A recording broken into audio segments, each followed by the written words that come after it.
are members and participants in the government of the student body, and as such are encouraged to take part in discussion of Senate bills and orders or issues affecting students. Please wait to be recognized by the chair and be courteous to others wishing to speak. Bauer. Here. Benzoni. Here. Correct me if I say your name wrong, by the way, I'm still learning. Breitbart? Breitbart. Yep. Here. Brody. Here. Birch. Here. Byro. Here. Clark. Here. Cordero. Here. Daughtry Stegner. Here. Fitton. Present. French. Gallagher. Here. Herman. Present. Johnson. Kaufman. Here. Kensler. Here. Kearns. Nee. Here. Lund. Here. McCarville. Murrell. Osborne. Here. Parkinson. Peterson. Here. Plantenberg. Here. Rhodes. Snell. Present. Swanson. Here. Talon. Here. Terrell. Hall. Okay. Good call. Yeah. Here. Awesome. Trundle. Voss. Here. Walsh. Here. Williams. Present. Wilson. Here. Wolf. Here. Getley. Here.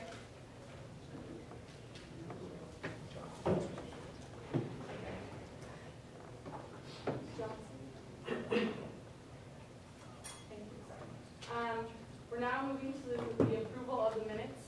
Senator Snell. I would like to object to the approval of the minutes. On the grounds that nobody's had a chance to read them yet, because they haven't been sent out. Are there any objections to waiting to approve those next week? Excellent. We don't have any committee reports this week, so comments from the executive branch. Hello, everyone. Welcome. It's nice to see so many new people here tonight. Who's excited? Woo! Can't raise your hand or straw poll allowed. If you haven't met me yet, I'm Spencer Hughes. I'm the president of GSB for this upcoming term. We're really excited working with all of you, so we're going to get to work. I have a number of things I'd like to mention tonight during this time. The comments from the executive branch are typically the time of the meeting that I'll take to kind of inform you about what we're doing from our side, take any questions that you might have about those, and then I'll also plan to kind of write these up and email them out. I hope to do that before the meeting so you have the chance to view them, but a lot of these things happened today and I didn't get a chance to do so. So I'll be working on that back here during the meeting. So you'll get those probably during the meeting. So first thing I want to talk about is I have issued executive orders 1 through 17 already. Those were nominating the finance director, Dan Radisky, the clerk of the Senate, Zach Pendroy, and 15 members of the cabinet. They will all be up for confirmation tonight. Most of the cabinet members are here, and you'll get a chance to talk to them a little bit later. When their bill is up, I'll be sure to mention to you those that were not able to make it or studying abroad, for example, so you can divide them out of that bill. We also anticipate something being added later to formally confirm our advising team, which is an issue that I noticed yesterday that we can easily address, so that's not a big deal. If you've tried to access the GSB website recently, you may have noticed an issue with that, and we're working with, I guess, former webmaster Jordan Crone on that right now, and that's maybe something that we can get started with future webmaster Paul Ehrlich pretty soon here. But if you type in gsb.istate.edu, to go to the page, it'll tell you that the certificate is invalid or something. I don't know, I'm not a tech guy. But if you just delete the S and the HTTPS, then it'll work. So it's trying to make it a secure site, but it's actually not, or something. I don't know how that works, but just delete the S and it'll be good to go. This past Sunday, we had a ribbon cutting ceremony for the Greek Triangle renovations that were funded largely by GSB in a joint project with the Ames City Council as well. So our former, now Ames City Council liaison, Sawyer Baker, had a big role in that. So for those of you who know Sawyer, be sure to congratulate her on that. She really did a lot of work for that. Yesterday, I met with Laura Whitmer, the general manager of the Iowa State Bailey, to to address a couple of issues that will really be worked on mostly over the summer and into the fall. First, with the proposed conflict of interest policy that will prevent students who are members of governing councils, including GSB, IRHA, the Interfraternity Council, the Collegiate Panhellenic Council, Multicultural Student Leadership, and a number of other organizations from writing for being a member of the editorial staff of the Daily, which includes all positions that write content for the Daily. This is a proposal that I oppose and hope to create a reasonable compromise, strike a compromise with the Daily. They're interested in the policy for professional, it's more professional. That was the word that they used, but we'll be able to work something out with them. They're also interested in increasing their funding. So are a lot of other groups, which is something that you'll soon learn. So we'll have that discussion with them as well. Also today I met with the University Budget Advisory Committee. We talked about a number of goals for the university's budget over the next fiscal year. One piece that I want to share with you, I can't share with you the exact numbers at this point, they're not ready for public consumption yet, but enrollment next year is going to be significantly higher. So get ready for that once again. We're going to have a lot of students on this campus next year. Another issue that was brought up earlier was with regards to the Iowa State Center renovation project. If you've been out there, you've seen that the walkways have been torn down and they're kind of renovating that area. That was a committee that I was involved with. We kind of went through the project, designed the, work with the landscape architecture team to come up with that design. And then concerns were raised, valid concerns were raised about the handicap accessibility of that area, specifically Fisher Theater, now that the walkways have been torn down. So I've scheduled a meeting with Dave Miller from FPNM to discuss that further, and I will report back with the findings of that meeting, hopefully next week. Also, next week, yeah, that's right, I'm a little thrown off. Next week, we'll be seeing senators on the SCI Board of Trustees, as well as the Special Student Fees and Tuition Committee. So those are both really important seats for senators to be on. They have a number of meetings that really kind of have to be at, including some over the summer. I understand that many of you may not be familiar with those committees at this point, but I'd encourage you to seek out more information about them if you think you might be interested. And we have the meeting dates and times for SSFTC, the fee committee that determines what the recommendation will be to the Board of Regents for the activity fee, which is what GSB controls. So if we want to seek an increase in that, or if we want to establish any new fees at the university level, those come out of that committee as well to be proposed to the Board of Regents. So if you're interested in that, I'll share that information with you. And last, but certainly not least, I'd like to encourage all of you to get in touch with the GSB social media platforms.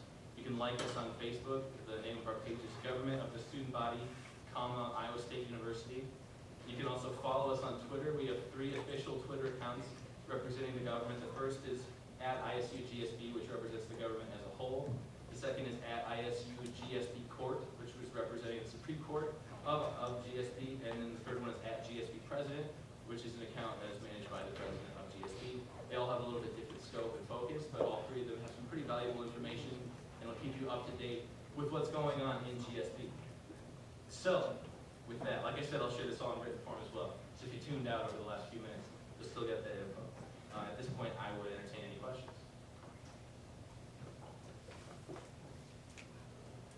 Senator Meade. So who exactly is it within the editor or within the Daily staff who don't want governing students to be on the editorial board? Is that just the editor-in-chief for next year, or was that a decision made by all of the Daily staff? Yeah, I would say Daily is governed by the publication board of the Daily, and this was a proposal that was raised in that board's meeting last month, and it was as a part of their larger conflict of interest policy that they are proposing. It's in the early stage of proposal. It's nowhere near a vote. The earliest a vote would occur, according to Laura Widmark, who's the general manager of the Daily, would be during the fall semester. So we have quite a bit of time to work with that on this. But that's coming from the publication board. Senator Fitton. Mr. President. Yeah. You talked about the social media platforms. Is it your intent to give the Senate PR chair, whoever that may be, access to that platform? Yes, the PR chair will be plugged into @ISUGSB if they want to. All right. And then my other question is, you talked about the implementation of the pub board's policy, but it's still the current policy that students are. It's basically being enacted right now, correct?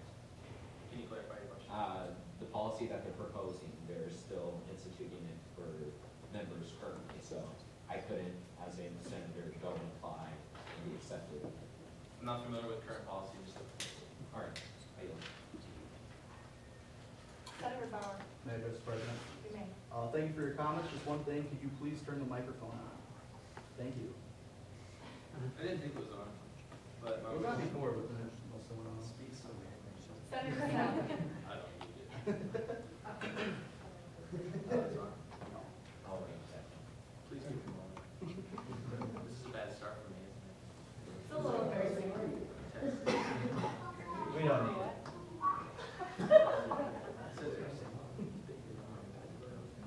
May I address the speaker, please? You may. I can actually inform Senator Fitton's question a little bit. I am employed as part of the editorial staff of the Daily, and I am still able to work, and I am being paid. So they have suspended the rule until, as President Hughes said, until fall. Thank you for clarifying that, Senator Snow. Are there any further questions for the President? Thank you. So we had a group of the week that received an invitation, but is not on our agenda. If that group is here tonight, please take the podium now. Okay, looks like they're not here tonight. With that is, is Nancy Lewandowski, the director of IC Deputy? Oh, sorry, my bad, can't read this. Sorry, so we do not have a program or group of the week this week. So now we're moving into open forum, so this is open discussion for issues relevant to students. Senator Bauer. Yeah, just a couple things. I mentioned the microphone because the Senate passed a bill at the past session about a transparency. As you can see behind me, there is a video camera set up. So make sure you speak loudly, well not loudly, but so everyone can hear you across the room. And they'll be most likely going on the GSB website once I get put up, and then if anyone asks for it, we can also send them the video. Second thing is current finance director, I don't know how to address you, current finance director Vandervelden and I created a student fee distribution sheet. It kind of gives finance stuff that you might not know about. So such things like GSB accounts, big funded services and groups, how many students pay student fees. Not all students do pay student fees. Online students, obviously, that don't come to campus, they don't pay student fees, so they aren't charged the $35.25 that everyone in this room pays, or except our advisors, pay each semester. And then it just kind of gives a breakdown where the majority of our money go, how many clubs request funds throughout the year. So I'll pass them around the room, show them in your dorm rooms, in your houses, so people can see where their money's going. So I will pass them around the room, and I will yield. Thank you, Senator Fitton. At this time, I ask consent of the Senate to add Senate Order 2013-1-008-E to the end of special orders. Are there any objections? Okay, we'll add that. It is also my intent at this time, ask consent of the Senate to add Senate Order 2013-1-007-SG to the end of special orders. Are there any objections? That is also added. And then lastly, I ask consent of the Senate to add Senate Order 2013-1-006-SC to the end of special orders. Are there any objections to that? That will also be added. Thank you, Senator Fitton. Senator Boss. I move to add to the agenda under special orders. Need where you want Move to end, or to add Point the of information, new business. new business, okay. Again, new business, Senate bill, whatever gauge has been sent to him, it's each government, whatever, I don't have the information here on paper here, but what On the information? screen. Are there any objections to adding that bill to the end of new business? Senate Bill 2013-1-007F, meet your government today. Thank you. Will you yield your time, Senator Boss?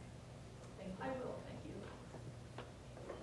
Okay, I just want to, during open forum, say, this is my first time running a meeting in a while, so be patient with me. I will make mistakes. We'll probably all make a few mistakes, but we're going to have fun, and it'll be a good year. With that, Senator Snow? Yeah, one thing, to all you new folks who weren't here last night, you have any questions about anything that's happening, please, raise your placard, raise your hand, do whatever you gotta do, get our attention, and then ask the chair for a point of information about what's going on. Nothing embarrassing about that at all. Even after doing this for a few years, all of us veterans still don't know everything. So no stupid questions, no mistakes. Can't screw this up, guys, so put yourself out there. Adios. Thank you. That will move into special orders. Senate Order 2013-1-005 SC Confirming the Clerk.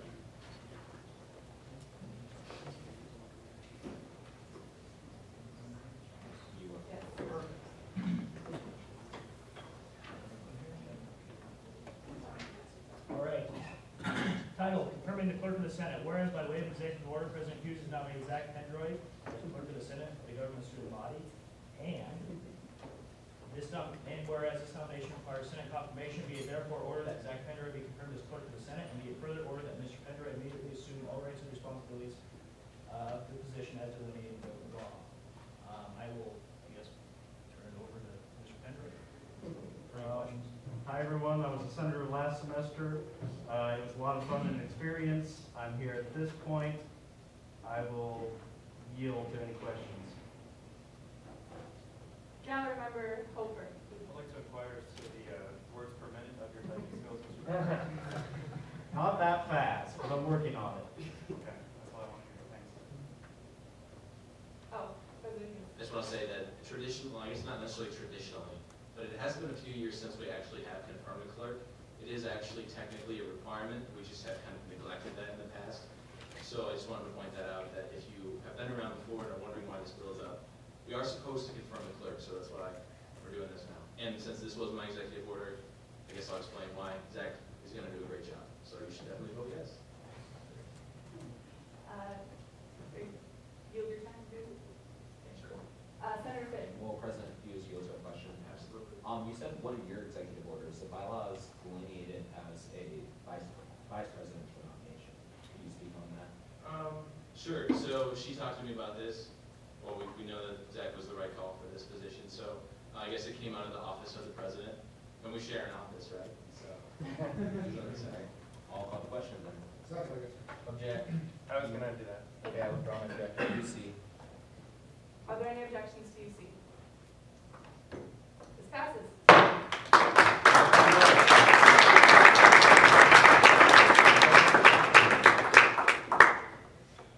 With that, we'll move to Senate Order 2013-1-001 SC, confirming the executive cabinet. Senator Pensler, Speaker Pensler. Excuse me, you have time around 5 minutes. Okay, title, Confirming the Executive Cabinet. Whereas by way of executive order, President Hughes has nominated the individuals below and to their respective cabinet positions, and whereas these nominations require Senate confirmation, be it therefore ordered that Travis Reed, Travis Reed be confirmed as Chief of Staff, be it further ordered that Blake Lancer be confirmed as Director of Communications, and be it further ordered that Tammy Reichelt, sorry if I'm mispronouncing names, be confirmed as Director of Graduate and Professional Student Outreach, and be it further ordered that Wesley Street be confirmed as Director of Information Technology, and be it further ordered that Julia Huber be confirmed as Treasurer, and be it further ordered that Shannon Does be confirmed as Director of Masters, and be it further ordered that Kenton Betts be confirmed as Assistant Director of Masters, and be it further ordered that Alexandria Harvey be confirmed as Ex Officio Ames City Council Liaison, and be it further ordered that Bo Easley be confirmed as Director of New Student Outreach, and be it further ordered that Prescia Cardilli be confirmed as Director of Student Diversity, and be it further ordered that Amanda Loomis be confirmed as Director of Special Events and Secretary, and be it further ordered that Michael Hofer be confirmed as Director of Student Affairs, and be it further ordered that Joshua Montgomery be confirmed as Assistant Director of Student Affairs, and be it further ordered that Allison Struby be confirmed as Director of Sustainability, and be it further ordered that Paul Gerlich be confirmed as webmaster, and be it further ordered that these individuals immediately assume all rights and responsibilities of their positions as delineated in government law. I will turn over to President Hughes. First, I'd like to congratulate Senator Kensler on his attempt there. So you all should have received a document from me earlier this week detailing these executive nominations. Vice President Fletcher and I received 85 applications for our cabinet, which, as far as I'm aware, is the most the GSB cabinet has ever received. We then proceeded to interview 40 candidates for the cabinet, and these are the 15 nominees that we've settled on for cabinet, each one more impressive than the last. I guess they're all equally impressive, isn't that better to say? Yeah, in no particular order. I'll point this out for whoever wants to make this motion. Traditionally, the members who are nominated that aren't able to be here are divided out and voted on when they are able to be here. So Allison Straube, the candidate for Director of Sustainability studying abroad. Alexandria Harvey, the candidate for ex officio Ames City Council Liaison, is in North Carolina. Julia Huber, the candidate for Treasurer, is also studying abroad. And Tammy, I don't know how to pronounce her last name either. Tammy R., the Director of Graduate Professional Student Outreach, is teaching a class right now, so she's not able to make it. Those 4 individuals are not here, but the other 11 are, so I will ask them to kind of come up and introduce themselves to you one by one, and we'll go from there. So we'll start with Travis. Well, most of you guys, or at least all the returning senators, have seen me around quite a while. I'm the concerned gallery member that you've seen for the past 3 or 4 months. I don't really know what I'm supposed to say up here, so I'll just wait for you guys to ask me questions. I think maybe we'll go, everybody talks first, and then we'll do questions after. Does that make sense? Yes. In that case, I guess I'll just give you a little bit of background about myself. I served as the president of Iowa State Mock Trial for 7 months, and then right after I left Mock Trial, I decided to start coming to Senate meetings. I've been coming to Finance Committee meetings, Rules Committee meetings, Senate meetings, pretty much all the things that you guys come to, trying to learn as much about GSB as I can, and now I'm here to actually start doing stuff instead of just talking about stuff. All right, I'll go ahead and pass it off to our next person. Hello everyone, my name is Blake Lancer, potential incoming Director of Communications. I'm a freshman here at Iowa State studying advertising and psychology. A little bit about myself, I've been in communication worlds all 4 years of high school, working on yearbook, newspaper, web, editor of the yearbook my senior year. That yearbook has now been named the National Example Book by Jostens Incorporated. The book is distributed to every one of their clientele. I'm also a new member of the Alpha Tau Omega fraternity. A little bit about myself, I'll pass the mic off to the next person. Hi, my name is Shannon Rose, and I'm a freshman here, majoring in chemistry, and I would be the potential director of ISU Ambassadors. I worked at the Capitol my senior year in high school, and I really loved it there, and I'm excited to get back and start facilitating conversation as a member of ISU. Hi guys, my name is Ken Betts. I'm a sophomore in supply chain management and business management and international business. I'm a founding father of my fraternity. It's new on campus, as well as several leadership roles in that. And what really interested me about the position was in high school, we did a lot of work with the Senate for FFA, trying to get more money for agriculture. Really interested me. GSB is very interesting to me. I've enjoyed this entire night learning as much as I can. And I'm super excited to take on this role and have a lot of fun with it.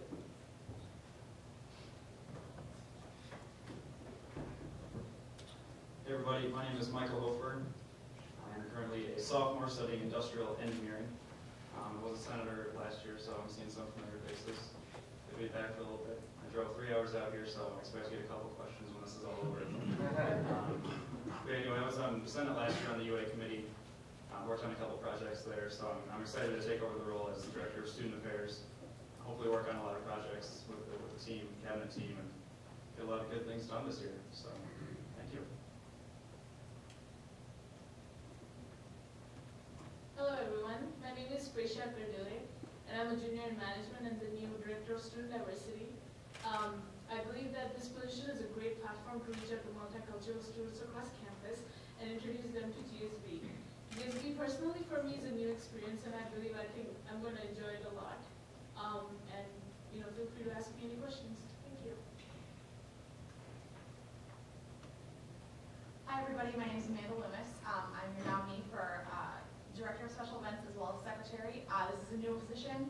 I would end up traveling with President Hughes and Vice President Fletcher to the Big 12 Leadership Conference at TCU next November with intentions to begin planning Iowa State hosting the Big 12 Conference in November 2014. So I have a large history in event planning. I'm currently a major, part of the BLS program in animal psychology as well as majoring in economics.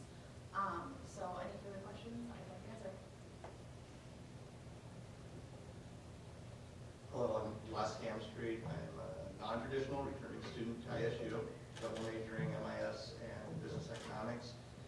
Current nominee for IT director.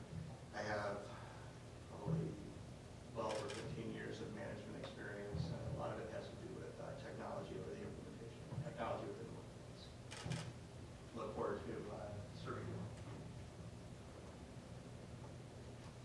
Hello everyone, my name is Ben Weasley, and I'm the formal director of New Student Outreach, and I applied for the same position, so I'm also back on that. I really enjoyed my time this last year on the cabinet and wanted to participate again, seeing the need for new students being represented in the Senate as well as the cabinet, and looking forward to working with everyone again and getting to know everyone better.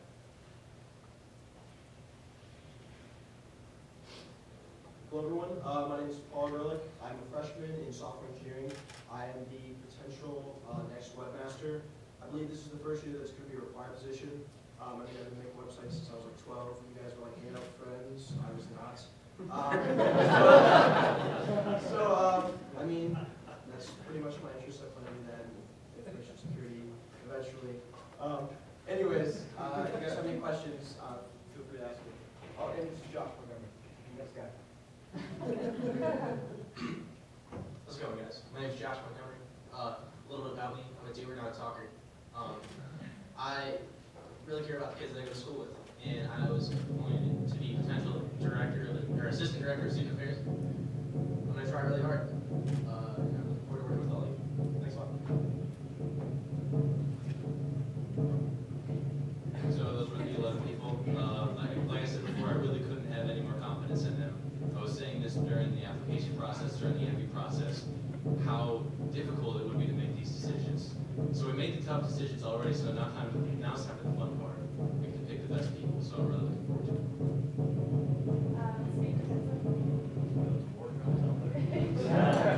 At this time, I move to invite the following individuals into a new bill, seeing as how they're not here: Allison Straube, Andrea Harvey, Julia Weaver, and Amy Arnold. I'd try to.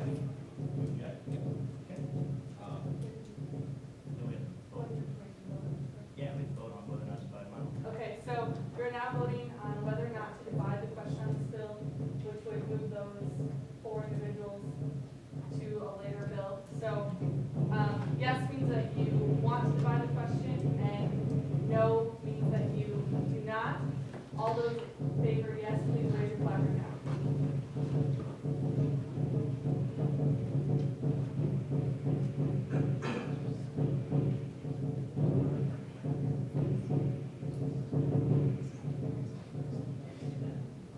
No?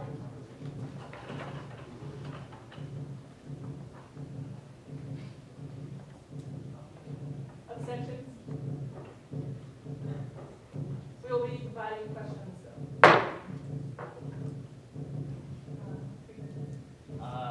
And seeing as how we're back on the bill as a whole, I yield. Senator Pitt. I guess I'd like to start with Director Beasley. First ask President Hughes a question though. Sure. Correct me if I'm wrong, but executive orders stand unless they're reversed by order of the Senate or dispersed by you, correct? I believe that's correct, yeah. Did you do away with all of the former President Knight's orders because Director Beasley would still be the Director of New Student Outreach? Those traditionally expire in general with the new Senate and with the new term taking over. I could issue an executive order right now that would get rid of everybody else, but I haven't done that yet. And I guess we do technically still have a webmaster, which is important. Jordan Crone is still technically the webmaster, but Paul will take over for all intents and purposes. And then I'll ask Director Beasley a couple questions. First and foremost, can you talk about some of the work you actually did as Director of New Student Outreach this past term? Sure. My position was created last year as a brand new position. Please speak up as loud as you can. So Yeah, sorry. I'll repeat what I just said. My position was created last year as a brand new position to the cabinet. And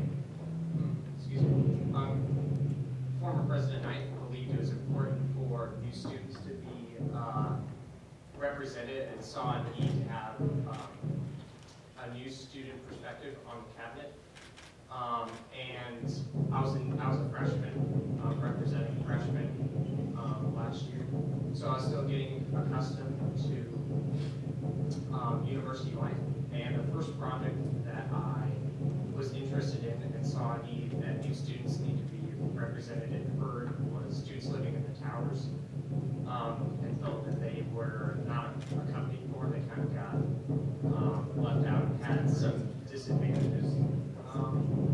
So I examined that problem and interviewed several people who lived at the towers, and I met with the director of housing here at ICU, Peeves, and I was kind of examining how that process went, and that I kind of found that couldn't really go a whole lot with.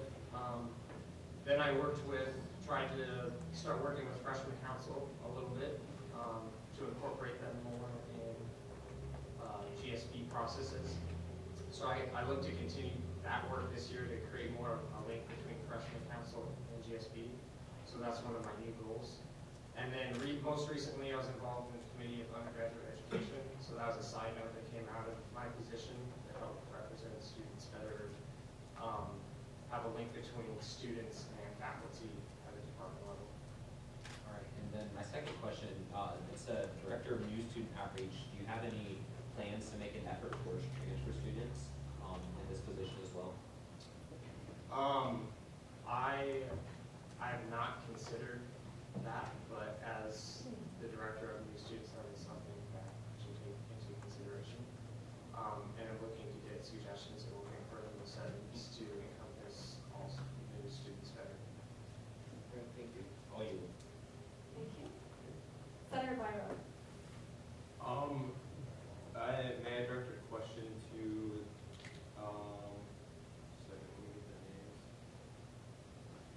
the two who are going for ambassadors?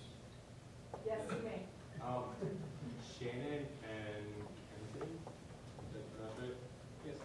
Do either of you have any experience with the ISU ambassadors in previous experience? I've never been a part of the ISC ambassador. I haven't really either, but know quite a bit about the program and reading about it and learning as much about this position as I could. And I don't remember if I have a question, so I'll yield. Senator Bauer. Yeah, I would like to address a couple. First, nominee Hofer. Thanks for coming out tonight, Mike. I know it's a long drive. It's nice to see your face again. Can you just talk about glad to be able to hug you tonight, Zach. What's that? I was glad to be able to hug you tonight. Yeah, it was. It was very nice. nice. Can you just talk about some of the issues you would like to address and projects you'd like to take on? Sure. So first of all, as Director of Student Affairs, it's not going to be up to me completely as far as what I work on or what the cabinet as a whole works on, or what Josh and I as the Student Affairs team works on. I do have a couple ideas that I'll get to in a second. But what we want to do is get feedback from students, whether it's through a survey or through the ISU outreach thing that you started. Just kind of have students, either it's going to be we generate a list of projects and have students vote on them, or have students get feedback on, okay, we've got a team of 17 cabinet members, we have a full year to work on projects. What do you want to see done? What do you want to see changed about Iowa State? We'll take what they give us, we'll kind of decide, all right, which projects are feasible, which projects can we do in a reasonable amount of time that will have a good impact on all students or on a good majority of students. Personally, this is something that I kind of started a little bit last year with UA. I'm a big fan of massages, so I want to start a massage clinic around the time of Dead Week and Final. So you have stressed out students who want to take a break.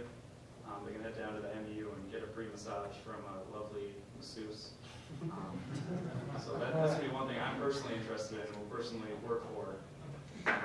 Again, I'm open to suggestions. Other things, I want to wrap up this bike pump project. I know there have been plenty of questions about that. GSB funded that last year, and basically what happened is they got the design of the pump changed a little bit, so it will now include a gauge. And I believe it was supposed to ship either last week or will ship this week. And we're looking to have that installed by the end of the semester. I've gotten plenty of emails about that, so I just want to address that here. So looking to follow up with that, decide if we need to have more bike pumps in different places. side, and also kind of go along with the shared bike system we're going to be working on. I think that's another top priority. But yeah, like I said, if you guys have any ideas or any suggestions, we've got a full year, we want to get some great things done. All right, thank you. And then also may I address President Hughes? You may. President Hughes, regarding the nominee for Director of Events, I'm just curious of what you plan to have her do until November, because obviously she really doesn't know what the conferences are like, so it's kind of hard to go off and plan for the next year, so you can just address that. Right, yeah, so Amanda is the nominee for both Director of Special Events and Secretary, so she'll be handling the secretarial duties of the cabinet during that time period as well. We anticipate this role to be focused primarily on the planning of the Big 12 Conference, so she will be attending it this fall, and then we'll be planning for the next year when we host it in November 2014. But until November, other events of the government she will be using her event planning expertise in as well. So as an example, the Meet Your Government Day event, which I know has already been planned for this spring, but if a similar event or something like it were to come up in the fall, and we were to have collaboration from the legislative branch and the executive branch, Amanda would be the primary point from executive branch perspective to be working on planning that sort of event. Okay. So she can be well utilized in a lot of different roles, but the primary role of the position itself is to plan the Big 12 Student Government Conference. Hillary and I Vice President Clutcher and I talked a lot about if the title should be Director of Events or Director of Special Events, and we thought that we would name Special Events with the anticipation that the role would not really continue on beyond the conference next year. And that's really the purpose of the role, to plan. I mean, it's a huge event to plan. I mean, you've been there before, Senator Bauer, you know what it's like. So we needed that position now, but we don't anticipate this being recurring beyond the conference in November 2014. Okay, thank you. And then also, can you distinguish, I have no idea, what the difference between the webmaster and Director of IT does? Yeah, so that's something that is a little bit, so Director of Information Technology has been a required position in the GSB bylaws for a number of years, and that position was tasked with maintaining the GSB website, as well as maintaining the hardware, the computer hardware in our office, making recommendations about if we need to buy new hardware or install new software. So the Director of IT was the tech person. During the last session, the Senate voted to create a new position of webmaster that would take on the webmastering duties, so to speak, of the Director of IT position. So now the webmaster has the whole web position because I don't want to speak for the Senate, but I think it was a pretty good idea because that is growing so much. We need a strong web presence. I think we need to look seriously at revamping Legman, which is an ancient website by any sort of tech standards at this point. And so there's a lot of projects to do in terms of web development that fit the skill set of the webmaster, and there are additional things that fit the skill set of the Director of Information Technology. So I think that's the reason why those two positions were created, but I don't want to speak for the Senate. All I know is that I am required to nominate two separate people for both of those positions, so that's what I do. All right, thanks. Thank you. President Hughes. Thank you. Okay, I wanted to get on the speakers list to address a couple of concerns that have been raised. First, I'd like to speak about the nominee, Bo Easley. I served on cabinet with him last year. He joined cabinet in a brand new, newly created position as a freshman right off the bat. And I was impressed by the work that he did right away, taking the initiative to work on the project that he described. I understand that the cabinet for this upcoming term, I anticipate to have more direction and accountability to it than perhaps it has had in the past. And I understand that the situation that he was put into last year was challenging for anyone, especially a freshman, to jump right in without any knowledge of GSB and be expected to do the kind of work that a cabinet member should be able to accomplish. I think he did a good job, and his experience will serve him very well going into the next year, especially in this position where really the most important time of the year for a student in that role is the first week of school in August, right off the bat, making sure people are settling in. If there's any issues, he's there to address them. So I think it's really important that we have someone with experience in that role, and he's the perfect fit for that position. Addressing the concerns about the nominees for Director of ISU Ambassadors and the Assistant Director of ISU Ambassadors, we anticipate the ISU Ambassadors kind of taking on a larger role, and we kind of want to reinvent the organization to do more than it has done in the past. The nominee, Shannon Goes, has worked at the Iowa State Capitol before as a page. She has a lot of knowledge about how things work, so she can jump right in that way with working with the State Senate and the State House right off the bat. And Ken Bent's nominee for Assistant Director. We know he's going to do all the work needed to get up to speed as well, working closely with the nominee. I don't want to call her Director, she's a nominee, Shannon goes as well. So the two of them, even though they don't have experience in the organization, they certainly do have experience that will qualify them for the positions. And it's not, in my opinion, that previous experience in the organization itself should be a prerequisite. So I wanted to comment on those two concerns. Thank you. Senator Herman. All right, I have a few questions. Speaking first to Director DeVaugh. Yes, Senator Herman, you may address them. I'm trying to figure out which one first. Like I said, you had done before. Have you had any ideas, possibilities, maybe it's not ignorance, I don't know about it, to reaching out on orientation day for your students to basically talk about GSB and what's available, what we do during mutual orientation? Yes, absolutely. And I think in my experience last year will help. I have a better idea definitely about helping these students, and then that is definitely one of the ideas that I had and have not yet addressed the cabinet because I've been voted in, but that is definitely one right away. Orientation freshmen don't really know what's going on, and definitely having a GSB representative and asking questions, because I know that's one of Iowa State's special things about here. There are so many different ways to get involved, and GSB is a fantastic organization that helps and represents all students. So I think having some sort of booth or option for new students to come and speak with us, not only me and myself, but all of us, could be absolutely an idea. Yeah, I guess I just see the way I would see the thing is you come to new student orientation, you're kind of locked in there. You have a GSB speaker and then possibly if you stand up and side, it's just not good. I just want to pay the words or anything. Then if I may address the webmaster. You may. Webmaster Paul. Yes, sir. Have you had a chance to see our website? I have not yet. I have not been in contact with the previous, Jordan, I believe Jordan, the previous webmaster. He was not present due to, I believe, conflicts in time, but essentially, no, I have not. All right, have you heard anything about it? I have heard that well, first, the forced HEPS is an issue that would be dealt with. The Ledgman, I believe, is the opening that you guys use. You guys wanted to see that updated, as well as better integrated with your current website. And I heard that there's been somewhat of a quote-unquote power struggle between the senator PR and the previous webmaster, and like who has the ability to upload things, when, how. And I've already formulated some ideas on how I'm going to fix that, but I think that I really need to get in contact with Jordan before I can really understand that, because I don't know what language is even written in or anything like that. Yeah, I understand. My question was just that if you had seen the site, if you had any ideas of what you could add to it, what you could change. I haven't seen it, but I do have some ideas. I'm just kind of like letting you formulate. Perfect. And then some of you.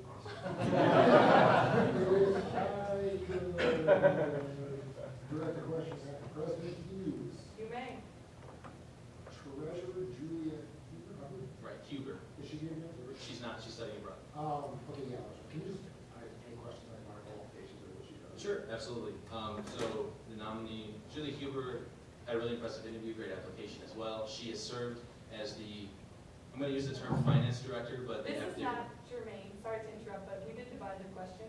Okay. So if this is something we could address later. That's fine. I do it for now. Thank you. Senator Clintonberg.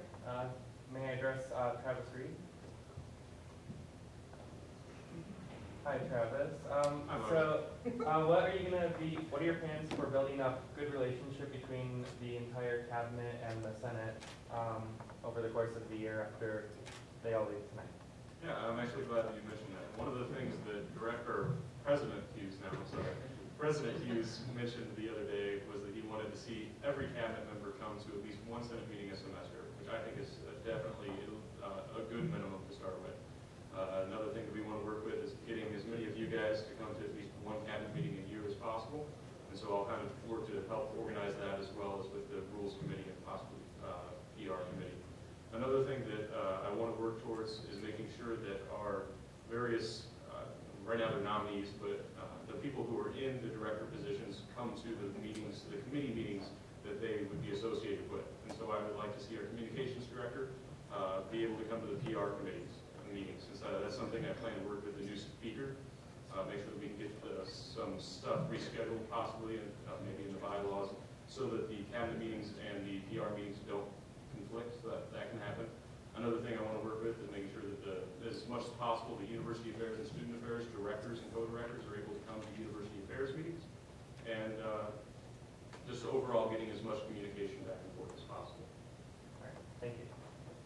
If I may quickly comment, I know this might be out of order, Yes. but Paul Gerlich and Ken Benz both have other commitments and need to leave shortly, so if you have questions for them specifically, I'd like if we could handle those so they don't have to be divided out and we can make sure they're good to go. So if you don't have questions for them, it might be nice if you are willing to kind of push back, and then if they're fine, then we'll be okay. Senator Benzoni. One for the biomass, which is all right. Okay, actually several. Sure. So I did some web development summer, so this is where the basis of my questions are coming. So what languages do you know? I'm student fluent, obviously, in HTML, CSS. I've dabbled with JavaScript a little bit. I'm pretty good with MySQL and PHP integration. Otherwise, I mean, anything beyond that, I'm sure I can figure out in a matter of weeks. What CMS is very familiar with? What particularly like WordPress or Drupal? I work for the psychology department as IT, and we use WordPress and Drupal. We also use Typo 3. I mean, I've been able to work with them. I'm not a fan of Typo 3, but I heard we have WordPress, which is really user-friendly. Yes, but I'm strongest in Drupal. But I'm sure I can work with WordPress. Either way, it's a GUI. I mean, anyone can do it. So. Do you have any examples that I can just look at? One that I've personally built, or I mean, you can look at the psychology site, .istate.edu. I mean, obviously I didn't build the template, but I do pretty much all the management with that. As far as websites that I make personally, it's mostly been like, I mean, I don't really want to go into this, but World of Warcraft websites and that.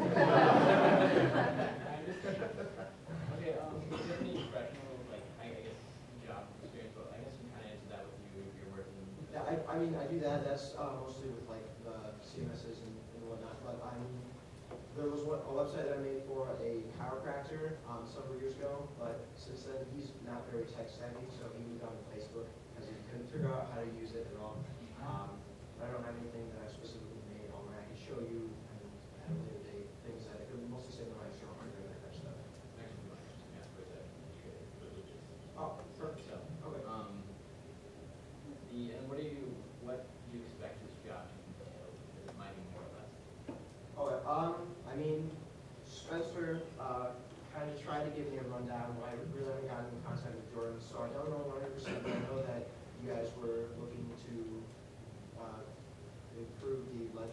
I keep reading the name.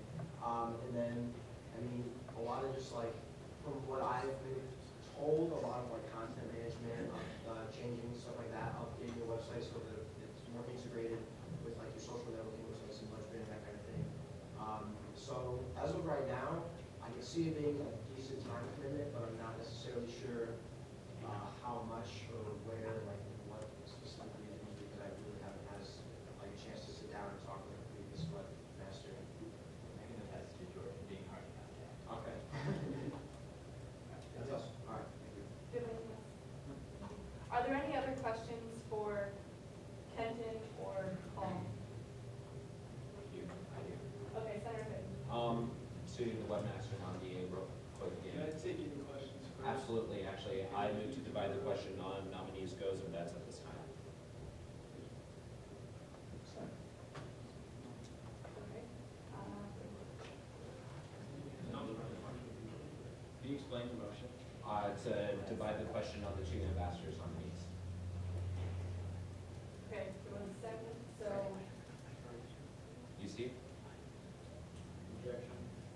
okay, so we will now be voting on whether or not to divide the question.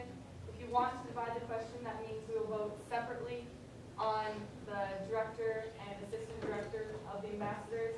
If you do not want to divide the question, you vote no, it means they will stay within this bill. Are there any questions on that? Okay. Please raise your placard if you want to vote yes and divide the question.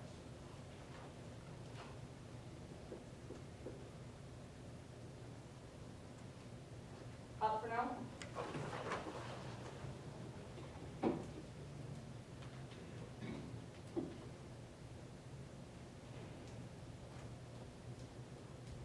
Abstentions?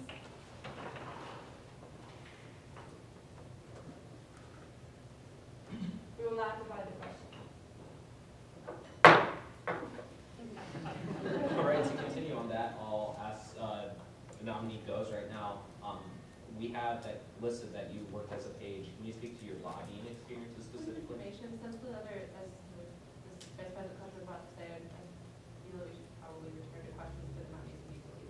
Yeah. Did you have a question for the webmaster you mentioned before? Oh, sorry. Sorry. I'm sorry about that. The only other question I had for the webmaster nominee was, what procedure would you go through to grant access to the website? Because a lot of senators were concerned last semester when certain individuals gained access. That's an excellent question. Once again, I haven't been able to contact Jordan, so I honestly, as far as administrative access goes, user accounts, all that stuff, I'm not sure how it works. So I'm not entirely sure, but I mean, it shouldn't be too difficult to. But I think my plan as of right now, since I don't know too much about it, would be to give your speaker or something along those lines the administrative access rights to go on and upload your things, so you guys can go through them, or just specific people that you guys want to delegate that responsibility to, rather than every single senator the ability to upload. So I can see that many people having that kind of administrative access. I can see conflicts developing pretty easy. All right. Then I'll move to divide the question on you with the intent to consider your bill right away. Okay. UC? Are there any objections to UC on dividing the question to vote on the webmaster now? Okay. We are now voting on confirming Paul as webmaster in the executive cabinet.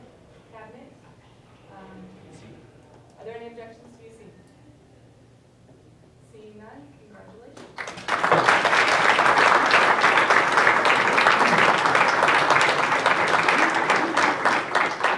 Thank you for coming tonight, Paul. Enjoy the rest of your evening. With that, we are back on the bill as a whole, and Senator Pittman still. All right, then I'll ask nominee Ghost again about her lobbying experiences and her interactions with the IHU ambassadors. Well, as a page, we don't actually lobby. We just work for senators in general. But I did work back in the lobbying area with the ladies and the lobbies that come through that way. And I understand the process that lobbies have to go through to speak to senators through the government. You have to give them the slips that you give the senators from the chamber and things like that. And I do know a few lobbies personally from my experiences there at the Senate. And as far as personal experience with IHU ambassadors, I'm only a freshman and I haven't had a chance to be part of that yet. But I'm really excited about it and I know a lot about the positions and what we might be able to do there. Thank you. I'll say to the Senate before you that it does concern me that the nominees do not have IHU ambassador experience, even after what President Hughes said. Simply, I was on ambassadors this past semester. I think that this integral in leading the organization to have personal experiences with the ambassadors, to have those personal connections, and know how to direct the group. I'll be voting yes on the bill as a whole, but that is a concern of mine. With that, I'll yield. Senator Williams. May I address Prisha?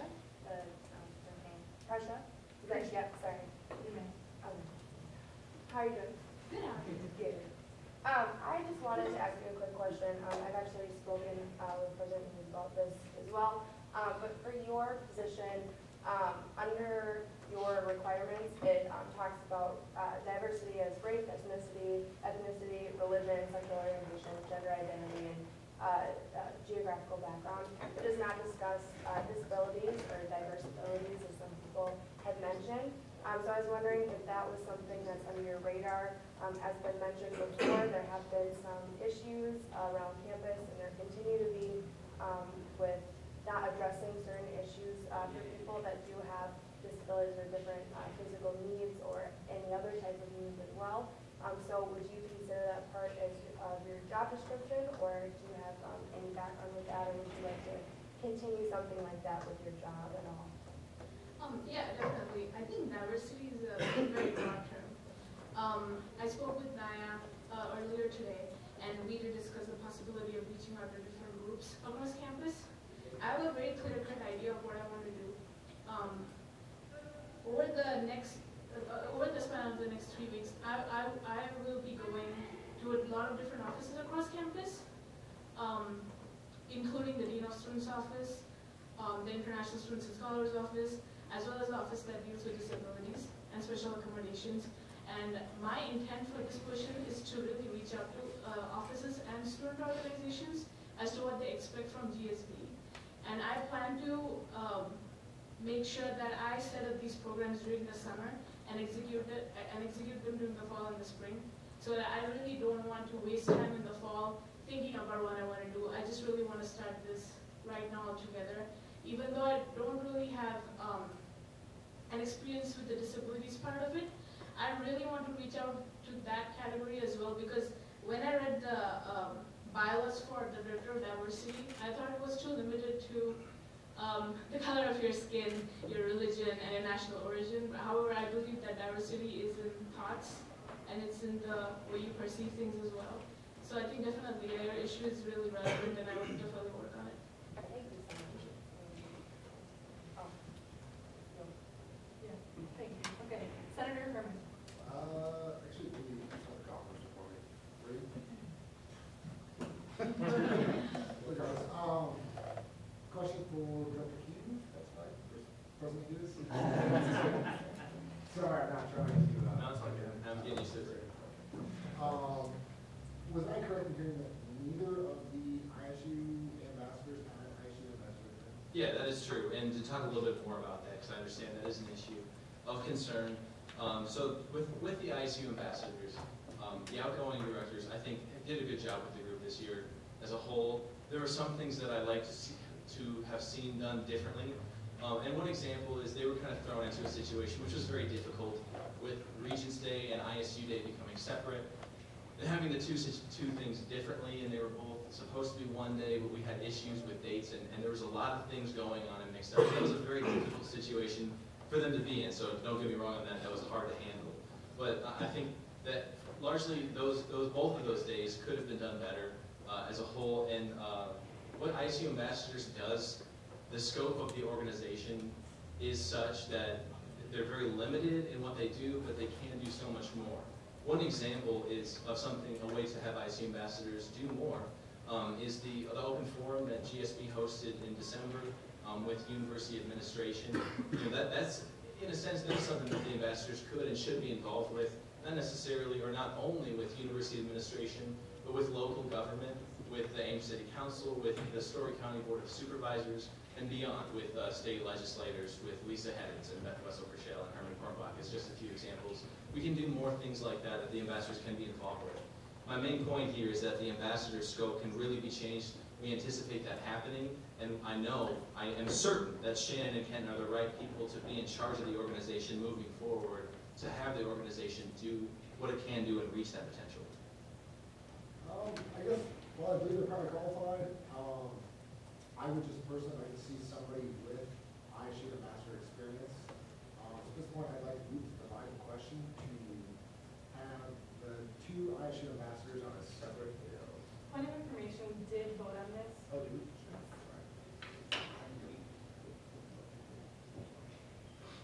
Motion to reconsider. Yeah, can I get a motion to reconsider? Yes, okay. Consider that. Thank you. Motion. So, someone second, thank you. So we are now voting on whether or not to divide the question. Voting yes means you want to vote. Do you have something? Can I say something? Not right now. Okay, so we'll be voting on this.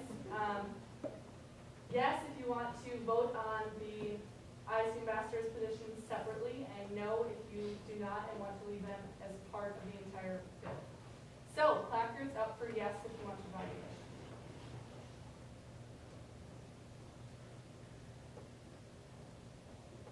Down, up for no.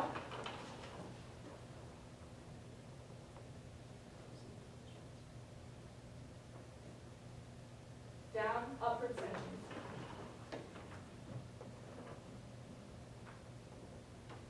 By a vote of 12 to 16 to 3, we will not be dividing. Senator Koch. I'd like to yield my time to Senator Clinton. The only other question I had for President Hughes, if you can answer this, can you explain the situation with former nominee Pearson, why it was seen that we only need 2 student affairs as compared to the 3 we had earlier this week? All all I can say is there was an unforeseen issue, and we hope that Justin will join us in the fall. All right. Thank you. Senator Snow. Yeah, I wanted to kind of address the Senate regarding some of the controversy over the directors and the ambassadors. I was an ambassador for 2 years, and I had a leadership role the year previous to last in that organization. And we did a lot of new things that no student had ever done before. And you know, I was, to anybody's knowledge, I was the first and only student to date at Iowa State University to write legislation while I was part of the Iowa State Ambassadors. I'd never done that before. I'd never written a bill before. And I did it going into the Iowa State Ambassadors. It's something we figured out with the help of legislators and their staff. I met with the bill writers for Beth Wesley-Prochelle and Lisa Heddens, and they walked us through it. The beauty of the American government is any citizen can participate in its government, okay? You don't have to have experience to participate as a citizen. What the ambassadors are supposed to do is be a conduit for activity in regards to civil participation. Anybody can do this job, guys, okay? However, I know some of these people that are up here. I believe that, you know, I don't know everybody who's been nominated. I believe Spencer has exhibited a great deal of leadership in picking these people. I think we need to give him the benefit of the doubt. In addition to that, it's very critical for everybody here to know that the president has the right and power to pick his cabinet. It's not really something that Senate traditionally tampers with. Unless there's some gross reason that is being overlooked here, this really is President Hughes' call. And like I said, I think he's exhibited a great deal of leadership with everybody here. We shouldn't allow any hesitation regarding the fact that Shannon here hasn't done this before to prevent us from voting for her or anybody else for that matter. So there's just some points to keep in mind as we go through this. Let's trust Spencer here.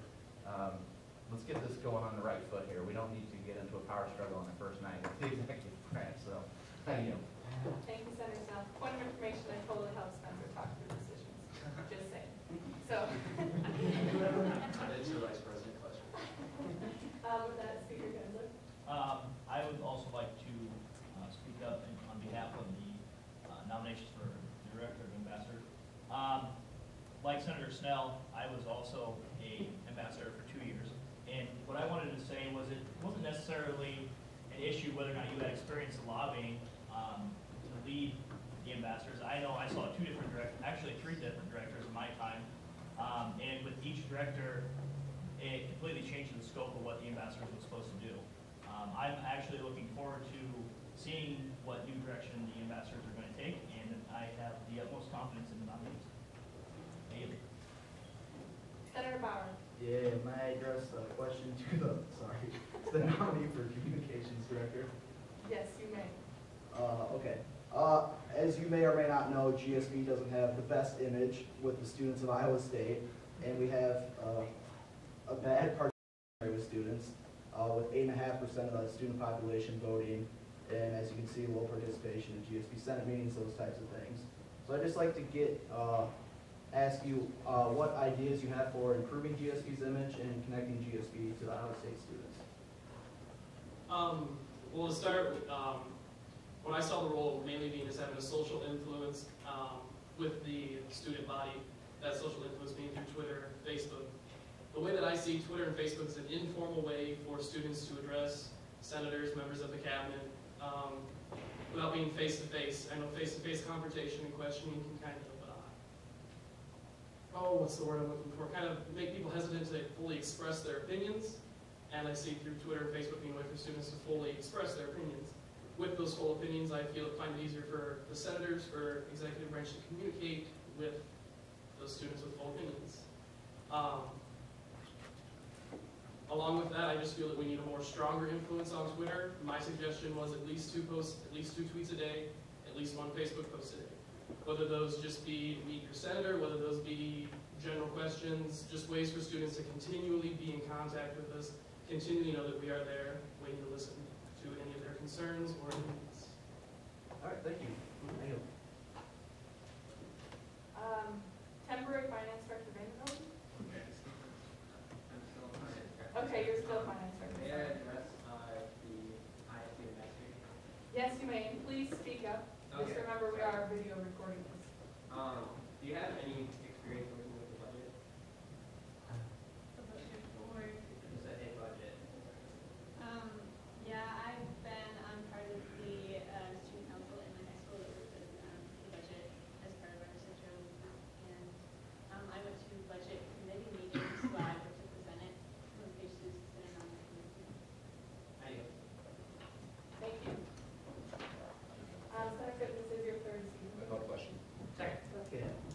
UC.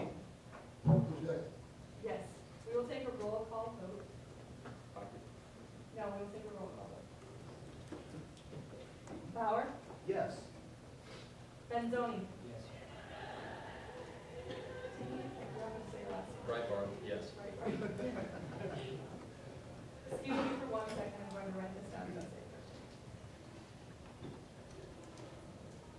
Brody? Yes. Birch? Yes.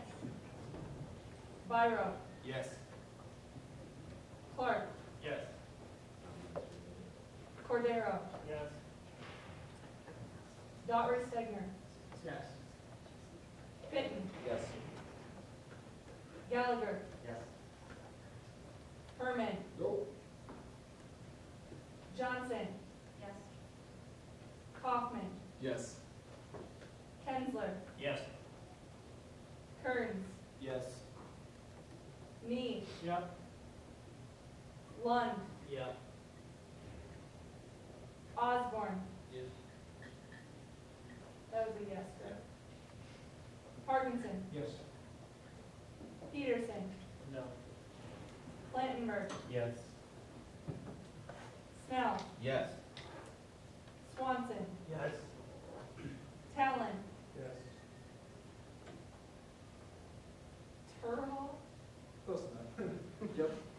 I'll get there. Sorry. Trendle? Yes. Voss?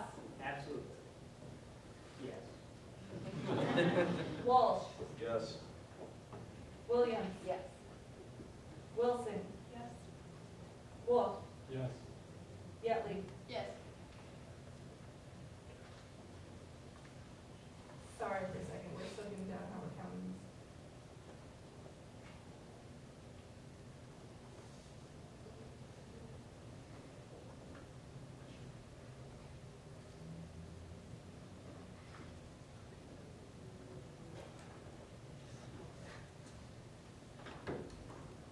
By a vote of 31 to 2 to 0, this passes.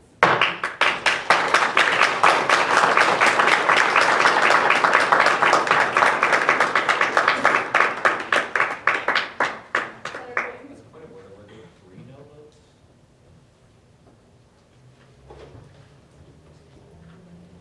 I had, as a point of information, I had a no vote from Senator Peterson,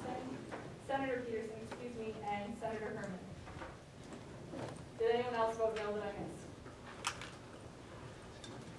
Okay, we are now moving on to Senate Order 2013-1-002 SC, confirming the finance director. Title, confirming the finance director. Whereas by way of executive order, President Hughes has nominated Dan Radisky as finance director of the government student body, and whereas this nomination requires Senate confirmation, be it therefore ordered that Dan Radisky be confirmed as finance director, and be it further ordered that Mr. Radisky immediately assume all rights and responsibilities of the finance director as delineated in the law. I will turn it over to President Hughes. Thank you. Is it Speaker or Senator Kensler? Thank you, Speaker for Kensler. another 20 minutes. All right, Speaker Kensler. So as you can tell, we've had multiple very qualified nominees for finance director. This decision was not one that was fun to make, but now, like I said, we get to the good part because we found the best one. Most of you know Dan Radisky. If you don't know him, he was on Senate for 2 years, a member of Finance Committee for 2 years. Really excited to select him. I know that this election, I've heard, has surprised a few of you based on the campaign that we ran. The campaign's over. I want to make that very clear for all of you. We're not going to do campaign stuff this year. We're going to do GSB stuff this year. So Dan's the best candidate, and I would urge a yes vote from all of you. I'll turn it over to Dan. I think Spencer did a pretty good job of covering a lot of the bases of my experience. So, hello to those of you who I don't know. My name is Dan Radisky. I'm a junior in computer science and political science, originally from Waverly, Iowa. I've been on the Senate for 2 years, served in College of Liberal Arts and Sciences, sat on Finance Committee for 2 years, probably done over 100 hours of regular allocations hearings. If you have any specials, it's certainly over 100 hours. A lot of the bylaw changes in Chapter 11 in the last 2 years have been touched in some shape or form by me. I was the person who would use the bylaws pretty much every meeting. So I'm hoping someone steps up and fills that role this year. But with that, I will yield to any questions. Speaker Kensler? Not a question, so much as a speaking on behalf of Mr. Radisky, nominee for Radisky, whatever you want to be called. I've known Dan since my time on GSB. I can echo the, I guess, difficult decision that President Hughes had to make. We had very qualified candidates this year. I do believe Dan is the best person for the job. He has multiple times attended Rules Committee meetings, helped me decide between finance rules and what they're actually supposed to mean versus what they're written down as, because those aren't always the same thing. And I would strongly urge a yes vote. Thank you. Senator Bauer? May I address the nominee? You may. Hi Dan, thanks for coming out tonight. I do have one question. President Hughes mentioned in his remarks that we're going to have a big increase in enrollment. And as we can see from this year, we're in a bit of a jam with allocating funds. I'd just like to get your take on how GSB finances have to evolve to accommodate the influx of students. Well, I think your question has Address it in any way you'd like. different parts. I think that there's the increase in enrollment and there's the GSB funding process, and kind of the fiscal issues that we had during regulars. Increasing enrollment will increase the amount of money we have to work with, but it also increases our burdens as we fund things for students. So that's kind of an issue on its own. And then the budget issues that we had this year, as our requests far outstrip the resources that we have to allocate. I think that that's going to be a problem of really finding what GSP is meant to fund. And maybe refining the way that we look at funding through GSP a little bit differently in the upcoming years because of that. To be quite honest, it's a difficult task that I think is going to take more than just me and more than just finance committee the next year in shaping the way that we look at funding overall as both GSP and as student organizations outside of GSP. I know I've had a couple conversations with current finance director Vander Golden, and we're both in agreement that it's going to be a very large process. We're fine. Okay, thank you.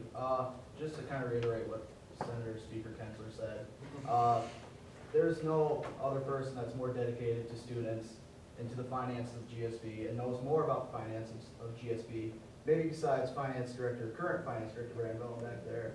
But Dan is the most qualified person for this job. Although we'll miss his questions of the week during Senate meetings, I'm sure he would still love to contribute them from the back table. And I was thinking about this last night that his initials would be Finance Director Radisky, FDR, so that's what I will be calling him. He is the official Finance Director, so I'm very excited to have Dan Radisky be the next Finance Director. And we all say yes. Thank you, Senator Bauer. Senator Fitch. Can I address Finance Director? You may. Dan, I have a couple questions actually. We went through this with the regulars process this year. What do you feel is the appropriateness of a policy manual for the Finance Committee? There were some members, myself included, who felt that some motions were pretty arbitrary in the finance process, or there are some improvements to be made throughout the process. What's your take on that? Can you repeat the last half of your question? I couldn't quite hear. Do you think there are ways to evolve the actual process that Finance Committee goes through, and specifically the creation of a policy manual for the committee? I think that's a difficult question, partially because I think a lot of my role as finance director when it comes to finance committee is chairing the committee and issuing guidance. I think that it would be certainly within finance committee's purview to make themselves a set of rules, but I don't think that's something unilaterally done by the finance director. As for operating policies, there are probably some that could be used, and I think that there are others that maybe you're specifically referring to that we might be on opposite ends of the table. But that is just where the issue was. All right, I'd like to say as well, agreeing with everyone who's spoken before me, there's no one more qualified for this position right now. And I have told President Hughes this. I'm very pleased with his choice and his judgment on this decision. Makes me very happy to be a member of this body and continue serving. With that, I urge a yes vote. Thank you.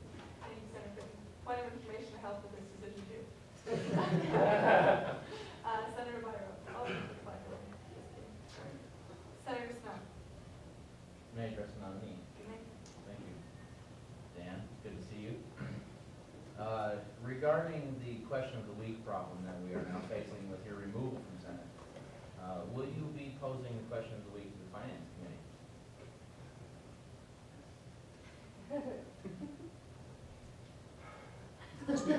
That's to be determined. We do expect you to sit back there and continue on with the tradition. We'll at least have this tradition. Right, okay. I'm going to be boring here, and I'm going to stand on the shoulders of all my fellow senior staff senators here.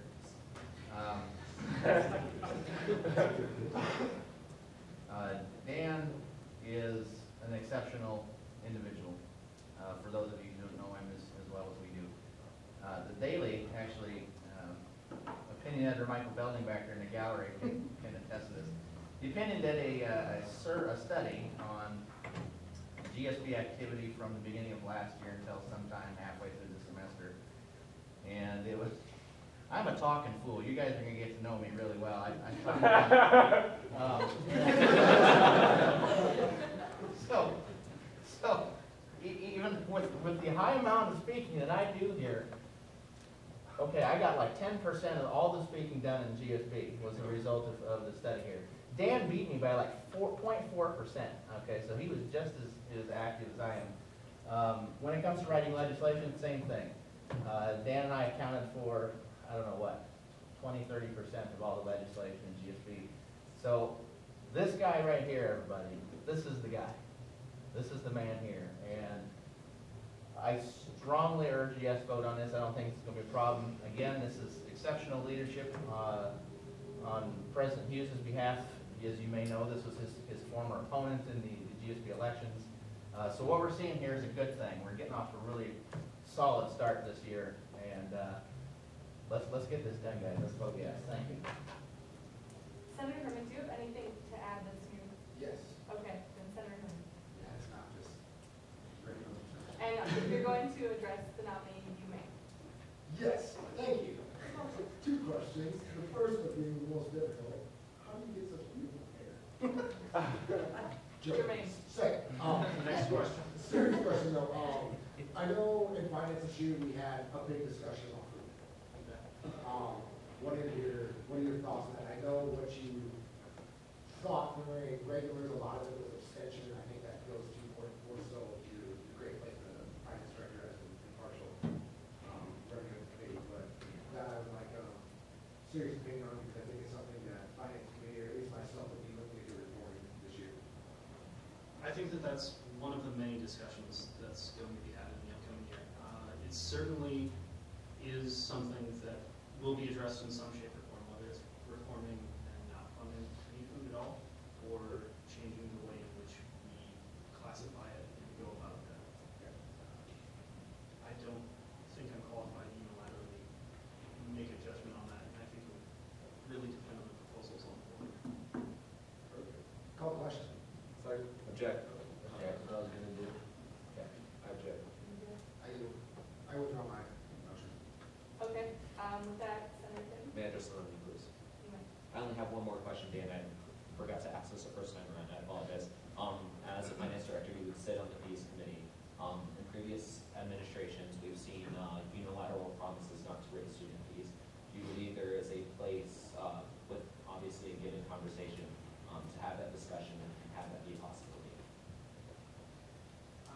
At the current time, we're not exactly, I guess I haven't had a lot of discussions when it comes to talking about the future plans of GSB and presenting a unified front on that one. But I guess to speak to my personal views is that GSB has a mission of serving students and improving student life at Iowa State. And there are a couple different ways we can go about doing that. 2 of the main ways we do that is we fund student services on campus, we fund student organizations. When it comes to how we use student fee money, the amount of student fee money that we use goes up based on the number of students. It also gets slightly larger based on that. But what we've seen is that the amount that we try to use or that people request from us or that maybe we should be investing is going up faster than the amount that we have. And frankly, it comes to the point where either you pay more and get the quality or you provide less. And so I think to me, it's not off the table to consider raising student fees, but I think that's a discussion that takes more than just. All right. Thank you. I yield. Senator Faulkner. I'd just like to enthusiastically agree with everything everyone else has said, and I call questions. Second. EC. We are not going, we're going to do a roll call vote. Sorry. Senator Bauer. Yes. Senator Manzoni. Big yes. Breitbart. Yes. Brody. Yes. Birch. Yes. Byro. Yes. Clark. Yes. Cordero. Yes. Delroy Stegner. Yes. Fitton. Yes. Gallagher. Yes. Herman. Yay. Johnson. Yes. Kaufman. Yes. Kensler. Yes. Kearns. Yes. Need. Yeah. Lund. Yes. Osborne. Yes. Parkinson. Yes. Peterson. Yep. Blankenberg. Yes. Snell. With great pleasure, yes. Swanson. Yes. Talon. Yes. Turl. Hall. Longer than this call. Okay. Turl. I'm so sorry. Yes. Trendle. Yes. Voss. Yes. Walsh. Yes. Williams. Yes. Wilson. Yes. Wolf. Yes. Yetley. Yes. Okay, by a vote of 33 to 0, this passes.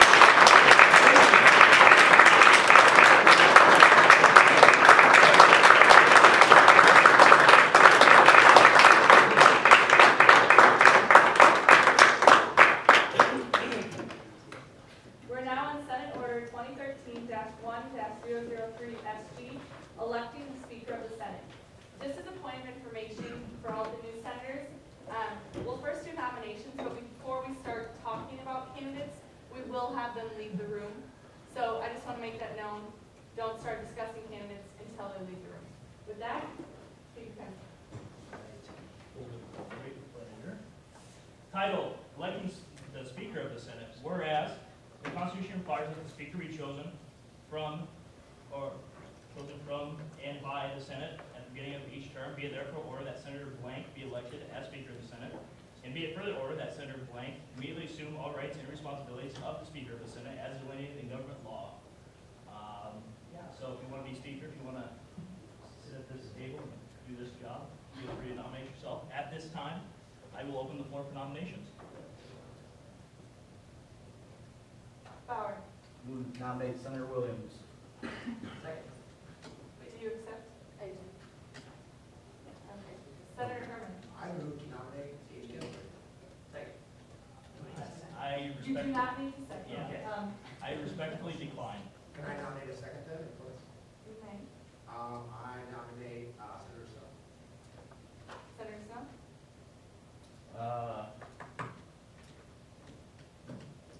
I'm going to respectfully decline as well. Thank you, though, I appreciate it. Senator Fitton. Friendly amendment to put a D on the end of that and. Which one? The one in the first whereas clause, line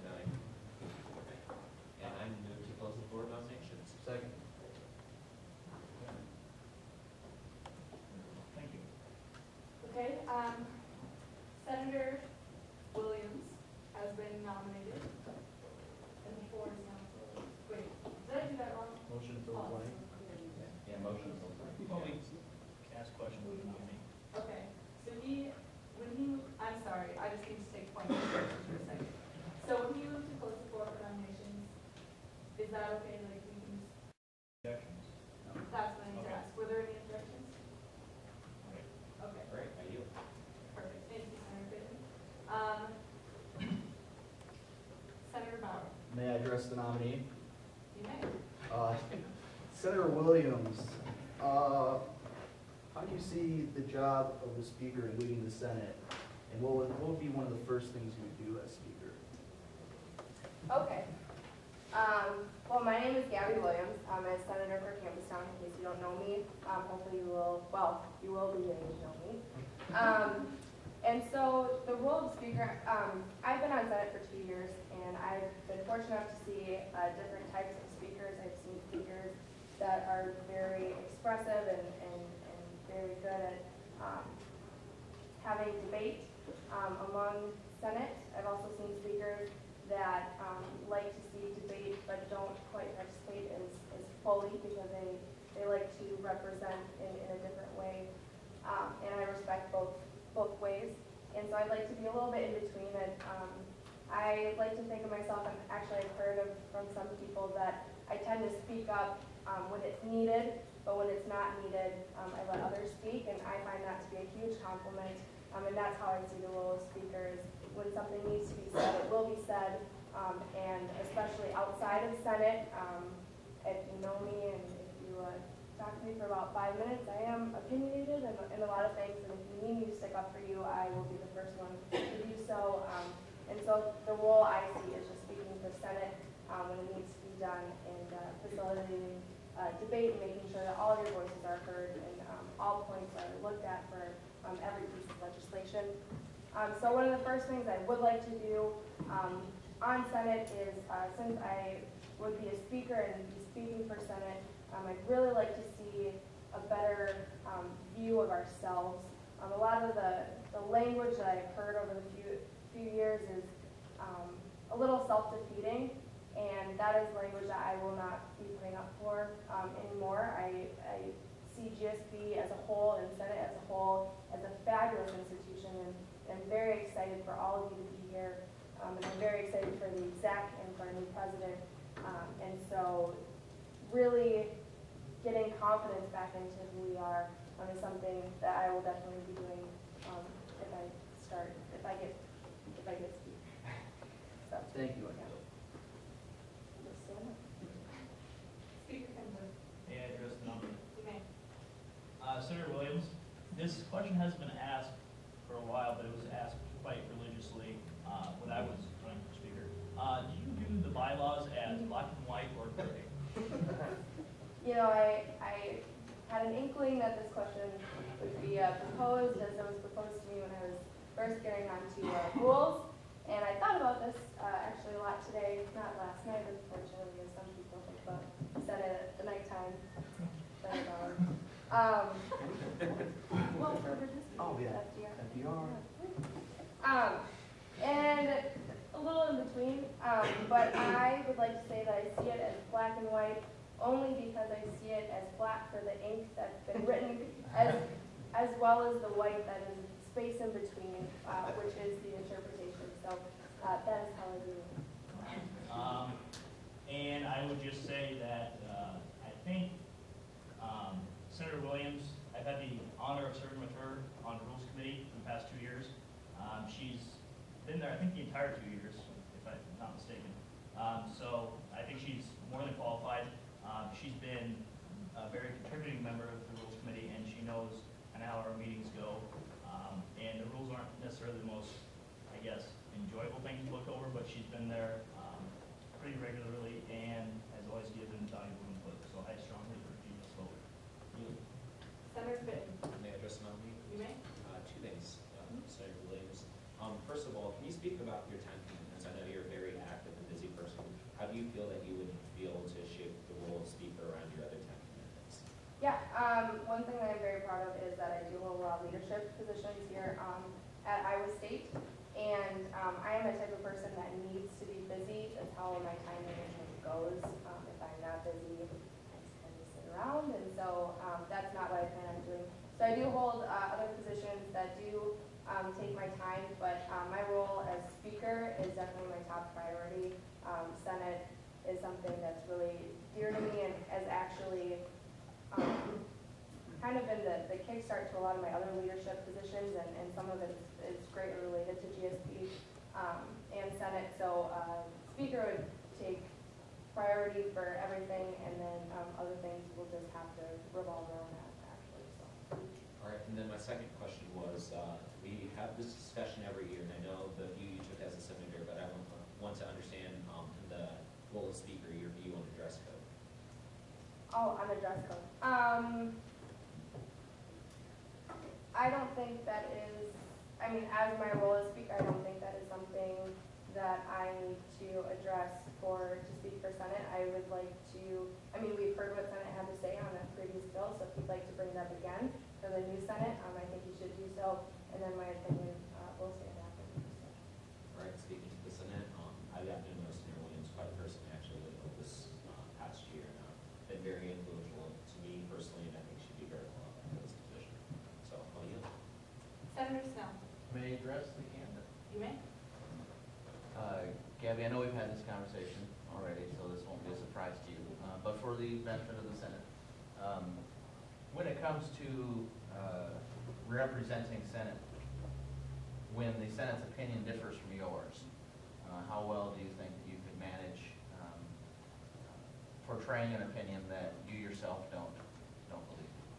I think I could do that quite well, as I think I've expressed in some of my other answers to these questions. My role as speaker is Speaker of the Senate, and so if you guys have an opinion that's overwhelming and that you feel very passionately about, it is my role to bring those issues to whoever needs to hear them. If they differ from my own, I'm sure we'll have great discussion personally, but that is where I stand on that. So, and if you do, please come and see me if I do get speaker. Hopefully I will get to know you guys very well and will know the concerns you have, and would, more than anything, would love to bring those to the student body. Thank you. Just as a brief comment too, when Gabby was speaking on her own behalf, and she said that she usually leaves talking to other people and then speaks when it's necessary, that's absolutely true. Gabby's always been a very moderating voice. I've attended Rules Committee meetings where sometimes there's some radical opinions about a particular issue facing Senate. I know I've been one of those radicals, and Gabby's always been very good at seeking a middle course, and her personality absolutely fits with what we need from a speaker. So I endorse you wholeheartedly. Thank you. Speaker Kendler. Motion to fill the blank position. Second. You see.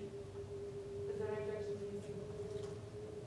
Okay, the blank is filled with Williams. And changing the floor, I will call the question. Second. Okay, we are now voting.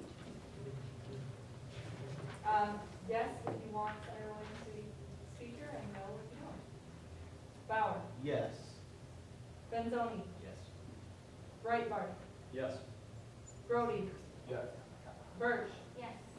Byro. Yes. Clark. Yes. Cordero. Yes. Daubert Stegner. Yes. Fitton. Yes.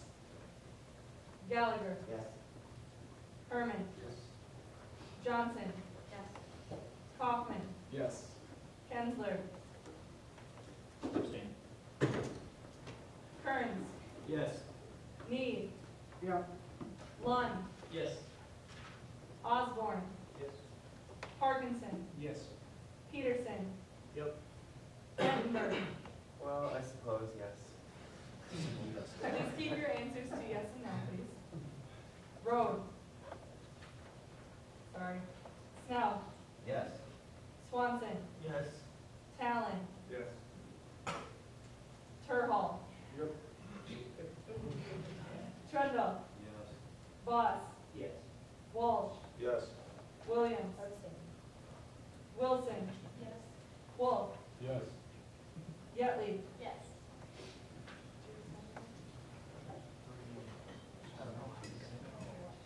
Okay. By a vote of 31 to 0 to 2, this passes.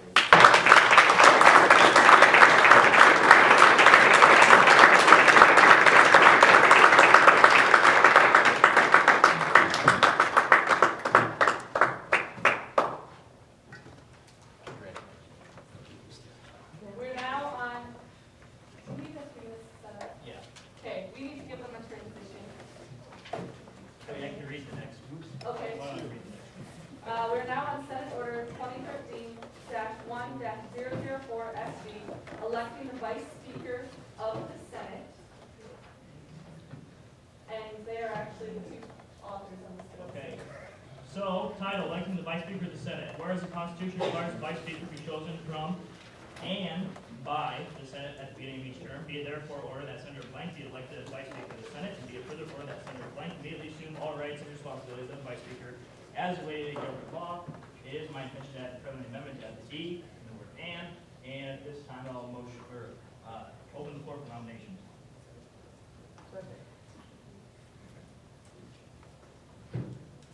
Senator Boss. I would like to nominate Senator Barry Snell for the position of Vice President. Vice Speaker. Yeah, Vice President. We don't need a constitutional issue tonight. I accept the thanks. Fit. I would like to nominate Senator Kaufman. I respect his advice.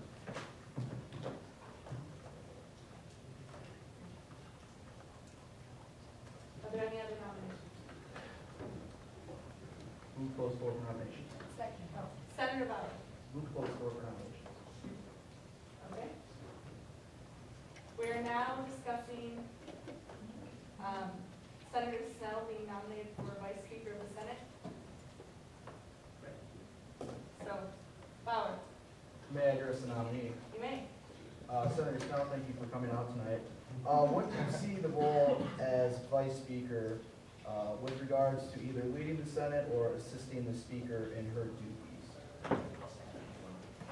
That's actually a good question. That we might have some opportunities with Vice Speaker. As the veterans know, Vice Speaker has just kind of been a hole in the water, just kind of sits and his responsibilities pretty much traditionally have revolved around wrangling office hours. That is probably a waste of resources because we promote a good senator typically to sit in the Vice Speaker seat, and in so doing, isolating them just in handling office hours, it was probably a waste of good talent that the Senate could use in another way. So I think that if I am selected as Vice Speaker, I think we might be charting new territory. I kind of see the Vice Speaker as an actual assistant to the Speaker of the Senate, in addition to the traditional role of keeping track of the office hours. Maybe as a Senate whip, try to be the go-to guy that kind of handles a lot of the questions and gets the Senate together to discuss certain issues, kind of be around, be the Johnny Factotum, the guy that is everywhere and does a lot of different things for a lot of different people, kind of facilitator for the Senate. That might be one thing that we might want to look at doing, and I'd be happy to do that. But I mean, does that answer your question? Yeah. I think we're going into new ground here. So I'm definitely open to opinions and some discussion about what perhaps the Vice Speaker role could be for the future, and I'd like to be part of that foundation. Yeah, I can speak on Barry's behalf. He's very qualified for this position. He's very involved in GSB. I've seen him at every committee meeting. He knows the rules. He knows the bylaws. And I think he's just an outstanding individual, and I think he would be great as our Vice Speaker, and I yield. Senator Boss. Question. I withdraw the half-sentence word I made. President Hughes. Yeah, my opinion on your leadership is completely irrelevant, so I just want you to keep that in mind. But speaking as a former Vice Speaker and former Speaker, what Senator Snell just spoke about is really exciting, and I look forward to working with him and Speaker Williams in the future. I know that Senator Snell and I have been at odds in the past, but I talked about this earlier. Moving forward, we're getting things done, and our perspectives, when we do disagree, we'll be able to come up with solutions to those, and I think that this is a phenomenal leadership team for the Senate. So, like I said, my opinion is not relevant. I shouldn't really be speaking on your selection of Speaker and Speaker. But I do have some unique qualifications to those roles in the past, so I will just yield without a recommendation. Senator Kensler. Yeah. Well, that's good. But yeah, I would also like to not only say I'm in support of this nominee, but also say that I believe he is one of the most contributing non-Rules Committee members to the Rules Committee. He attended several times last year, whether it be for bill or whether it be for a bill or whether it be just for sitting in to see what's going on. I disagree with him wholeheartedly in the past on certain issues and agree with him on others. But regardless, he's always been the type of leader that is willing to compromise and willing to not only find that middle ground, but to actually work towards that, that common solution. So at this time, I'll call the question. Oh, I'm sorry. At this time, I'll motion Phil Blank with the nominee. Second. Okay. You see. Are there any objections?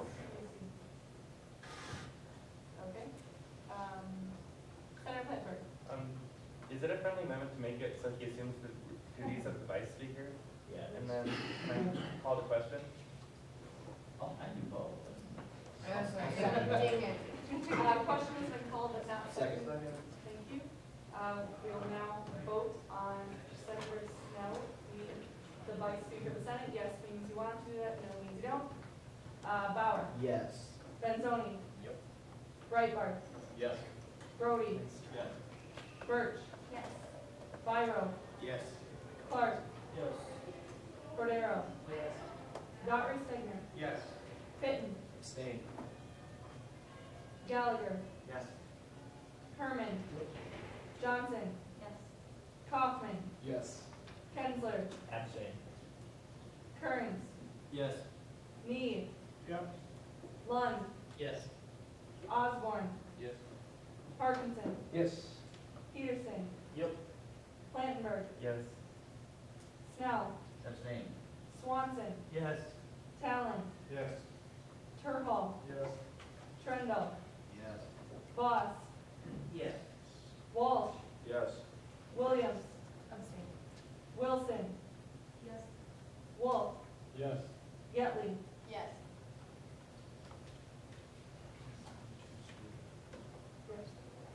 By a vote of 29 to 0 to 4, this passes.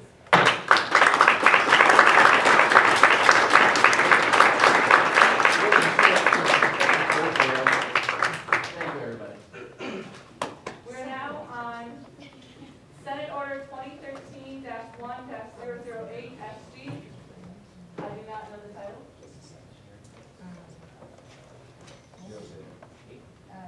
It's on ledge now. Give us a minute to get set up. Senator Bittner, you have your office. Yes, I am. At this time, you may speak about this. Title, electing the chair of the University Affairs Committee. Whereas the bylaws require that the chair of the University Affairs Committee be nominated and selected by the second meeting of the first session of Senate, and be it therefore ordered that Senator Blank be elected as chair of the University Affairs Committee, and be it further ordered that Senator Blank immediately assumes all rights and responsibilities of the chair of the University Affairs Committee as delineated in government law. At this time, I open the floor for nominations. Clark. This time I'd like to nominate Senator Blankenberg. I accept. Fitton. At this time, I'll nominate Senator Merle in his absence. Have you spoken to Senator Moore? I have. And he accepts. Yes. Senator Benzoni. Just point of interest, as a former UA chair, do you have any additional recommendations? Point of order. I will not give any. Senator Byron. I would like to nominate Senator Kearns. I said.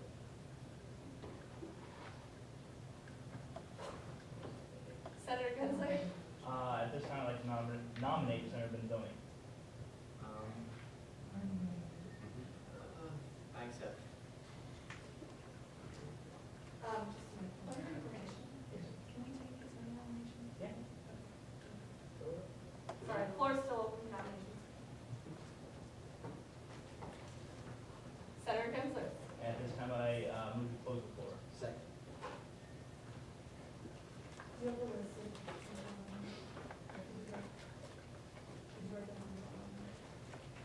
Okay. At this time, I will invite the senators who were nominated for University Affairs Committee Chair to go to the podium, and you will have 30 seconds to talk about our qualifications, and then we'll open up for questions.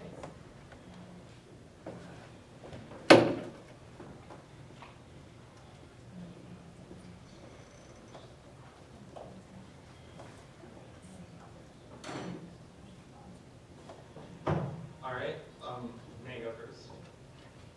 You may. All right, I'm Senator Michael Frankenberg. I've been on University Affairs for a year now, this past semester as the vice chair of the committee. And I've worked on a number of projects with actually several of these people behind me and Senator Merle, who couldn't be here tonight. And I would just like to say that in that time, we've worked on a number of projects, but there's so much that the committee can 5 do. seconds. And I will just say I'm looking forward to the next year. As a point of information, can the chair limit the time? I want to open up to questions. The reason I'm limiting the time is that they give brief 30-second overview of their qualifications, what they think is most important, and then you can ask questions as needed. Okay. Senator Kearns. For those of you who don't know me, my name is Matt Kearns. I served as the senator for the College of Ag and Life Sciences last semester as well, and spent the last few months here on the University Affairs Committee. So I have a little bit of experience with them, and I know what our role is and what we can do for students. Going forward, I look to work with the Office of Risk Management and Event Authorization to help students plan events easier and more smoothly, as that has been a concern that many students have talked to me, as well as other projects that I might talk about later, since I just told them I had 5 seconds. Senator Benzoni. Hello, my name is Peter Benzoni. I was previously an at-large member of the University Affairs Committee. Sorry. My qualifications basically consist of having experience with it, having experience during projects in it, and just generally along those lines. What I'm looking to do in the future is to foster communication between the Senate and that as a whole, and then should get old projects and new projects ongoing. Senator Fitton on behalf of Senator Merle. I'm not 6'4", so therefore not Senator Merle. Speaking on his behalf, he was a senator last semester for the Inter-Residential Association, RHA. This session he's representing engineering. He's a member of the president's leadership class. He's very involved, very passionate. Took a hold of a lot of projects, and I think myself can work collaboratively with him. I have different projects that he sent to me. I know full explanations that I can take questions on his behalf. And once again, very passionate. I think very qualified for this position. Thank you. At this time, questions for the nominees. Senator Voss. May I address Senator Platt, please? You absolutely may. The question I have for you is there anything else you'd like to add to the 30 seconds that you gave? Yes. So the projects that we worked on last year have been some great sustainability initiatives with the Students for Sustainability ad hoc committee that we had, as well as a couple of resolutions that have been great, and several of them are being implemented by the cabinet. As former chair of the committee and now vice president, has already done the bike share program that we started in the committee last year. And any great ideas, I've had a couple of ideas, but I'll save those for the committee. Okay. May I address, who's second here? Senator Kearns? Senator Kearns. May I address Senator Kearns? You may. Is there anything else you'd like to add to addition to the 30 seconds you were given? Well, thanks for that, Senator Voss. I appreciate that. But no, there are several other projects that I'd like to work on going forward into the next year. I look to get more actively involved, not only on the University Affairs Committee, but within GSB as a whole, working with the senators who may not be serve as a position on the University Affairs Committee, but have ideas, and being kind of liaison between the rest of the Senate and helping those ideas also be heard. I've heard from several students and have kind of conducted my own little survey of different issues that students have with the university and different things that they see that can be fixed. And I look forward to working with the rest of the University Affairs Committee to doing as much as we can with that throughout the next year. So if you have any questions about specific projects, I can give you those. But otherwise, I look forward to the next year. May I address Senator Benzoni? You may. Thank you. Just first question, Benzoni, is that a town? Northern. The second question, is there anything you would like to add besides the 30 seconds that you were given? Yes, but I will refrain from doing so because I feel it defeats the purpose that Vice President. Thank you. May I address Senator Fitton on behalf of Senator Merle? You may. Thank you. I was just going to ask, is there anything you'd like to add besides the 30 seconds that you've given on behalf of Senator Merle? I'm first of all, Senator Merle has proven just to be very passionate about GSB. First and foremost, I think it's good to have students who care about making a difference here in the Senate and for the student body. And I think Senator Merle has exemplified that first and foremost, and I think that's a necessary quality. Second of all, he's shown initiative as well. Those who are returning, it's simple things like initiating the T-shirts that he wanted to get for the first week. He finds something, he latches onto it, and he wants to get it done. And he put down his own money for those T-shirts, is waiting for Senate to come to a decision on that, or Senate members to come up with the money for that. But he's willing to take the initiative, go out on a limb for himself, and I think that's been exemplified by, once again, his leadership as a member of the President's Leadership Class, again, as an IRHA Senator working with them. But lastly, he comes to the table with a lot of plans that he wants to work with the University Affairs Committee. This is something that I brought up actually last semester, and former chairman, I can't even remember his name, he was known so much, Norris, really did not show the initiative to continue the project. And the Hughes-Fletcher administration has brought up the bike share program, which he and I talked about a lot last semester. We had an exchange student who had that as a specific project. But along with that, things that can work internally within GSB with the PR committee, going on listening towards the student groups, getting their input. And specifically one that I think is very necessary is finding ways to promote, after-hour study space, so students know other places besides just the library where they can study, making that available. And then lastly, as well, the internal GSB finance process. What we often see is that groups come to us that aren't eligible for funding, but they don't know where else to go. What Senator Blackbird, or excuse me, we haven't talked. Senator Merle and I have thought about, and one he initiated as well, is finding compiling a list on a spreadsheet and going throughout campus and finding different funding sources for students throughout the campus community so that they can see or get the funding that they are entitled to first and foremost, and they continue the service they provide to student organizations and to the university community as a whole. And so that's kind of, once again, reading off what he gave me. That's his platform, and I'm kind of speaking on his behalf as well. I want to thank all four of the senators for, three senators for accepting nomination for the Senate 54, representing Senator Merle. So that's all I have. Senator Kensler. May I address the nominees? You may. This is a question for all of you. It's a two-part question. You can answer it however you like. Both parts are none. Doesn't matter to me. But seeing as how the University Affairs Committee is kind of one of the most broad committees on GSB, at least our standing committees, can you talk about what time commitments you may have that would take away from your time on UA, and the vision that you would like to see UA committee go in the next year?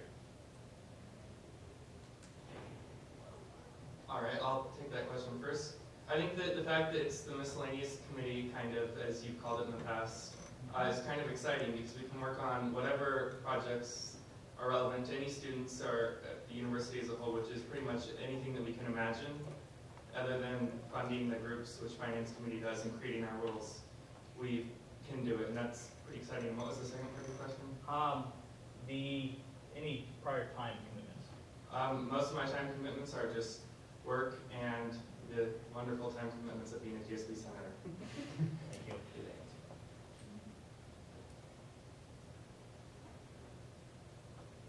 Well, to answer the first part of your question, with which direction I want to take the University Affairs Committee, like you said, it is very, I agree with Senator Plattenberg, it's very, very broad, and we can cover a lot of things, and that's the great thing about it. But I think being very broad also sometimes limits us in actually taking specific projects and getting things done with those projects rather than just coming up with ideas. I would like to, with our committee, go forward and be more of a liaison for students that have issues and make ourselves more available. As a senator, I believe that's all of our roles, but as a University Affairs Committee, even more so, things that we can do to help students out and just be there between them and the university. Serving as in this position, I actually just before this meeting, sent an email out to someone talking about problems with event authorization. And like I said, I think the rest of the people that were on the University Affairs Committee can attest to this, that I had a fairly large list that I wasn't even able to share with everyone in our meetings about things that I want to get done going forward. But not to ramble too much, my other time commitments on top of being a GSB senator, I serve as an ag ambassador, which is not a very large time commitment on a beach committee, but that will expire here pretty quickly. And other than that, I'm looking forward to devoting a lot of time to GSB. All right, thank you. All right, I'll try and keep it short and sweet. My other time commitments are varied, but in general should not interfere too much with university affairs, as they are relatively minor and for the most part flexible, with the exception of my catering and DJing. As for my specific goals in which to take committee, like I said, it is a very broad committee. What I would like to do is deepen it into perhaps one large project that we take care of. So, for example, we could work on putting solar panels on some roofs. That is just throwing out an idea, but something that might be a little bit more expensive, might be a little bit more time-consuming, might take more than one or even two people working on it. Might take the efforts of the whole committee. I'd like to basically deepen the scope of university affairs.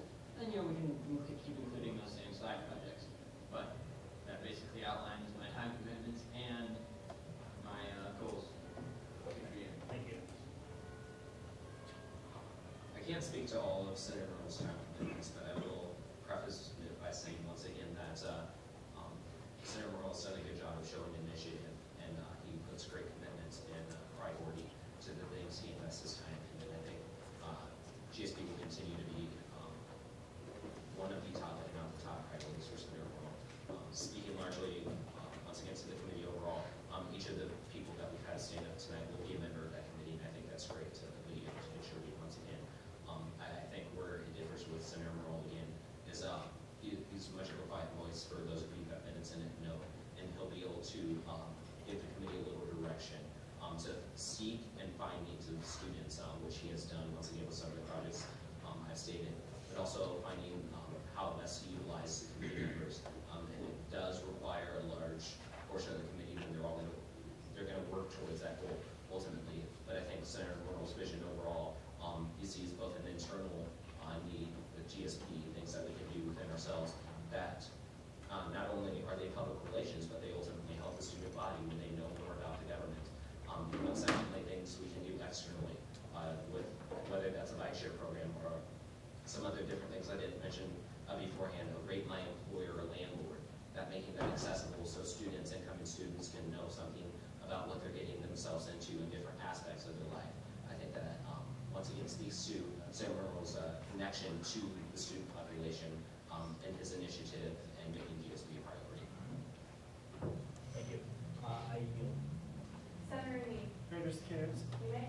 A lot of what I've noticed from UA over the past 2 years is that they focus a lot of their time on projects that cost a lot of money. And in our budget fund, we don't exactly have a lot of money. So how much do you all think that you can get done at UA if you weren't to spend it? All right. There are a couple of expensive projects that we've done in the past year. However, there were some nice, cheap projects, like the one that actually Senator Benzoni was working on, which is designed to get various clubs just to be more communicating with each other, so they know like where they're traveling and they can coordinate sharing a bus or something and saving expenses. There was also, we worked on like bringing up issues, the safety walk that we do every year with on-campus areas that aren't very safe, aren't very well lit up, or sidewalks that are damaged, or lecture halls that are really in horrible shape, like the one in Gilman we looked at. So we could do a lot of resources like that and maybe some cheaper projects.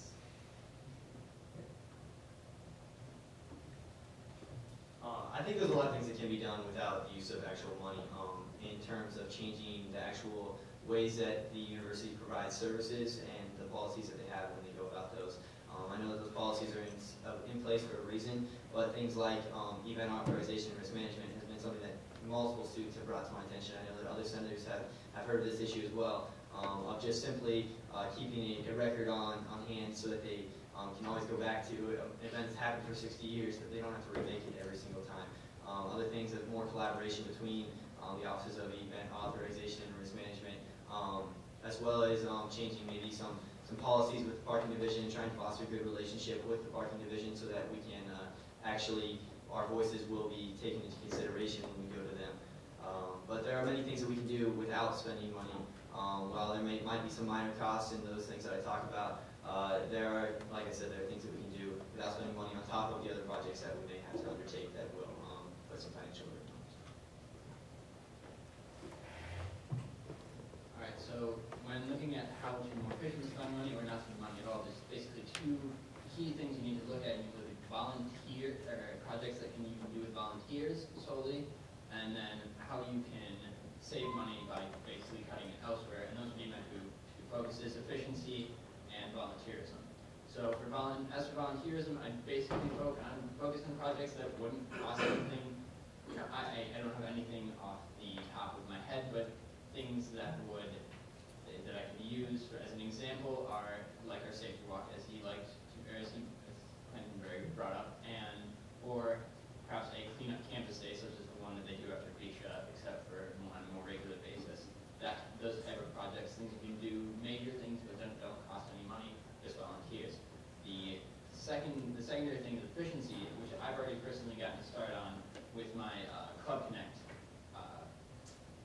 It should be a subdivision of either the student org website, if we ever approve that, or the GSB site, and which would basically bring clubs together to get them to save money and pool resources so that that money can be used elsewhere. So, like, for example, the Mountaineering Club and the Kayaking Club are both planning a trip to Colorado. Why not go together, save a little bit of cash, and then give someone else, or even do another UA program. But basically, to recap, efficiencies and volunteers. I think that's an excellent question, which plays in the Center World's platform, and it kind of touches on what Senator Mazzoni said. It doesn't take a lot of money to build resources to find the different ways that campus funds student initiatives, or the way that it doesn't take a lot of time to find different places on campus that directly impact the student experience at Iowa State. It shows time and initiative, which once again speaks to Senator World's platform, his character, and his ability to do well in his position. Senator Stump. Vice Speaker Stump, excuse me. Thank you. For the benefit of the new senators, may I have permission to read from the bylaws? You may. When we went into this, I know we didn't give you a job description of what this nominee will do, nor what the UA committee does. So I'm just going to read you 3 lines from the bylaws here. It says, the committee as a whole shall review and disseminate information related to referred legislation for the benefit of the Senate. Pretty vague. Review legislation pertaining to the interest of the student body not delineated elsewhere in the bylaws, which nominee Clantenberg mentioned. They're kind of the miscellaneous committee. And the third one is advocate student interest related to the improvement of services and campus projects, with all 4 of them, have spoken to. Now that you have the actual job definition here, I would like permission to direct a question to President Hughes. President Hughes, the University Affairs Committee bylaws says that you may appoint somebody to be a voting member of the UA committee. Do you intend to do so? I'm not sure yet about that. I do know that newly confirmed Director of Student Affairs Mike Hofer has stated that he plans to attend all the UA meetings, and that would maybe be a good role for him. In the past, it has kind of been informal. I know when I served as Director of Student Affairs, we had a bit of a rocky start with the former chair Norris, but then we had a former Director of University Affairs on the cabinet with Reyes, so we're working more closely with them. So I guess my short answer to your question is, I guess I'm not sure yet what I plan to do, but I do know that we will have involvements with the committee, at least through Director Hofer and also Assistant Director Montgomery. Great, thank you. May I address the nominees? I don't know if you guys are aware of that. The president may appoint a voting member to your committee once you take it over. The bylaws also stipulate that GPSS may also put a member on your committee as well. So given what President Hughes has said, and given the fact that ideally at least you have a member of GPSS in your committee. Information, can you clarify GPSS, please? Certainly, I'm sorry. That is the Graduate Professional Student Senate. It is our counterpart for the master's, PhD, and otherwise professional students. Good question. So with that in mind, you might have some outside members. How would you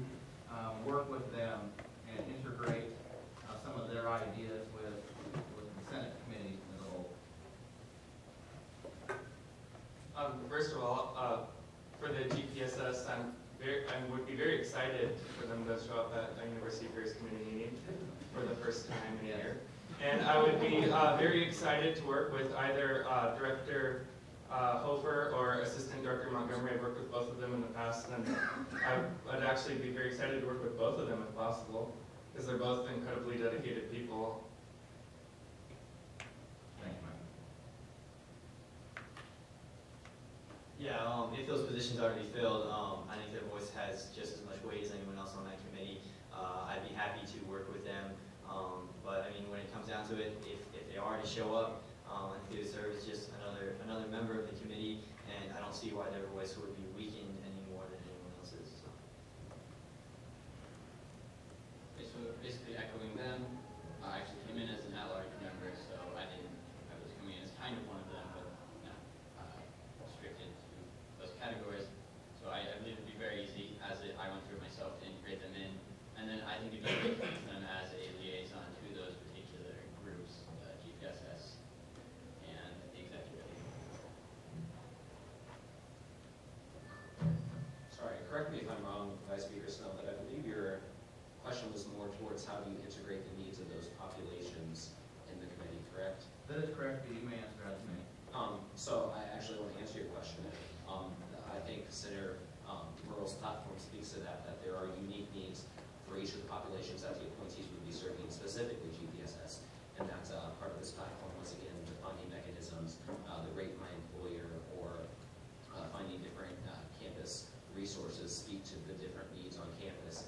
And once again, Senator Murrell has a lot of initiative in listening and taking initiative on those needs of different students as he sees fit. And he would obviously work with the committee to do that. Great, thank you, gentlemen. One last question. Again, Senator Planberg hinted at this in his initial presentation, that UA has kind of been the whipping post of Senate, because it is the miscellaneous committee, and so many people come and go from it, and I know all four of you are aware of that. And since you're aware of that, then my question is for you: how do you plan to keep your members accountable so you don't lapse back into that lazy, do nothing committee reputation that the committee has received? All right, I'll take that one first. The members, I kind of like how we ran it this past semester, where everyone will work on like a small project on their own, and every week you're expected to come with your weekly progress report and what you've done, what you intend to do for the next week. That's a very good structure for holding people accountable. Occasionally you're going to have a lot of tests that week and they won't get any real progress done, but that's understandable since we're all students. And then perhaps all work together on a big project too, with a weekly progress report every week and time to discuss where to go from there as a group. Did that answer your question? Yes, sir, thank you. Yeah, to speak on what Planberg said, former UA Committee Chair Kletcher had set up so that everyone had their own individual projects that we would work on and present each week on our progress on those individual projects. But I think that while that's a good idea to have everyone have their own individual initiatives, that it helps when, like you said, when somebody's more busy in 1 week, that if you could pair those up or have different groups within the UA committee so that there's more minds actually devoting to an issue and therefore putting more time towards it and having a more likelihood of actually doing something. Like you said, that a lot of things it's just a lot of talk and it doesn't actually get done. So having more minds work on one project and rather than splitting everybody up and force them to work on their own, I think would help a lot. So I definitely agree with the sentiments of the previous two candidates. With my own addition of, I would like at the beginning when you are looking to start a new project to define a timeline, because you will know the weeks that you're busy. You know when your tests are for the most part. I understand there's some unexpected weeks, but for a timeline that you're planning, you or your group, in the case of larger projects, out exactly what you're going to do when, and then holding the members accountable to stick to that particular timeline. In addition to the weekly progress reports, and hopefully I love the idea of getting small teams, because teams tend to hold each other accountable for work.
point of information, you have 15 minutes remaining on this vote.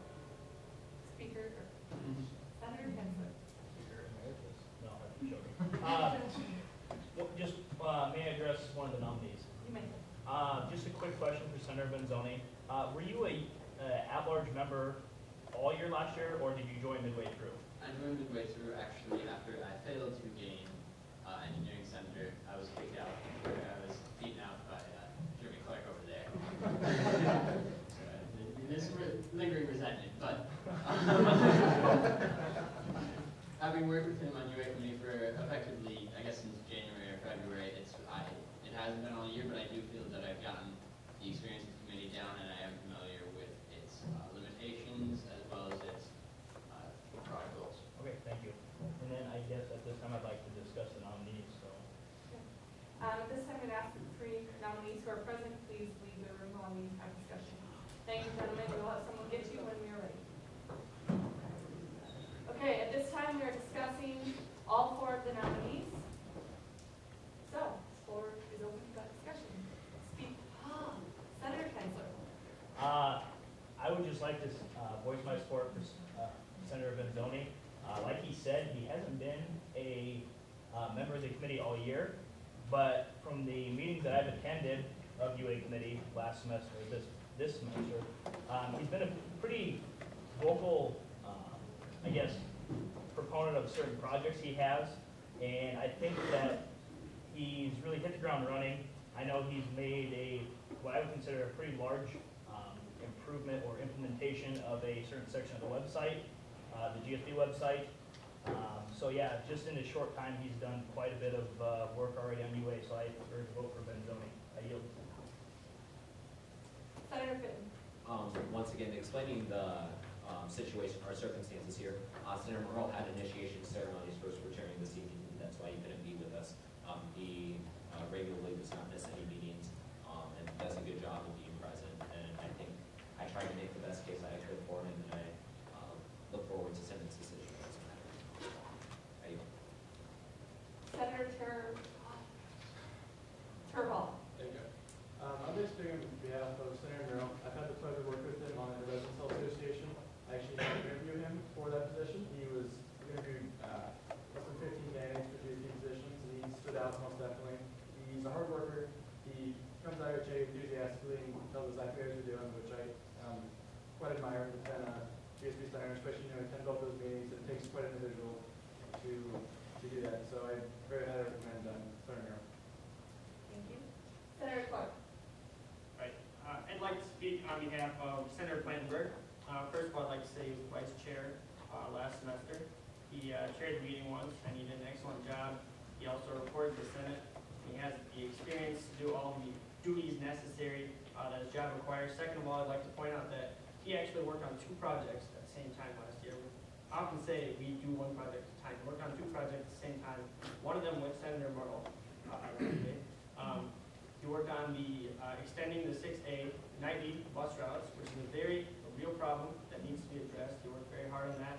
And he also worked on getting recycling bins in residence halls, despite many people telling him this was a bad idea, many people telling him this would never work. He got it to IRHA and he got it to be voted on. So he did an excellent job being a proponent of his ideas, and he'll bring that to the table as the chair, I believe. But I will say definitely all of them excellent candidates. Like he said, Matt has a lot of ideas. Zach definitely brought a lot to the table as well, along with Peter. And Peter was only there for a little bit as an at-large member, but I myself was an at-large member at one time, and I can tell you that as an at-large member, you're just as competent or just as capable as anyone else. So I yield the floor. Point of information, on the recycling bin bill that you mentioned with Michael Plantenberg, I'm currently on IRHA along with some of these other people, and that bill actually passed after some contentious debate, actually due to the advocacy. Senator Dean. Right, so I think they're all qualified, obviously, and I think they all can do a good job. For me, it comes down to what my question was centered around. I think a lot of what UA has focused on in the past, on the projects they've focused on, are things that some of you don't know about, things like $2,500 bike pumps and $2,500 solar powered trash cans, and other such things that we've had contentious debate on in the past. So I most certainly don't think we have the money for those type of things this year. So I'm focusing on the candidate that I think proposed the best ideas, the best that they could do without spending a lot of money, and I think the person who did that was Senator Kearns. His idea on dealing with the Office of Risk Management would be a huge undertaking, but if he could do that, I can guarantee you he would have the support of all 800 student organizations. Speaking from the standpoint of someone who's been a part of many student organizations and has talked with many student organizations presidents, the biggest hassle with doing anything student organization related wise is dealing with risk management. They're just, seems like they're just vicious, but so yeah, I would like to see that get resolved, so that's what stuck out for me, so I'll be voting for him. Point of information, you have 9 minutes remaining on this vote. Speaker Williams.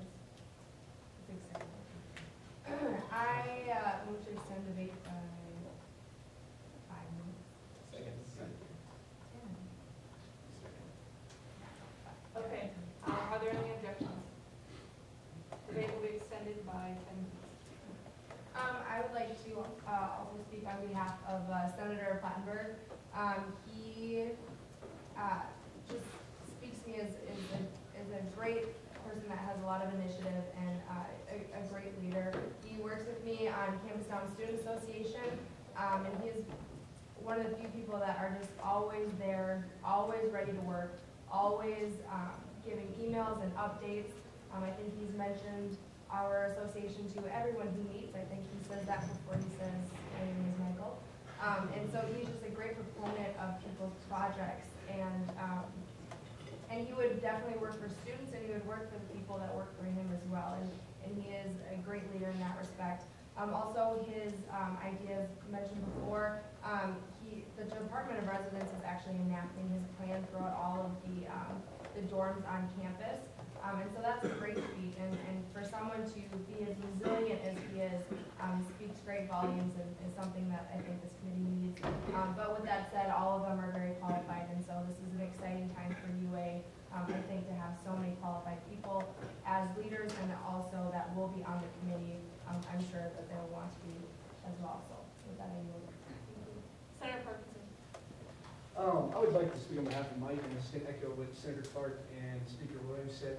I got to know Mike. I was a senator last year from August until now. And I got to know Mike for about a year as a student and a senator, and I've seen him grow and become more of a leader in the Senate. He's been attending CSA meetings, and he's on IRHA, and he goes to UROC meetings when I was on UROC last semester, and he's in IRHA. So again, Mike is very proactive.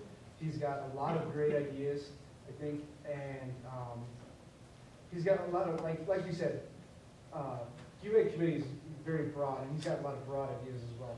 He's really easy guy. He's really easy to work with, and he and I have actually worked together on a few bills as well. And he's very open to new ideas. And like Senator Clark said, he's competent. He's ran UA meetings before. Too many veteran senators remember when last session when Vice President Clutcher couldn't be here, he would give the reports for UA. I just think he's overall the most qualified. Although they all are qualified, I think Mike has the most qualities that I would look for in a leader and someone who would run UA committee. So with that, I yield. Thank you. Senator Fitton, and as a point of information, this is your second. Move me down, please. Oh, there's someone else, sorry.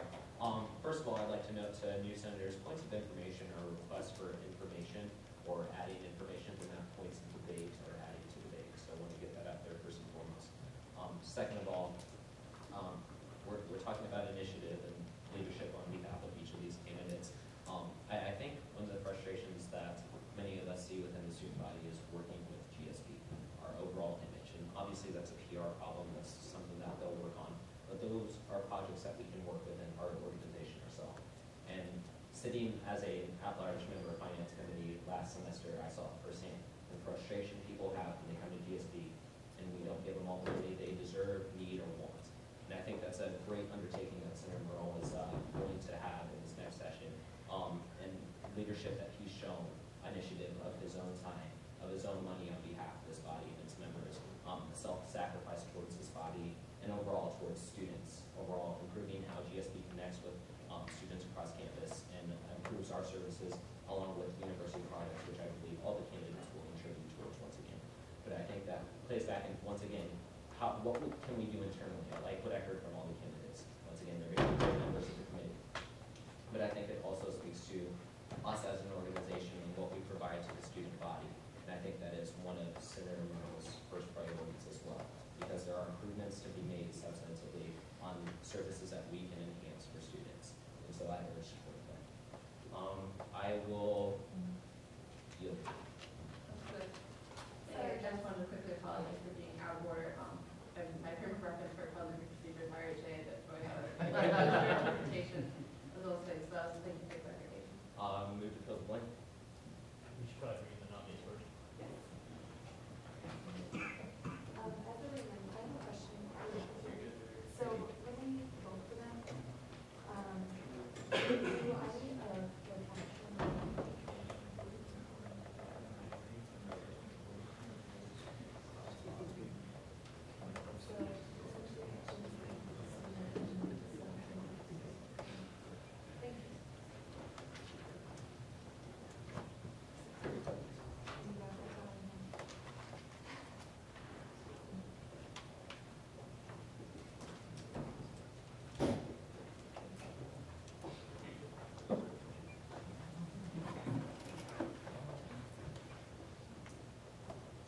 Okay, we will now be voting on senator to fill the blank in the bill. So please just state the last name of the senator that you would like, whose name you would like to fill the blank to be University Affairs Committee Chair.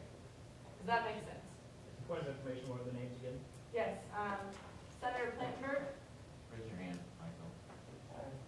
Senator Kearns, Senator Benzoni, and Senator Murrow. About this tall. Point of information, what is the entire voting process for about to undertake here? Is it just the person with the plurality of votes? Right, okay, so what we'll do is, everyone will say the last name of who they think should take that position, but in order to fill the blank, we do need a majority. So if one of these people doesn't have 17 votes within this first voting, then we will drop the candidate with the lowest number of votes and revote. I'm clear on that? Excellent.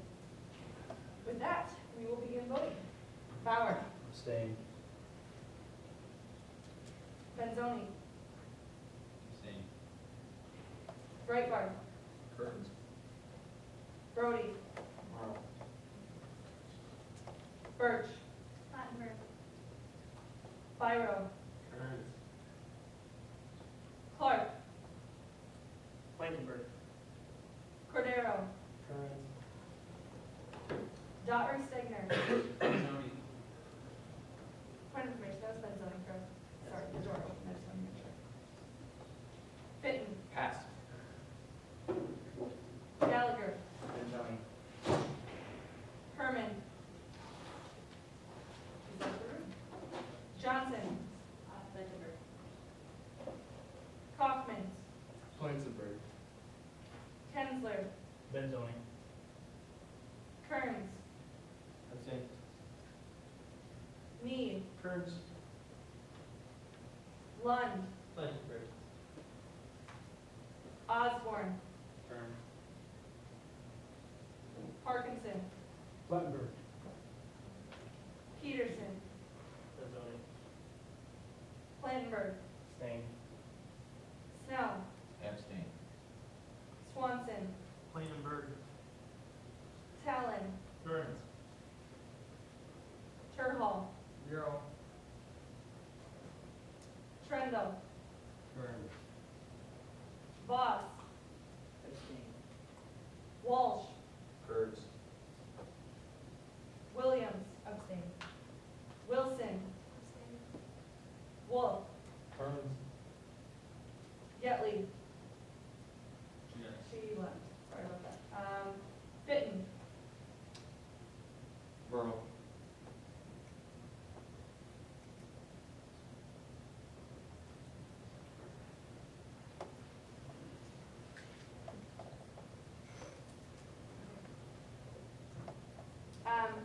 We do not have a majority, so we will have to revote. Senator Murrow, name will be dropped from the pool of candidates. Should we discuss it?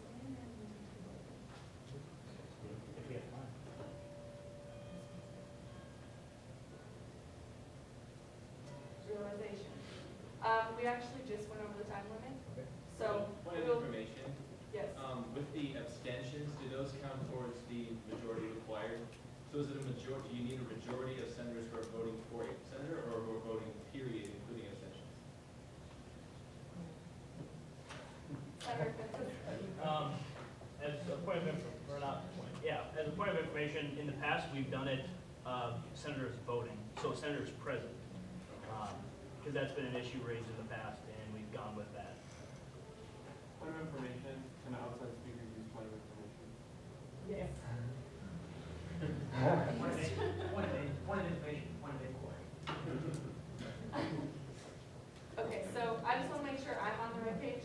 So, continue to move forward with how we're doing anything in 17 votes. Okay, thank you. Since, Get the vote tallies on those? yes. Senator Flankenberg had 7, Senator Kearns had 9, Senator Benzoni had 4, and Senator Morrell had 3. Okay, in the interest of getting this done fast, I'm going to go ahead and take myself out of consideration. Okay. We are now voting again. Senator Flankenberg and Senator Kearns. We're moving directly into that second vote. So please state the last name, just as before. Here we go. Senator Bauer. Pass. Benzoni. Flankenberg. Breitbart. Kearns. Brody.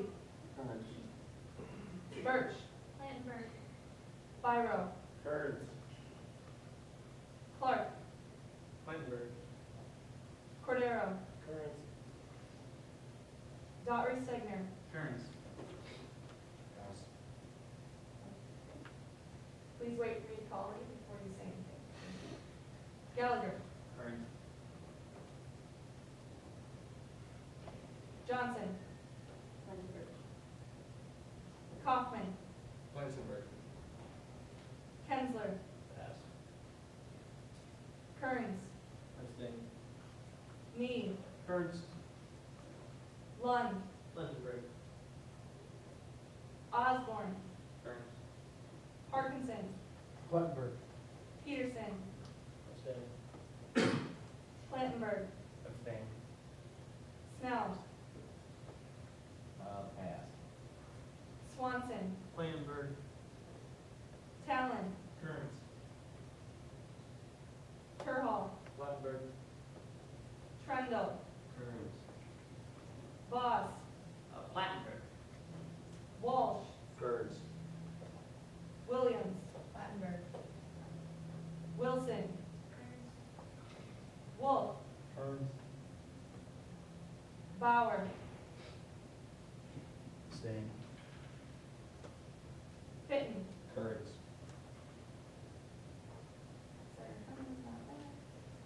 Kensler. Kearns. Did I miss anyone? Snell, sorry. Okay, Plattner.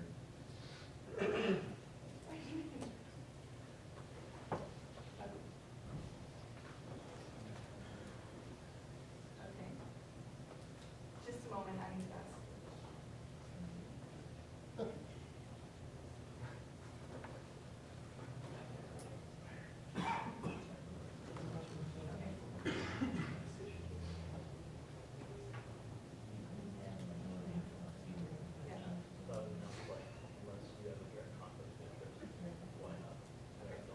Okay, sorry, I just wanted to clear some things up. So, we do not have a majority vote. Unless you have direct interest, please do not abstain. Please make a selection.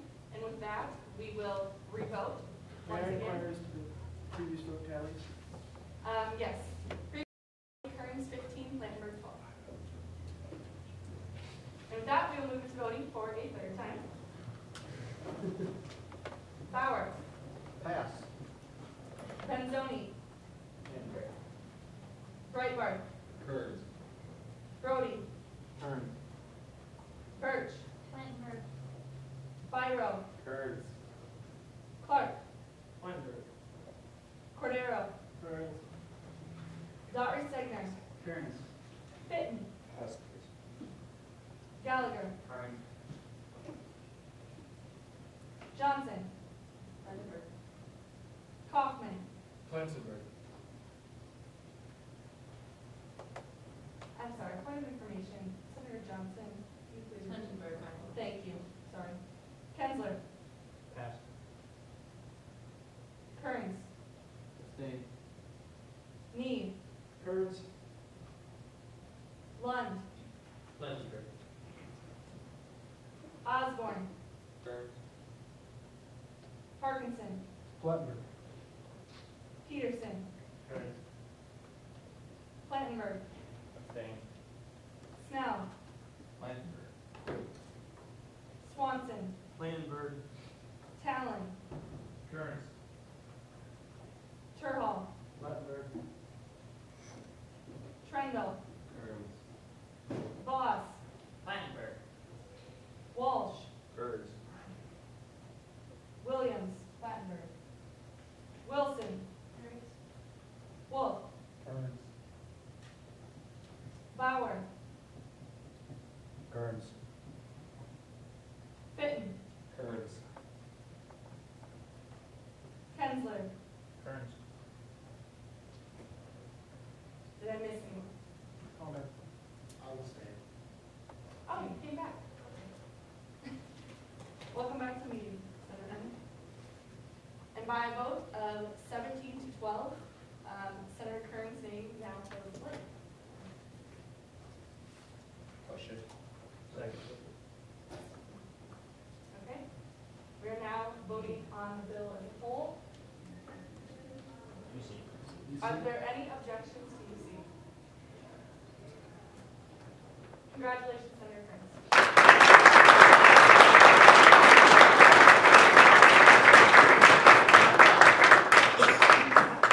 We are now on Senate Order 2013-1-007 SG, and I'm guessing this is chair of the committee. Correct. Title, electing the chair of the Public Relations Committee. Whereas the bylaws require that Motion the chair... considered as read.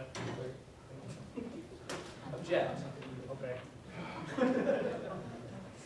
Be nominated and selected by the second meeting of the first session of the Senate, and be it therefore ordered the Senator Blank be elected as chair of the Public Relations Committee, and be it further ordered that Senator Blank immediately assumes all rights and responsibilities of the chair of the Public Relations Committee as it's delineated in government law. Senator Kensler. At this time, I'd like to nominate Senator Bauer. Oh, open for nominations. At this time, I'd like to nominate Senator Bauer. I'll accept. Fitton. I move to close the floor. Are there any objections to close the floor? We are now open for questions to nominate. Senator Kensler. As previous PR chair in the past semester, what can you say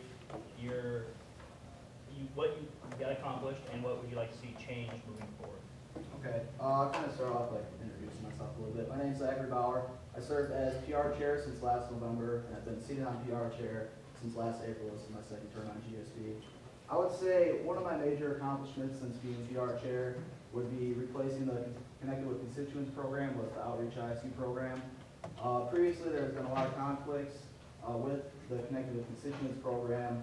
I won't really go into detail about that to save time, but when I went to the Big 12 Student Government Conference in the past year, myself along with Finance Director at ISD and President Hughes, the University of Kansas had a point system, they call it Outreach KU, and it goes through various different things as our current outreach program does.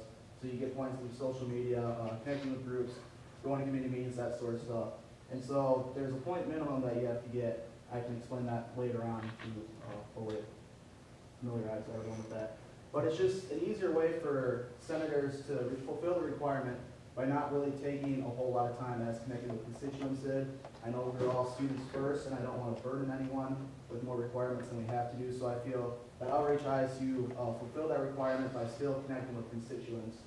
Other things I worked on was starting up a GSB newsletter. It has not gone out yet because I'm still waiting for the list of people that signed up in the past PR chair before me, and it looks like I'm not going to be getting that, so we'll be working towards getting that list filled and sending it out to our constituents So just kind of informing them what GSB is doing, projects and initiative, senators are taking on, that sort of thing.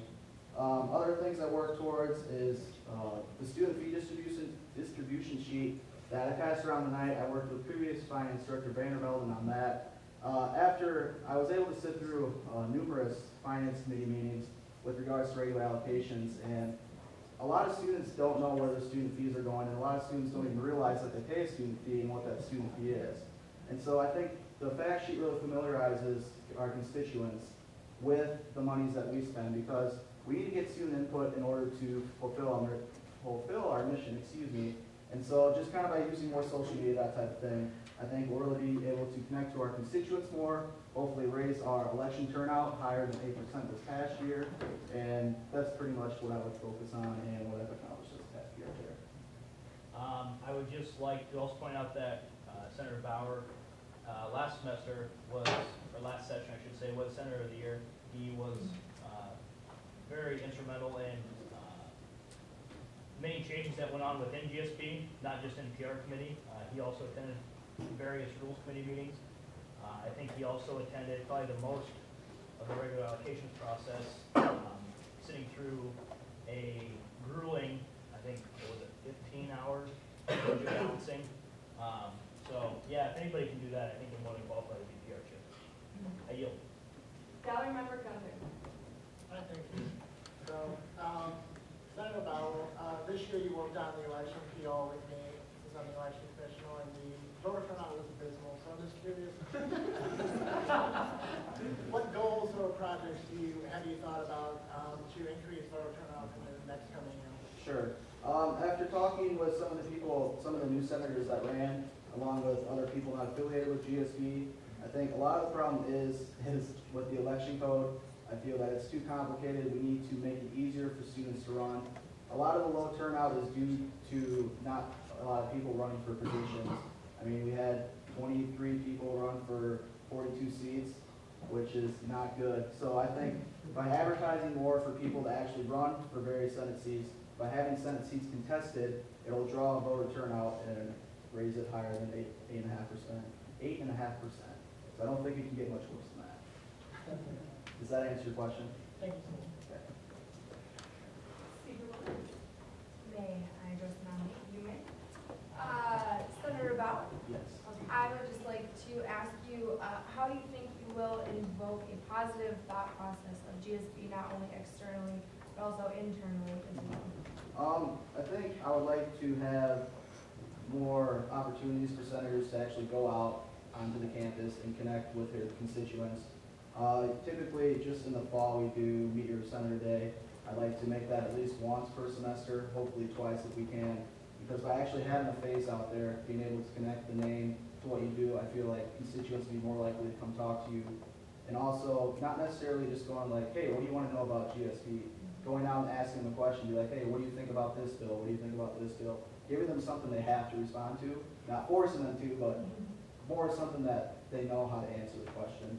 And then internally with GSB, I think President Hughes kind of addressed this a lot by having more a cohesiveness between all three branches, not just the legislative and executive branch. So we're actually already planning the retreat in September. So hopefully that'll familiarize everyone with each other, provide an opportunity for the cabinet members to find the senators within like their title and be able to work easily together by knowing the face, becoming friends, because I know we're all going to be friends by the time we're done here. And so by just having that cohesiveness, I feel GSB will improve as a whole. And if I may, Senator Bauer has too many accomplishments for me to even begin to address, but I have seen him just take strides. Man, as soon as he got here, he hit the ground running, and I've never seen such great leadership in a lot of people. And so he will continue to take us in a fabulous direction, and I'm more than excited to have you if you're now.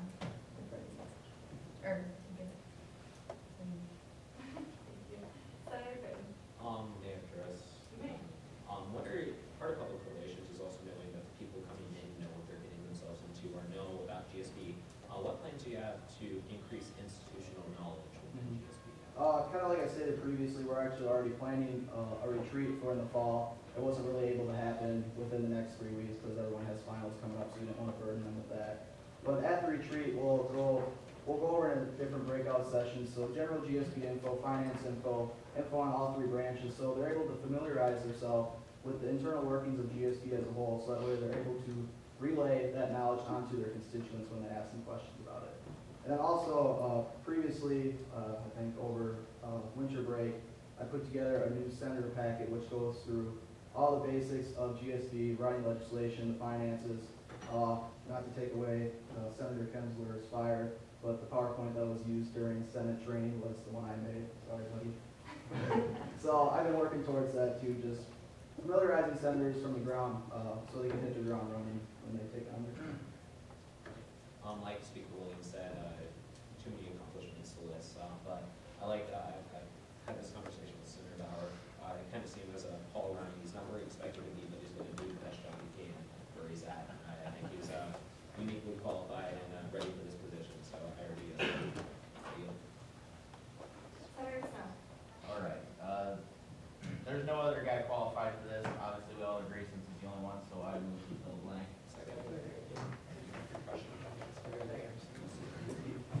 Are there any objections to UC? Is that still one or one? That was the bill one. I believe that was still the long way to see it. So we are now on the overall bill. Question. There is a placard up. If you have something to add, I will give the floor to Senator Kennedy. Okay, you're okay to vote? Okay. With that, can someone call UC? UC. I'll object. Okay.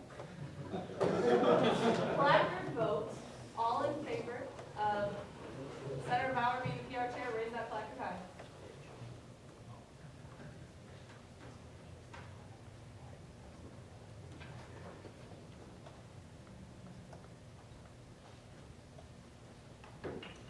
Placards down.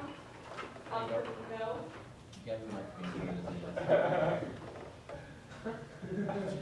Down. Up for abstentions. Senator Williams. Yes.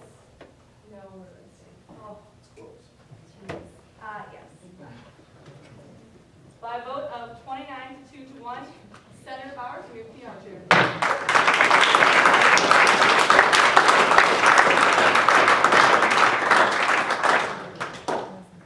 I just want to say I'm proud of you guys for doing that in 10 minutes instead of over 50.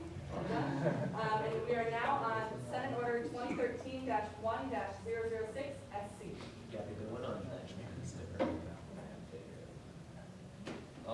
Title, confirming our outstanding advisors. Whereas bylaw 8.3 details the approval process for GSB advisors, and whereas all GSB advisors must be confirmed by the Senate, and whereas these 3 individuals are currently serving in the advising roles, but the proper procedures have yet to be followed, be it therefore enacted that Richard Reynolds, Director of the Memorial Union, be appointed GSB advisor, and be it further enacted that Corey Williamson, Associate Director of the Memorial Union, be appointed GSB advisor, and be it further enacted that Pamela Anthony, Dean of Students, be appointed GSB advisor, and be it that further enacted that the terms of service of these advisors, begin immediately and continue until death, resignation, or reversed by an order of the Senate.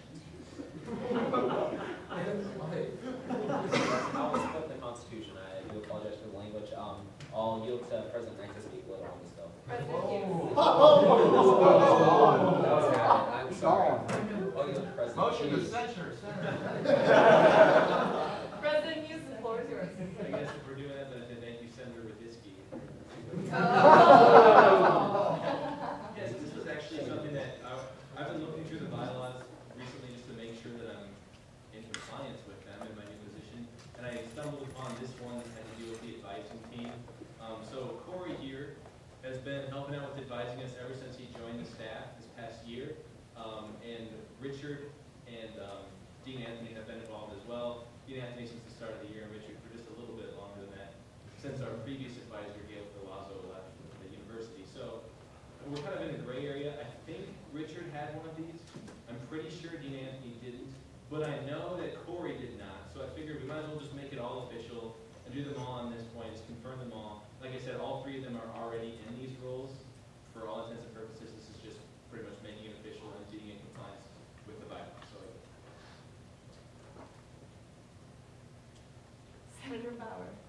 think our advisors are more than qualified in their positions. They've done a great job already, so I will call the question. Second. Are there any objections to UC? This passes.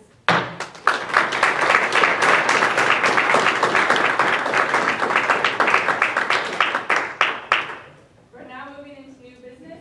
Senate Bill 2013-1-001F, Performing Arts Carryover Request. Title, Performing Arts Council Carryover Request, whereas the Performing Arts Council, at this time, I'm going to consider as read. Second. All right, basically, this is on first read, first and foremost. Every year, we have different organizations that don't use all the funds that they were allocated during the regular application cycle. It is not my intent at this time to have the group present next week. I might actually go to Finance Director Radisky on whether it's my intent to send the Finance Committee yet, but at this time, no. I'll yield to Senator Radisky to talk on that, or excuse me, Finance Director Radisky to speak a little more on this. The question that was forwarded was, is it office intent to send the Finance Committee? Correct. Me. Depends how quickly you see the fire. I believe it's our intent to seat Finance Committee next week, so. So if you're willing to pass this the third meeting of the session, then you can. All right. What do you know that it's possible? Basically what he said there, we can wait till next week when we have Finance Committee members, I believe, but that's an interview. That's irrelevant. We can wait till next week, or we can wait another week until we have Finance Committee members. So I'll use questions of intent at this time. Speaker, Senator Kinsler. Is the author's intent to explain why the group will not be here? Yes. Thank you. Are there any other questions of intent? Senator Pittman, the floor is yours. All right. I will yield at this time. Senate Bill 2013-1-002F, KURE Fest.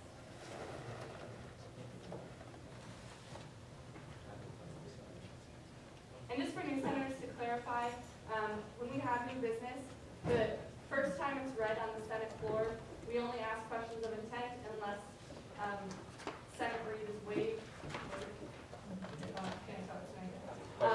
So that's kind of where that is. If you have questions about that, feel free to ask any of us. But that gives you a week to discuss it with your constituents before voting in polling. And to clarify, questions of intent are questions that have yes or no answers. Title, KURE Fest, parentheses E, curating unbelievable rad entertainment for every student to enjoy. Motion to consider as read. It is my intent to make an amendment for this. This total doesn't add up. It was actually supposed to be in one of those other columns, so we'll see how that works later. It is my intent to have a member of the group present, and it is not my intent to send it to Finance Committee. I'll yield to other questions of intent at this time. All right. Thank you. We're now on Senate Bill 2013-1-003F, SUORG database rewrite. Title, rewriting and improving the student organization database. At this time, I move to consider as read. Are there any questions of intent?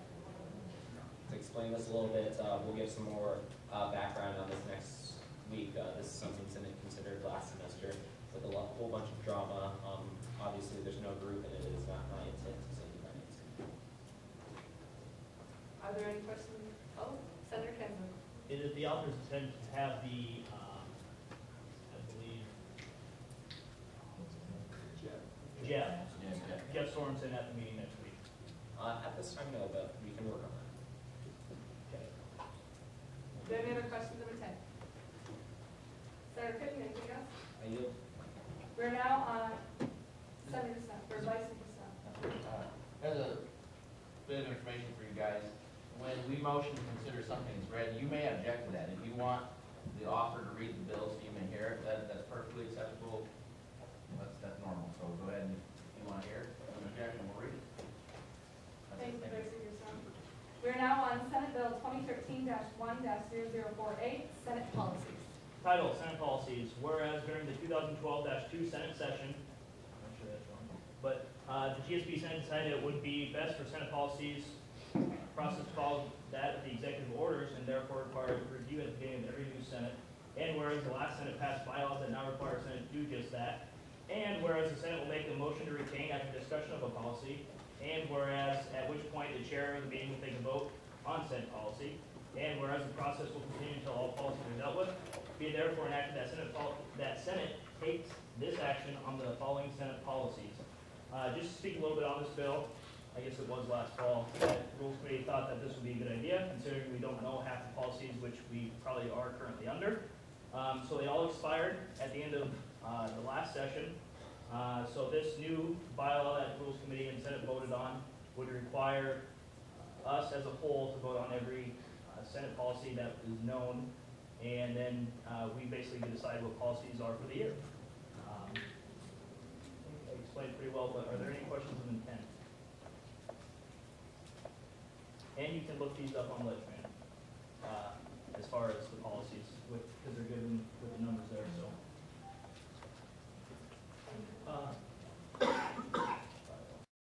Oh, sorry. Senator Byron.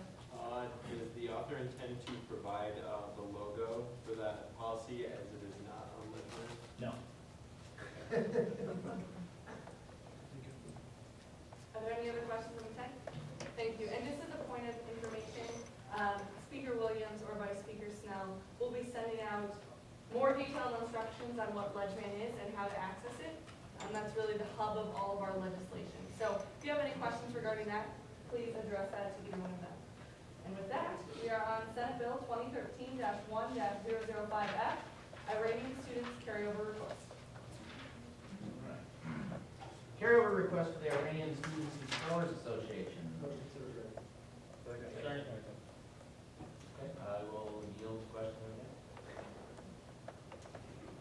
Senator Kensler. This is the other intent to have a member group here. Yes, yeah, we can certainly do that. Thank you. I yield. Are there any other questions of intent? Vice Speaker Snell, anything else? That is it for me on that one. Excellent. Senate Bill 2013-1-006F, Funding Track and Ski Club. Line item transfer request for the Iowa State Track and Ski Club. Motion considered. Object. Object. All right, legal action. The Iowa State Track and Ski Club no longer has equipment that requires repair, and whereas the Iowa State Track and Ski Club requires competition entry fees, be it therefore enacted that $500 is transferred to the Iowa State Track and Ski Club from the GSB Senate discretionary account pursuant to the following budget. It's $500. Senator Finn. Is it the author's intent to have a member group present? We can work on that. And is it the author's intent to amend the bill to confirm with SCC allocations standards? I will defer to the finance director on the requirements for that. Specifically, huh? Oh, yeah.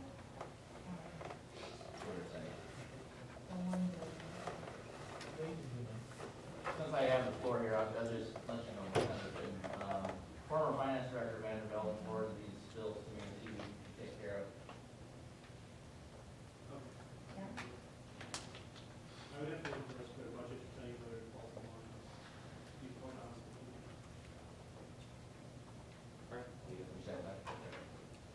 Senator Lee. Is it the author's intent to clarify that it is a line item transfer not coming out of the GSB Senate discretionary account? If that is the correct way to do it, yes. I just talked to the president of the club. Okay. And Okay. it is also the author's intent to clarify that it is not a funding travel ski, but change the title to line item transfer as well as removing the discretionary account. Yes, we can do that. Okay. Yeah, no problem. It's just amend that. Anything else, Senator Lee, or Dr. Oh, my bad. Are there any other questions of intent for the author? Thank you. Thank you. And with that, we are moving on to Senate Bill something, meet your government. 2013-1-007 as a point of information. Thank you. I sent you a new email.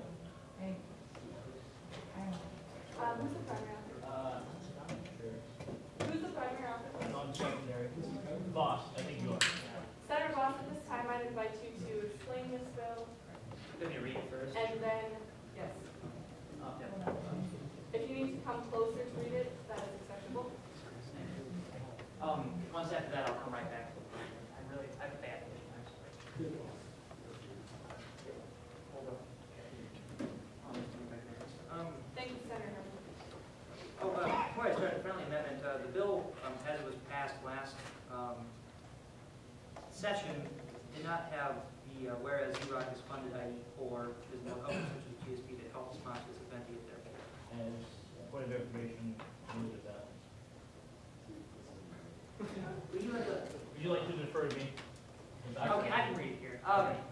As a point of information, Senator Boss, I copied this straight off legend, so it's identical to last week's bill. Okay, all right.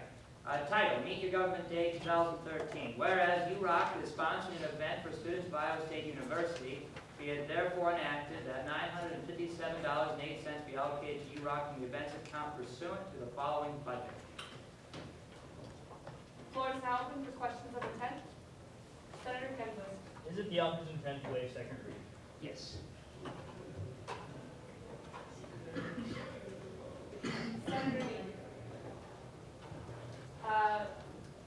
Gallery member Guthrie. You know what, I want to hold off. Okay. I have a question. Yes, Senator Dean. If we object to waiving second reading once it is motion, are we allowed to explain our objection? No. No. Senator Byron. Is it the author's intent to send everyone on Senate a copy so they can read it? Is it on electronic? It wasn't. No. A copy will be sent out immediately for senators to have access to on their computers. Are there any other questions? Senator Terhall. Is it the author's intent to provide us with the date of the event? Yes. Are there any other questions of intent? With that, Senator Voss, the floor is yours. Motion to waive second reading. Second. Object. And that, with that, we will move into a vote. All in favor of waiving second reading, please raise your hand.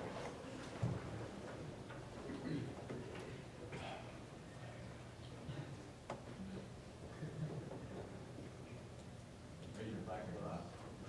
Oh, mine too. Here. Down, up for now.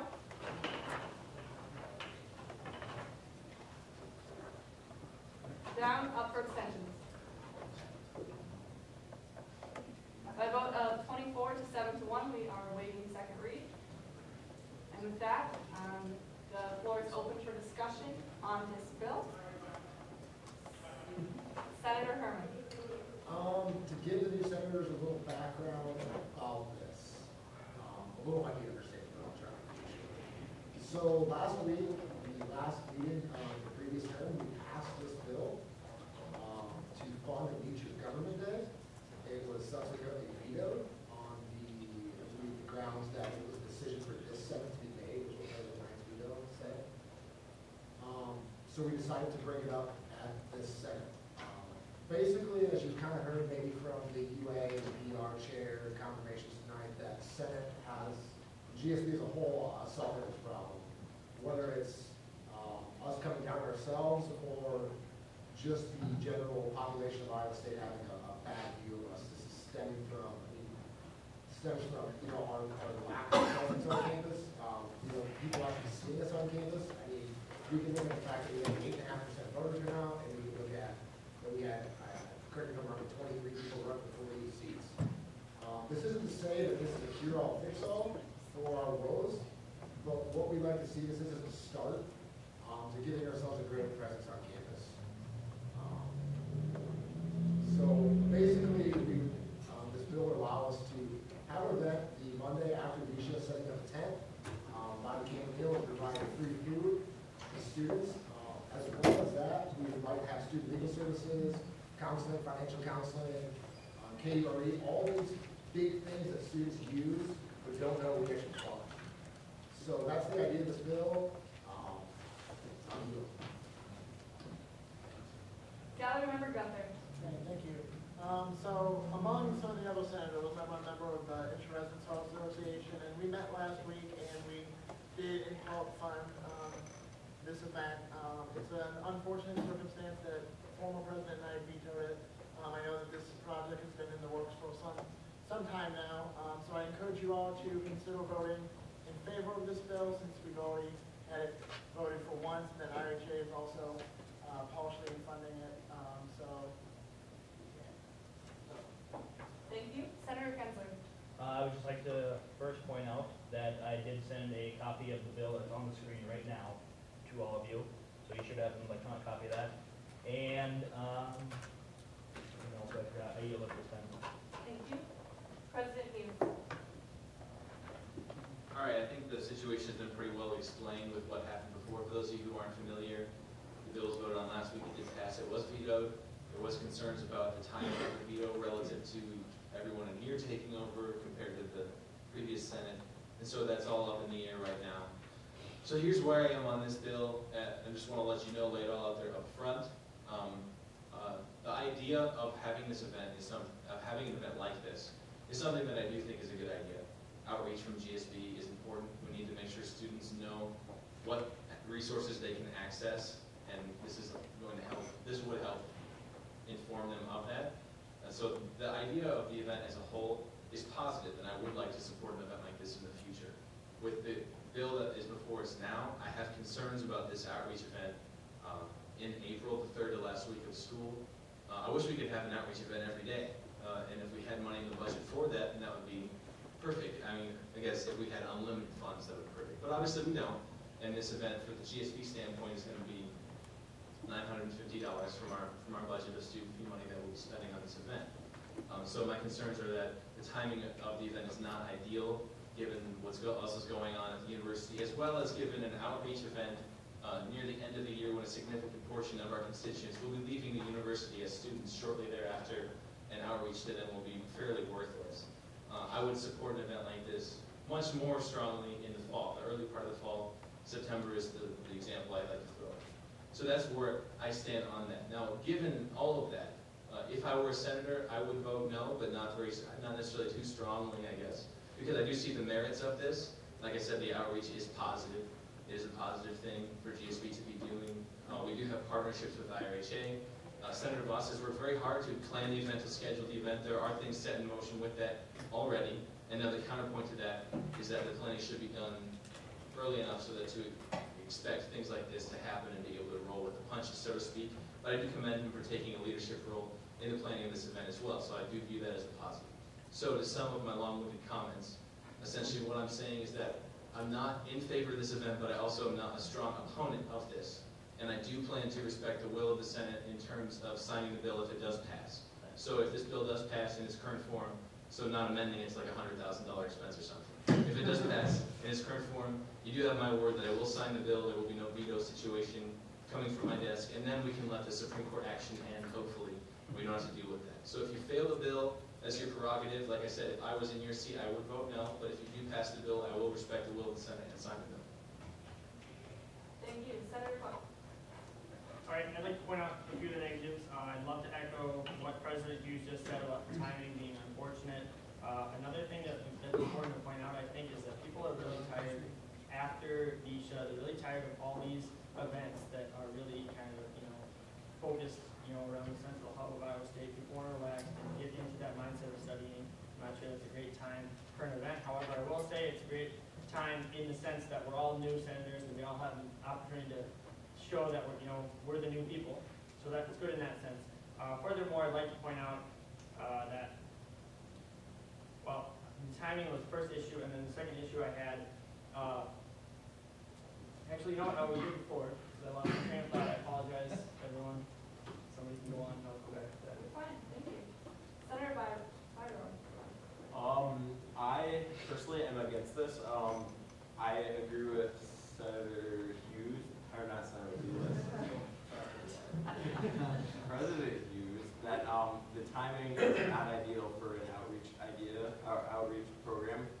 Also, I would like to point out that although previously misled, on that day, Monday, April 18th, from 11 to 1:30 at Central Campus, for Senior Week, there will be hot dogs being handed out for seniors. I realize only seniors, but still, same event, same food, same area. I think we're going to be stepping up to those. Thank you. With that, I know Senator Clark has regained his train of thought. So, Senator Clark, go. Thank you. May I quickly direct a question to Senator Voss? Treasurer Voss. Can I inquire as to the cost of that change at all? I heard that you said you might be using a joint tent, a larger tent with the other group, and maybe cutting that cost down. Did that at all get reflected in the budget? Or would that make any difference for that matter, just to move things along? That was actually more so what I was going to state. And it kind of coincides with Senator Byro's second concern over the SEC giving out hot dogs that day. I unintentionally had answered previous Senator Dodd. Is that her last name? Dowd. Senator Dowd. She had asked if there was a group, if the SEC was having an event that day to handle hot dogs. And I had misread emails that I had to back forth with advisor Kurt Beyer. And I had originally thought that the Wednesday breakfast that they were having on Monday. So I answered her question incorrectly. It was not intentional. There was no Machiavellian intentions there. I simply had just misstated the facts. But I'm very glad that actually came up. I was able to actually then call Advisor Kurt, Advisor Beyer, and set up a meeting with two representatives of SEC. We had a long talk in his office, and they thought this was a really awesome thing that we'd be doing with them. To address the question that you said, the tent, they're giving us full use of their actually larger tent. We are funding 20 by 30, and we are getting a 30 by 40, and it will be at a discount of the 212. We allocate the 212 right now just in case that prices reflect differently and we don't short the account. All funds will be given back to GSB that anything is over, of course. That was more of a safety precaution on my part that I won't be getting the U-bill come if it's short. And that is also to address with the SEC. We won't be competing on the toes. There was no display of dismay with Beyer and with the advised SEC. I would also like to remind you, with the timing, of course, that we are guaranteeing about 1,200 people. I mean, they may be seniors, and not all of them are graduating. And that point is that we are going to have at least 1,200 people there. I mean, plus the advertisement that we're going to have for our group. The SEC is hopeful and planning for over 2,000 people to be at this event, and that is what they're planning for, because these people have done it before. I've been thrown in the loop, and it's been difficult planning, but I think with the SEC, with us two working together, those two concerns I don't feel are as strong as what they've been presented by. And with that, I hope that answered your question. Yes, thank you. And as Vice President Clutcher said, yes, I did regain my thought. I'd like to point out that the current situation going on with the Supreme Court is actually, ironically, kind of doing the opposite. We wanted to reach out and show GSB was an open, good organization. We're actually showing we're the opposite, that we're kind of an infighting group, and I think if we can resolve that problem, that would be great as quickly as possible. But furthermore, I would like to point out that the timing of this event really doesn't coincide with that idea of wanting to get people to go towards these elections, because we're making the event literally a month after the elections. That's not really going to do much good. Maybe it's going to affect the philosophy that GSB is a nice and open group, but I just feel like, the timing is bad in that sense, but it also doesn't, the justification for this event is to make people like GSB more, to make people more comfortable with GSB, to educate, but also to get the voter turnout up. And really, I just don't see it having any effect on voter turnout, unless there's just some miraculous, everyone loves GSB, let's all go out and run and make a competitive election. But I just love to point that out as a major flaw with the whole election turnout thing. I yield for. Thank you, Senator Clark. As a point of information for all of the senators, this event is currently planned for Monday, April 22nd. And with that, Senator Bauer. Thank you. To address some of Senator Clark's points, this event is not to increase voter turnout. It is to make our constituents knowledgeable about the resources we provide to them. If in the end it increases voter turnout, that'd be great, but that's not the main purpose of the event. And also, when you say it's acting like we're fighting internally in GSB, I wouldn't really call it fighting, and if we are fighting, we're fighting for an event. We're fighting to fund an event that makes our constituents knowledgeable about the resources that we provide to them. So I won't say that GSB is just fighting internally to have a fight. I think that people who are trying to pass this, the UROC, myself, many other senators, are fighting to put on an event to provide students with the knowledge of student legal services, student debt counseling, student financial counseling, those types of things that we fund. And then someone else mentioned no one would go. I mean, it's free food. Who doesn't go to an event with free food? I don't get bored of free food. I don't know anyone that gets bored of free food. And then the time of the event, yes, it can be a concern. It is at the end of the year. But I think Senator Voss mentioned that they would like to do this on a semesterly basis, and they wanted to try it out now to see how it would turn out, so that way they continue doing this in the fall and then in the spring semesters. So I think the timing of the event can be a concern, but I don't think it's as big a problem as anyone's making it to be. We're not going to have just 2 people show up because it's the week after VSHUP. I mean, people want free food, and the free food will bring them in to allow us to connect with them, tell them what we fund, tell them what we can provide to them, the resources we offer, and then it would really look bad on GSB's part by not funding this after Senator Voss and D-Rock has already told the resources that we fund that we're having an event because the bill passed, and the previous President Knight waited until the last possible minute to veto the bill, and being that the IRHA already funded the bill in part, may I also note that they funded more than GSB is proposed to fund, which is kind of ironic, I think.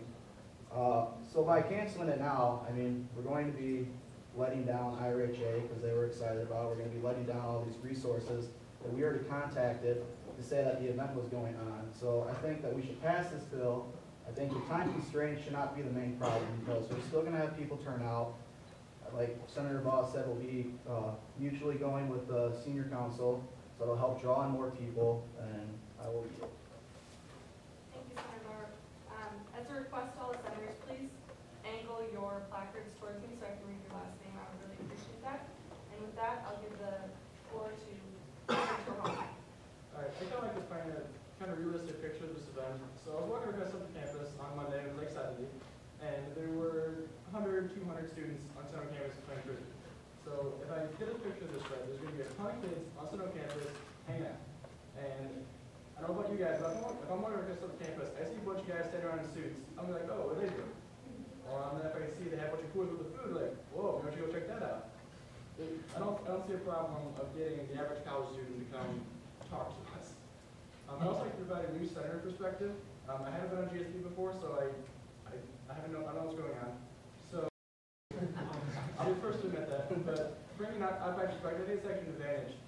GSB isn't really viewed all that well, and I think a way to start amending that, at least from the average college student's point of view, is like, if you hand them a free hot dog, they're probably going to like it a bit more than they did 10 minutes ago. I also sit on IRHA, so we did pass the bill, and there's a lot of enthusiasm for it, and people are pretty excited about it, so I'd be disappointed if we failed the bill and when IRHA is already on board. I also did some work with IRHA, and people didn't know what IRHA was, quite frankly. And the way we improved that was we got a whole bunch of free stuff, and we started handing it out. And now I see people with IRHA sunglasses on, people with IRHA t-shirts on, and people start to know what IRHA is, what IRHA does. I don't see why the same thing can with the GSB. Senator Kinsler? Yeah, I would like to kind of shift focus here. We're talking a lot about whether or not the timing is going to be an issue. And some people say they'd support it if it was in the fall, or they'd support it now. I think what we really need to look at is plans were, Senate passed this, so did IRHA. Plans were made, the veto happened at the last minute. If we fail this bill now, and we want to come back to this event in the fall, do you think that the businesses and partners that we have now are going to help us next fall when we back out of it now? I mean, they're already planning on essentially this happening. I know it's been real touch and go, talking with Senator Voss.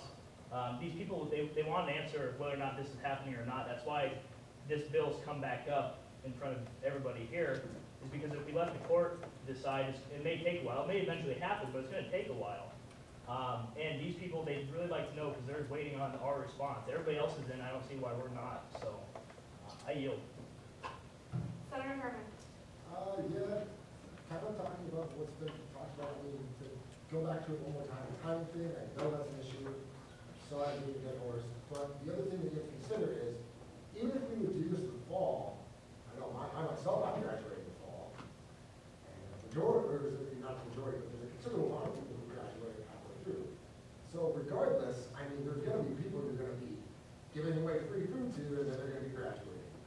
So I think regardless of whether you do it in the spring, fall, you're still gonna be having that problem of missing people, trying to affect somebody that doesn't care because they're leaving. The other thing too, like you stated, it's half funded by GSB and half funded by IRHA. This was because this was something that had been done 10 years ago. And 10 years ago, I think we looked at the bill, they funded it for $3,000, all from GSB. So this didn't used to be a contentious debate. It was something that they did every year, and it worked for them. And it was like when we paid $4,500 to Lee Account every year to televise a beach parade. It's a bill that comes through every year from what I've been told. So I really think, I mean, this is a smaller scale version. We'd like to use it as a test run. If it works, if we get people, you know, we could possibly see a bigger event or similar size in the fall. But I think it's really important. I mean, we have people like Fairway who are cutting us deals, and we have them hanging on the line. I know I work in food production, so we have to do orders 2-3 weeks out for quantities like that. So to keep Fairway or a company like that on the line and potentially fail that and then try to come back and say, hey, just one more chance, I don't think it's going to happen. So I urge a yes vote. Senator Fitton. Move me down, please. Senator Benson. Since the timing thing has been beaten to death, I will refrain from mentioning my notes on this. I just would like to comment on the fact that there's some concern out there. I know that the GSB should not be concerned with, I suppose, recognizing ourselves, improving our own self-image maybe is another way to put it. And I wanted to comment on my personal experience when I was running for a GSB here. I was walking to the library getting signatures with Senator Clark over there, and there were honestly more than once, probably 5 to 10 times, people would say, "What's GSB?" They honestly didn't know that we exist. And then when they said it, they're like, "Oh, I guess that makes sense. I've never heard of you guys before." And to have that is absolutely ludicrous. We should at least, I mean, I'm not saying we should be a household name. Fine. They should know that we are out there, that we are working for them. And this bill gives them a chance to, you know, basically get our names out there. And nor is it, and since we are modeling ourselves on the government of the United States, nor is it something that the government of the United States, as admittedly they don't need, everyone knows the United States government exists. But when they get a new program out there, they're putting out they're changing something, they do promote it in some way. One great example was Cats for Clunkers. Back when that was a thing, they promoted that program, and it was hugely successful. And so what we need to do is do basically the same thing. Obviously, it's much smaller scale by passing this bill and basically getting them to recognize us as the legitimate government and recognizing us as their representatives of their interests. So with that, I yield the floor. Senator Birch. I think I'm new, so I think I want to address the. You may address UROC Treasurer Boss. Thank you. I think some of the senators have brought up some of the concerns, but what I'm wondering is, could we get, from your point of view, what are some of the consequences that we will endure if this doesn't pass? Will we be burning any bridges? How would that affect GSB as a whole if we don't pass this? Thank you for that question. I'm not one to impose this parade of horribles that at times I've felt have been made against certain events and things like this that people have made propose these things. But the problems, and I'm not saying that they'll be instantaneous or that they're definite, but the problems I see associated with this is that it would hurt the integrity of the decision-making and image of the GSB as a whole. I've talked with members of IRHA and the SEC, and they've laughed at the very idea that we've had, 18 different hurdles I've had to jump over just to get this event going and the planning of it. Whereas it took 15 minutes in IRHA to fund 1,300 for food. What was it? 1,183. Was it 1183? All right. $1,183. And Senator Herman brought up a great point, is that Fairway is a business, but also the SEC has to make plans. Event planning out of Des Moines is what is contracted for. They need to know, as far as the tent, how to budget, or how to build that. Student legal services need to allocate time. These people work as student legal, but they're willing to participate in this event for a sit-out. Old men are willing to sit out on these tables for 4 hours to hand out business cards, 4 hours. There's KURE, that's not necessarily financial, but it's a planning. Organizational decisions are being made depending on how we decide on this today. The other problem that I see is that we have still an injunction on the last veto. And if you want to talk about infighting, that's going to happen. If this bill is not passed, the injunction will still stand. And if you want to talk about infighting, that is where it's going to happen, is at this meeting, if this bill is voted. Now, I don't think it is, gauged by the temperature of the room, but it is a concern that I do have, and I did have before I wanted to bring this bill today. So, any other question that you have about that? No, I hope I covered my bases. Absolutely. Senator Johnson. I just had a couple points. First of all, I know there's some concern expressed that FCC is having events at the same time, but given that a lot of those are seniors who are graduating, I don't really see that as being a concern. If another one of the concerns was the timing that some of the people would be graduating, well, that seems like two contradictory points, honestly. And also, I've been on IRHA for the past 2 years, and my experience with the ebbs and flows of IRHA and being willing to spend money is that in the fall, everyone's very concerned, and then by the end of the year, we realize that we have a lot of discretionary spending money left over.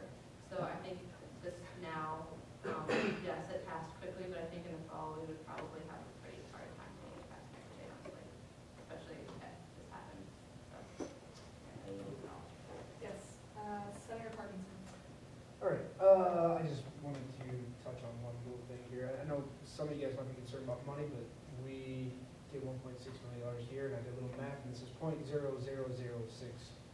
budget. So if you're worried about anything of that, don't worry about it. So I'm not going to beat a dead horse, but I just want to echo everybody else, and this is a great, almost empirical experiment. So it's a really good way for us to actually physically, in person, talk to everyone on campus. So, I mean, every time I see a big white tent outside of Curious or on the Central Lawn, I always go there, and because it usually means free food. I think everybody knows that. So, there's little risks with the event, but I don't see much risk with this. I want to echo Voss on that, and I think it's another way for us to almost do a survey too. I mean, if there's 3,000 students going to be there, that might be a great time to do a survey. 3,000, that's 10%. That's more people that voted in our last election. So I think this is a good way to reach out. This is about raising awareness, guys. That's what this whole thing's about. So I urge everyone to vote yes on this and pass this bill. So, I yield. As a point of information, we have 14 minutes remaining on this bill, so if you do not have any new points that have not already been made, I urge you to step back from that discussion. And with that, Senator Kearns, you have the floor. Okay, I want to try to keep this as short as possible. Everybody's decided how they're going to vote. I was initially against this. I do love the idea behind it, but I was one of those people that was against the timing. The graduating issue, I don't think is what the issue with the timing is. It's the re-educating thing about we should go away for a summer and then have to come back and teach every year, and everyone can forget about it.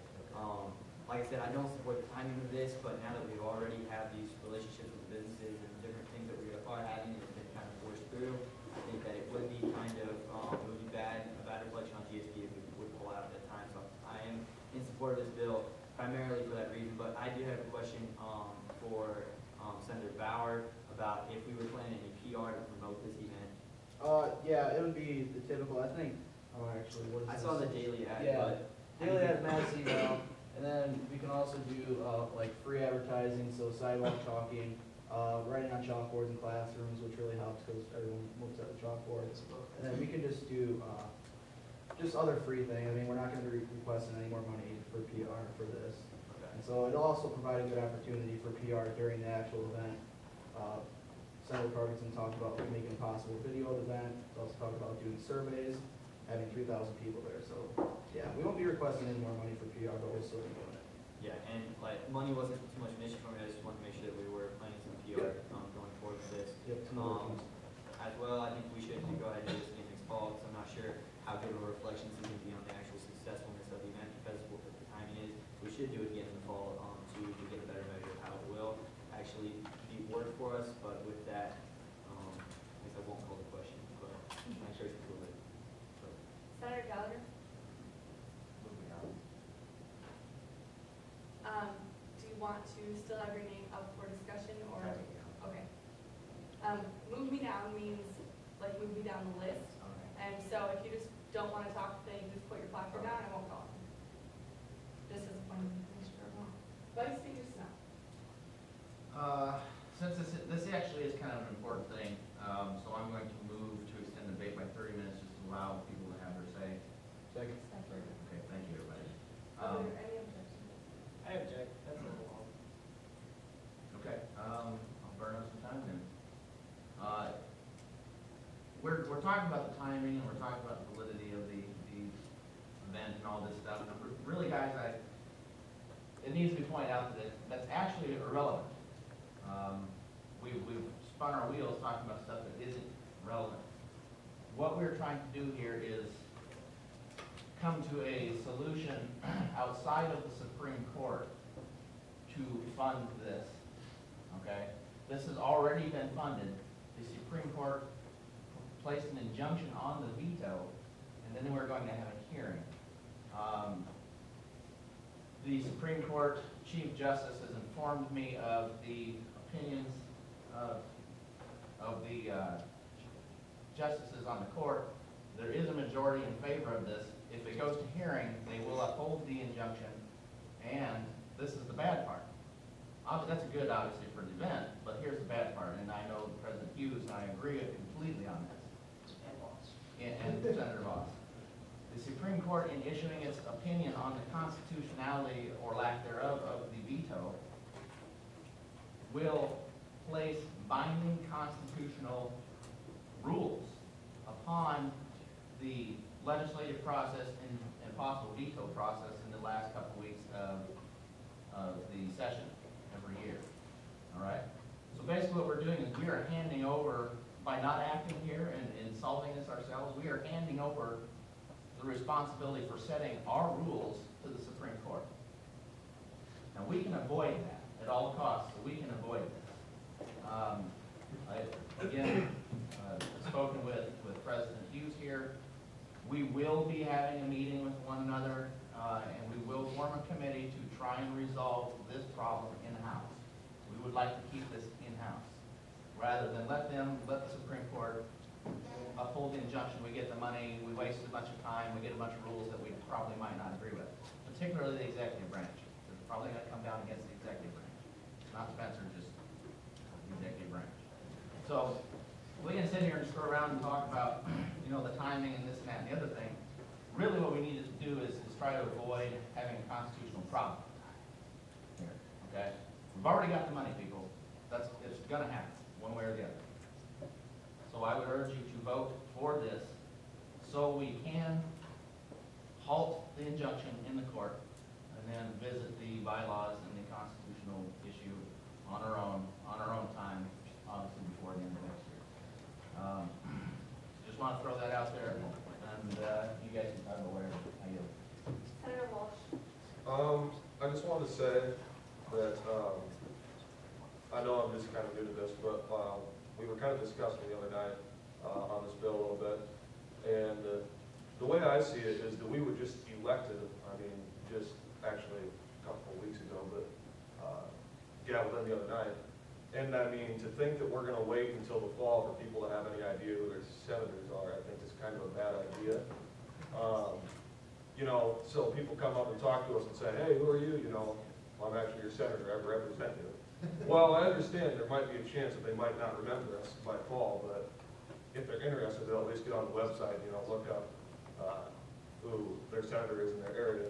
So, I mean, I think it's a chance for us to network. I think waiting is a bad idea. I mean, I've heard a lot of people talking about hitting the ground running from both branches, and I think that's really crucial right now. And I think having this in a couple weeks will really get people on board, and we'll have a good idea of where to go when we get back next year. I yield. Senator Meade. Okay, so now for those of you who don't know, I'm usually the voice of the crappy person who doesn't want to spend money. So now I'll bring that opinion. There are many reasons why you should say no to this. I'm going to say no to voting for this. First of all, many of you have been led to believe that it was passed amazingly last week. It was narrowly passed last week by less than 10 votes. Second of all, it was vetoed by the previous president because he doubted its effectiveness. It's not supported by the current president because he doubts its effectiveness. He would vote no. He just told you that half an hour ago. We are a legislative body that exists to serve the student body and the students, not ourselves. We are in an extremely tight budget. Senator Parkinson pointed out we have $1.6 million. That's for regular allocations. It's right here on this chart. It says regular allocations. It's not for us to spend. As far as I'm concerned, that money is already spent. It's the money that all 800 student groups need to run and operate every single year. We have a very small chunk of money which we can discretionarily spend on other things throughout the year. So we don't have that big of a budget for the year. That's for regular allocations. But we should spend every last dime we have on students and student groups, not on promoting ourselves. Furthermore, we have denied as a legislative body, we have denied every non-ethnic food funding and food preparation request that any student organization has come before us when they have asked for that. We've never funded food for student organizations. What information we're not actually funding food on our HAs? Or food preparation. Or food preparation. Please do not clap. Okay. So, sorry, I had food preparation in there. So, unless you want to be hypocrites, you cannot tell. Therefore, if we pass this bill, we are telling all other 800 student organizations that we are more important than that. Point of information, we funded food for the town hall in November. Okay, if I could stop being interrupted, that would be delightful. I think come to your point and make sure that the points that you are making are actually completely true. Okay, all other 800 student organizations, not us, all other. We have never funded non-ethnic food or food preparation events for any other organization other than ourselves. So, unless we don't want to follow our rules, we're committing hypocrisy, basically. So, do you want to tell other student organizations that you have to follow our rules, but we don't? Finally, follow the example of literally every other state and federal legislative body in this country. How many times have you heard of Chuck Grassley and Tom Hartman spending federal dollars on a legislative barbecue to advertise the state legislature? There's a reason they have. Senator Meade, we are low on time on this bill, so please come to your point now. Okay. We can't force our constituents to pay attention to us. It is not our responsibility to spend $1,000 of their money to force ourselves upon them. So that's that. You have 4 minutes remaining on this bill. Senator Fitt. I move to extend debate by 15 minutes. Objection. I will not remove my motion. As a point of information too, regarding some of the information that Senator Meade does, the vote was 18 to 10, and minus the clerk, vice president, and myself, that is the total number of people, so it's more than double. Throwing that out there. I want to extend debate first and foremost because there were some factual inaccuracies in Senator Meade's statement, so I will leave the motion on the floor. How long? 15 minutes. Okay. We are now voting on whether to extend debate by 15 minutes. All in favor, please raise your placard.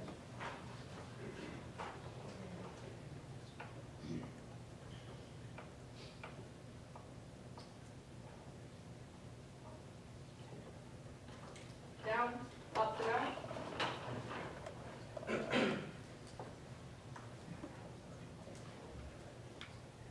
Down, up for abstentions. By a vote of 20 and 12 to 0, debate is extended for 15 minutes. You now have until 10:55. Senator Fitton, you have the floor. So, that was supposed to be getting this, sorry. Actually, to answer a couple questions, permission to read from the bylaws. Yes.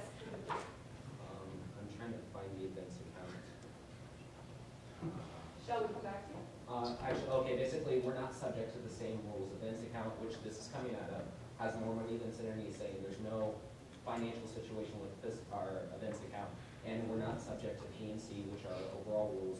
We can fund food and food preparation costs through the events account, so that is completely inaccurate. Second of all, I want to go back to, I'm heartened by President Hughes' comment that he'll respect the will of the Senate, because I think this is what it ultimately comes down to. We fund different groups when they have events or they have things they're seeking funding for, and we give them the discretion to best utilize the money that we give them. And I think that same standard needs to be set for this event as well. I think it is irrelevant, though, the argument that Vice Speaker Snell and some UROC senators representing the court determining the law constitutionally. That's completely irrelevant. We're determining whether it's worthy of the funding that we're giving them in this bill. And I think the court actually solving a constitutional crisis would be a good thing. But once again, it's irrelevant. And then my last point was, we're missing the entire intent of the money. Every single penny we spend in GSB is serving the overall goal of the university. We're a sponsored student organization under the Student Activity Center. We serve the purpose of the university. We're serving the purpose of the university through funding this bill, I believe, by voting yes and allowing students to understand what is available, what they're entitled to under their government. And I think that is what makes this event more than anything worthy of the funding. And I urge a yes vote. Kneel back. Thank you, Senator Fitton. Director Lancer. I would just like to comment on Senator Nee's statement about that we should not be investing in ourselves, we should be investing in our groups. By investing in ourselves, we are investing in our groups. We are telling our groups that we do indeed care, that we are willing to go out there and speak for them. It will also help clear up some of those what is GSB point of views. Just my thought. Thank you. Senator Voss. Thank you. I had a placard up before, but I didn't make it. That's okay. It's hard to tell. I know. I'm sorry. What Senator? I mean, I hate to just have this gang up on Senator Nee, but It's okay. Is it okay? He'll take it. Yeah, All right. He's a trooper. He really is. And he's very right. The debate was contentious. It lasted for an hour over this event, and it was the point that I was trying to make is that GSB is at a turning point. We had been at this almost, I don't want to say psychological mastication of the flesh, but it was, you'd have to look at, excuse me, but we're at a turning point, and as I can see from the group, the other side of that philosophical argument is dying out, and I'm glad to see that from the new senators, that we find importance in this. I mean, I do see Senator Nee's points. I mean, it's just as much as I'm a Republican, I see Democrats' points, Democrats see Republicans' points. They hate each other very much. At times. At times. But to address the concerns that we've never funded food or we've never done something like this, Senator Snell gave me this document, and this document that we had before, is that it's not never, it's just in recent years we have not. And I would like to read this old Senate bill, and it won't take long. And this is titled, "A Funding for Meet Your Government Day." And this is, the government student body needs to have more contact students with Iowa State to inform the service edges that GSB provides. And whereas student governments across the nation hold annual events to inform their students the activities programs they provide, and whereas Meet Your Government Day would be an excellent opportunity for GSB Senate and executives to meet students one-on-one to inform about GSB listener concerns and introduce the GSB to funded services on an ISU campus, be it therefore that the GSB blah blah blah allocates. And here we have cookies from Hy-Vee, $263.94. We have 504 bottles of pop from Coca-Cola at $179.97. 500 copies from the ISU print shop. I mean, there's column inches, the daily, ink pens, miscellaneous funds, and that passed 23-3. And I don't believe the body was as big as it is now. This was in '99. Signed by Matt Krabs, President, and Garrett Howie, Vice President. Toy. I was on their cabinet.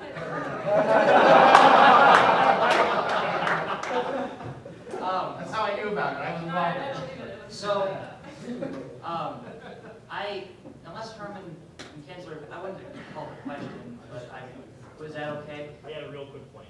A real quick point? Yeah, I have an opinion. I will yield to Senator Kinsler. No? I'll call the question right away. You'll call the question? Okay. I will, Do yield your time. yes. Thank you. Finance Director Radisky. Okay. So I said this when I was a senator last session, and we were talking about the bill from over 10 years ago. Frankly, make your own judgment. Just because it happened over 10 years ago doesn't mean that you have to make the same call. I will argue for precedent throughout the year, and I'll let you know what precedents are. But at the same time, that's one that we haven't had in a long time. We might have restarted it if you decide to say that we restarted it in the open forum.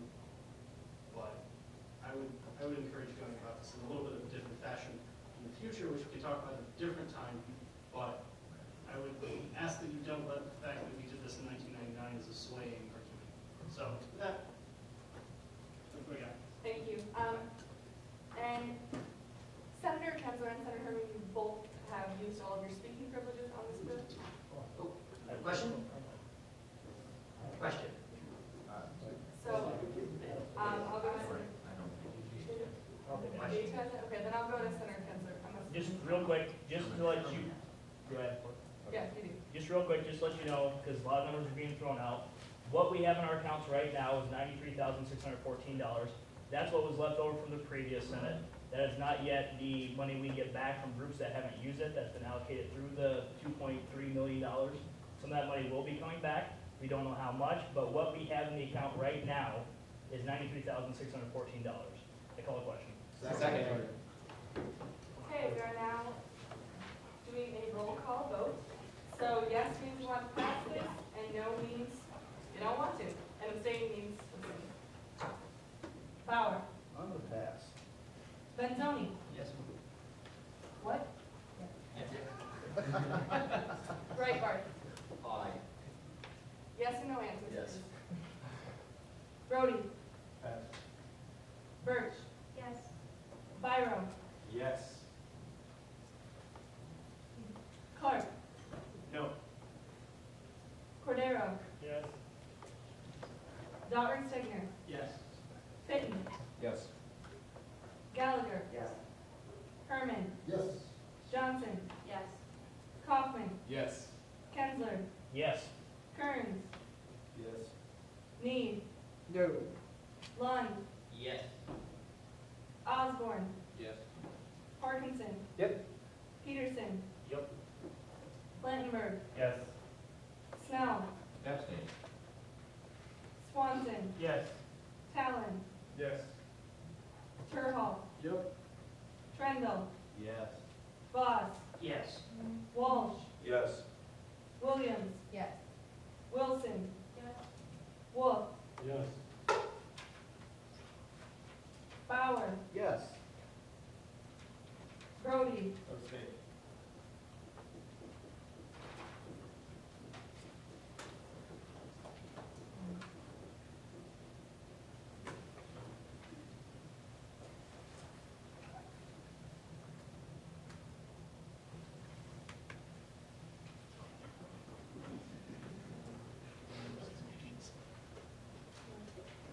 By a vote of 28 to 2, this passes. We do not clap when we pass. Sorry. Could I make as a representative of UROC, of course, and speaking on that behalf, just about the event now that it's been completely finalized. Yes. Make it I will make it quick, yes. We will be working with Chairman Bauer, or not Chairman, yeah, I guess Chairman, PR, Bauer. Whether we'll set up a volunteer log of people who want to be at the event, you're not compelled, of course, but I'm sure there'll be points for attending the event. And I'll set that up and we'll send it out, and I hope to see everybody there, and we can just have a cake butt time. We are now moving into closing announcements. Gallery member Gunther. First off, we could have that.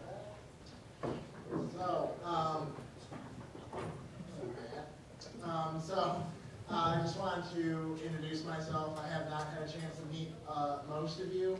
My name is Adam Gunther. I'm the election commissioner. You should have, at one point or another, received an email from me. So I want to congratulate you all on completing your first meeting As a former senator, I can tell you that they don't get too much shorter, so Godspeed. Anyways, if you know anyone that is still involved, that wants to be still involved in GSB, the Election Commission is having rolling applications for the next 3 weeks. We have 7 spots open on the Election Commission, and we will have a formal application process later on in the fall. But if you know anyone that's gung-ho about doing elections, you can send them my way. I'm also going to take suggestions and comments about the election, so if you want to see me after the meeting, or if you want to shoot me an email, I would really appreciate it. You can never start too soon for the elections. Some of you are probably already starting to run. So, congratulations, and thank you for sticking around for a good meeting. Don't you leave or resign yet. Senator Clark.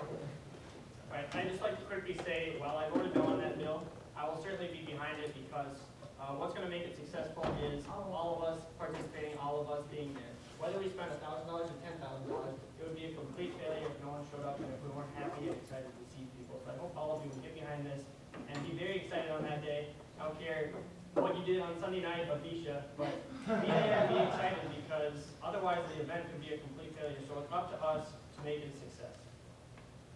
Thank you, Ms. And I just want to say, as a point of information, during closing announcements, you should not talk about any of your opinions that happened on bills. I allowed this tonight because I think it's important that we stand together as a government of the student body. So that's why I allowed his comments this evening, and because he didn't get all debatey on us, for lack of a better term. And that, Senator Neal. Okay, so let me take a deep breath. I know it got really contentious there, and I know a lot of you are probably mad at me. But no, so I just don't want any of the new senators to be discouraged. I will certainly have a respectful conversation with Vice President Clutcher after the meeting. But so I've been here for over 2 years now, and I've never seen anyone get yelled at or anything like that. So it was kind of an unusual circumstance here, so I don't want any of you to be discouraged from debating or speaking your opinion in the future. Because I got interrupted a lot by other senators too, and that happens every once in a while, but I don't want any of you to get discouraged from speaking your opinion because you're worried that that might happen, or worried that you're the only one with an opinion in the room. It's happened to me a lot. It's happened to a lot of other senators a lot. I know it's happened to Senator Snell a lot, where he's the only one holding an opinion in the room. So don't be discouraged from expressing your opinion just because you think you might be the only one holding it. Senator Byro. Election Commissioner Gunther and I are attempting to start up an Iowa State Sandcastle smoking or the ISSC. If you're interested, let us know. Also, I'm probably going to steal this power from this comment from Barry, but when we go to motion to extend debate, do not worry about the length of time. If you think that we don't have to use all 30 minutes, it just allows us that so we don't have to extend it further like we've done many times in the past. I don't know if this is my place. I'll leave that in someone else. And I am looking forward to using the Meet Your Government Day to find projects to work on and think about over this summer. Thank you. Senator Kinsley. Yes. Well, welcome to everybody. I guess this is a pretty intense first meeting for all you who are new. Trust me, it's all downhill from here. I would like to say first tonight, congratulations to the leaders who were elected, various Senate committees. Also, big congratulations to Vice President Clutcher. She led the meeting very well. It's not always easy being in that position, but give her a round of applause.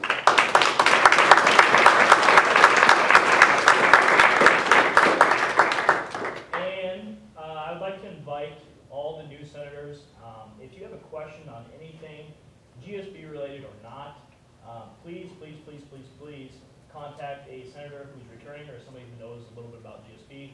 We are all more than willing to answer those questions for you. And yeah, we'll see you around. Thanks. Senator Critton. All right. First of all, I want to talk a little about the debate we have tonight. I think it's important to remember that you should gauge the temperature of the room. We're probably a likely outcome out of all of it. So make sure, as we've said many times, you're not beating a dead horse. That being said, we did have a lot of great debate tonight. I'm really heartened by the things I heard from participation of new members. It's really, I'd say, almost unprecedented beyond myself, who likes to give this out my own voice, to have new senators participate at such a level that you guys did tonight. So really great on you guys' part. I also want to congratulate Speaker Williams and Vice Speaker Snell, really great leaders in my time in the Senate. They'll be a great resource for you guys, and I'll echo former Speaker Kinsley's remarks as well. Feel free to ask any of the returning members any questions that you might have in this process. Receive help. Once again, really heartened by the debate we had tonight about the course of events. Good to see Finance Director Radisky, whom I hope will use a question actually. Is it your, do you plan on making a application process for Finance Committee members like your predecessor? Give me about whenever I go to talk. Okay. All right. And so once again, I'd like to commend President Hughes and Vice President Fletcher on a good transition. Really have a lot of great faith in all of us, and make sure you get to know each other at a little personal level. Makes what we do here a little more meaningful when you know the intents and the stories behind each of the people behind the placard. So with that, I posed a question last week. I'm not going to pick up the Dan Radisky thing, but I did pose a question last week to the outgoing Senate, and I'll pose this to you guys. I quoted from the Declaration. How are you making sure that you're receiving the consent of the government, that we're a legitimate government actually representing the views of students, that we're doing this with a purpose and we're not listening just to sound of our own voices, but representing student opinions and their will. So with that, I will scale those Cyclones. And, that's the thing. Anyway, and I yield. Thank you. I'm going to hold off on YouTube for a little bit. Cool. Yeah, whatever. Senator Bauer. Like I said, I don't know when I said it, about the outreach program, I will be sending out an email that kind of condenses what I briefly said. There'll be a spreadsheet detailing the activities you can do, the points, that kind of stuff. And I'll also send the submission form for submitting the things that you do. It's fairly simple. You just put your name, the date. There's a drop-down menu where you can select the activities. It'll also show the points there, so you don't have to reference back to the spreadsheet. And then it just asks for details about what activity you did. Like I said, I'll send out a detailed spreadsheet for that. And I'll also reiterate that next week's meeting, so that way you guys have a chance to look over it and ask me any questions next week. I will not do the cyclone hand signal unless FDR does it, so I will wait for him to initiate that again. Senator Kinsley. Yeah, one quick thing I forgot to mention. Make sure you look into what committees you want to be on next week, because we will be seating those committees. I'll yield. Speaker Emeritus. President Hughes. Okay. Age, I can relate to you. I did the similar thing when I was Speaker Emeritus. Yes. I happened last year, so it's okay. And also, I can relate to the comments of Senator Nee, and I know Senator Snell's been in the same place. The very first motion that I made as a senator, when I was a new senator as a freshman in 2010, was a motion to amend a bill, and the vote on that motion was 30-2, and I was one of the two. So don't be afraid to make a motion if it's something you believe in. Don't be afraid to make a vote. State your opinion. Even if it's all alone, you're just alone on an island. If you believe in it, go ahead and make that argument. That's why you're here. You're representing the students that you represent, and if that's something that you believe they want set on this floor, then you absolutely have that right. So I just wanted to start with that, and also echo the comments of Senator Fitton about this meeting, for the first meeting, new Senate, very impressive. And I know it's 11 o'clock, so get used to that. There's going to be some late Wednesdays, so if that's not really what you're all about, then this probably isn't the place for you, so you're kind of familiar with that right off the bat. I emailed out earlier during the meeting the comments that I gave earlier as comments from the executive branch, so you have those in written form in your inbox. And I just wanted to, you feel free to feel free to share your comments or questions with me at any point. But I did want to speak briefly about the SSFTC, the Student Fee Committee, and Salary Board of Trustees. Those are special committee seats. Typically, the committee seats are appointed by the president or vice president. It's the authority of the president, but it's usually delegated to the vice president. But those are two special committees that are elected a senator is elected from this body, so you all vote on that to elect who is your representative on each of those committees. So I emailed out the meeting schedule for the Special Student Fee and Tuition Committee, which does meet over the summer, so you have that schedule available to you if you want to consider, I guess it's not really running for that position, but asking someone to nominate you next week, because the process is very similar to what happened with Speaker, Vice Speaker, and the committee chairs tonight. So it'll be similar to that if you're interested in serving on either of those committees. Just wanted to let you know about that. And also, you know, get to know everybody around here, like Senator Fitton said earlier. There's usually people in the West Student Office space just hanging out. Get to know Mary, who works in the GSB office. If you haven't met Mary yet, she knows everything GSB. She is the primary contact for everything. She can answer all of your questions. So get to know Mary. That's important. And you know, just enjoy it. You know, it's a fun time. So the last thing I'll say is a comment that Senator Biro passed to me. You could have said this yourself too. The violent incident response training, or VIRT training, is something that was set up last by the previous vice president, and it's something that's scheduled for GSP members to participate in. So ISU Police came and spoke to Senate during the last session about this, and it's a training session. It'll be on Saturday, April 27th from noon to 3. We don't have a location on that. We will get you this information in written form via email or something similar. But yeah, it's a training session for violent incident response. Apparently it's pretty cool, so if you want to check that out, that is April 27th. That is the Saturday before Dead Week. So if you're free from noon to 3, like I said, we'll get that in written form. Wrap things up from my perspective. Great meeting, great way to start things off. I'm looking forward to getting to know all of you around here. So if you're ever around in the office and I'm there too, you know, let's have a chat. Let's talk about stuff. So see you later. I guess after 4 hours. I'll still be here. Clerk of the Senate, Hendrick. Okay, you want to wait? Yeah. Okay. Finance Director, Disky. FDR. Yeah. It's got to read to it, I'm sorry. Got the new deal.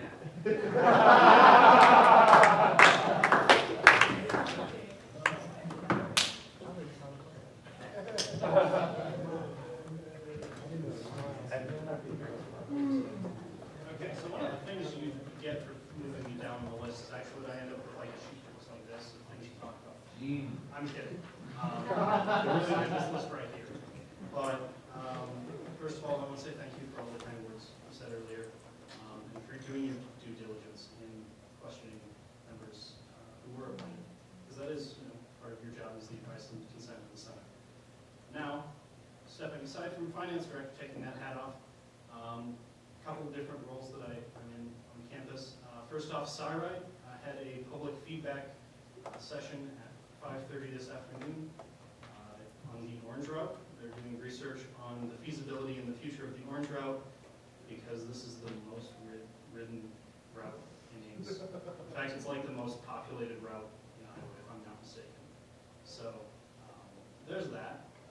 And I will be forwarding along a PowerPoint, hopefully tomorrow, that was the presentation that was given at that meeting, since I'm not sure that there were very many people there. We had one from GSB. So other than that, if you have any questions about the SciRide Board of Trustees, which is a seat that I think has to be voted on here, I can answer any questions on that. There's a board meeting tomorrow. If you have any questions about what's going down or would like to give some feedback to SciRide, you can send that to me, either by approaching me or sending me an email. You should have just got an email from me, so that's a convenient way for you to note that. So basically, if you need me, I'm in and around the GSB office a lot. It's like probably the place you can find me more often than my own apartment, and that includes the time that I'm sleeping. So that tells you how often I'm around. But to be noted, in the next week is VISHA, as you probably know. I'm a member of the VISHA committee, and so I will not be in the GSB portion of the office necessarily. I may be in the VISHA office, but it's easiest just to send me an email if you need me.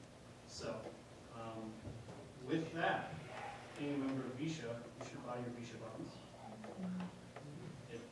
On Central Campus. You should buy your concert tickets. Yeah, like Vice Speaker Snell has on his bag is a VISHA button. You buy your concert tickets, because not only are the concerts awesome this year, but in order to get awesome concerts next year, you have to buy tickets this year so that we have money to do that. That's how it works. Concerts like that don't happen unless people invest in it this year. So, that's my spiel outside of GSB. Now back to the finance director. So, you just got an email about finance committee applications. To answer Senator Fitton's question, yes, I'm having applications this year. They will be due at 11:59 p.m. on next Tuesday. I will not have the committee seated or chosen, I guess, from my interview process before next Wednesday's meeting, mostly due to Bisha. And so that will be done by the third meeting, and then I will probably have a quick finance meeting to take care of any things that need to be voted on by the committee after the termination of the third Senate meeting this session. So that is my short-term plans on that. So to the new senators, I referenced the financial situation that we had in regulars. And basically the short explanation is that there were roughly $2.5 million in requests from GSB, or a little bit more. And we had about $1.6 million to hand out.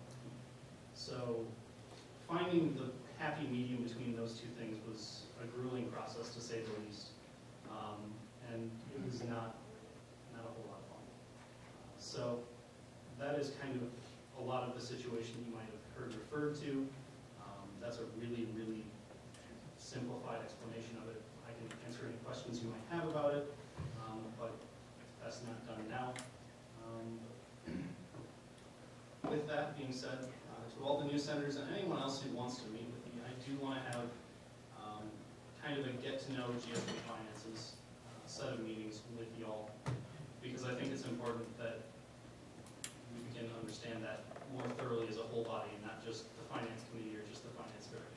So I will be getting out contact information about that, but I think I'm going to wait until after Bisha to do so, partially because I have a couple run-up things to do in the next couple of days with becoming finance director, and then I will be very busy working for entertainment for Bisha. So with that, to get started, it would be very convenient for our meetings if you would take a look at Chapter 11 of the bylaws and/or priorities and criteria, which I don't have the most recent copy of sent out yet, but I will get done. And I'm not going to pose a question of the week this week. You haven't had enough information from me there, but go Cyclones. This is a thing. It has a story, but it's not for now. So with that, I'll yield the questions. Yeah, actually, you said that you'll get this finance committee seated. When, do you want the finance bills to wait until there is a committee then? It's a terrific question. I haven't contemplated that one. We will cover that one before next Wednesday. Okay. And then my second question is, will you interview simultaneously for vice chair with finance committee applications?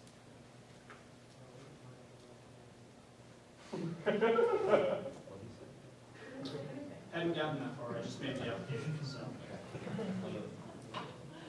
Any other questions? Oh, yeah, right. My question was, where do we purchase those Bisha buttons? Bisha buttons can be purchased the rest of the week outside the West Student Office Space. There should be someone in that little window area selling buttons 4 or 5 p.m.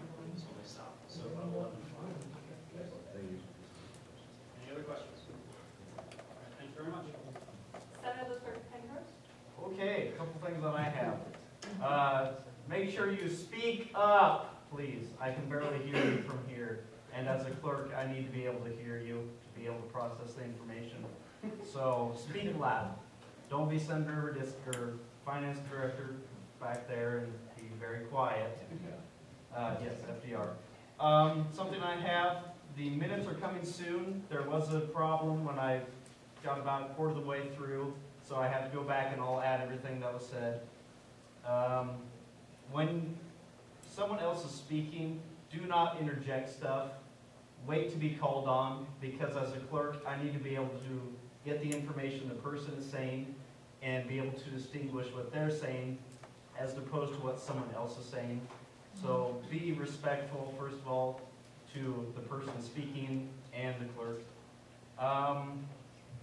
Make sure you try to come to your points right away.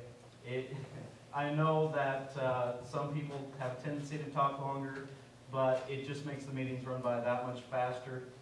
Also, it is Sexual Assault Awareness Month. A horrifying fun fact, every 2 minutes someone in the U.S. is sexually assaulted, and it's horrible. Huh? You say that wasn't a very fun fact. No, It's it's a horrifying. It's a horrifying horrifying fun fun fact. You can take out the word That's the fun. horrifying. But It's a horrifying fact. college campuses are where the most rapes take place. Please be safe. Disseminate this information to everyone else. Also, there will be an event, Take Back the Night, on April 25th. Essentially, everyone who disagrees with rape in any way, shape, or form should take place in this. We will be marching around campus. We will meet at the Campanile on April 25th at 6 p.m. Please join us. I mean, it's something that everyone should know about, and we should have a large crowd because no one agrees with rape in any way, shape, or form. So, all right, that's all I have. Thank you. Director Lanza. I would just like to say that tonight was the first night of live tweeting of the GSB meeting, at least for me. If I could have review potentially from, if you all would just go check out the ISU GSB Twitter page and just kind of see what I was tweeting. If you have any suggestions, anything you'd like to see, anything you don't want to see, I hope there's anything you don't want to see. And if you have any suggestions, if you could shoot me an email, that'd be great. Awesome. Okay, I have a few suggestions.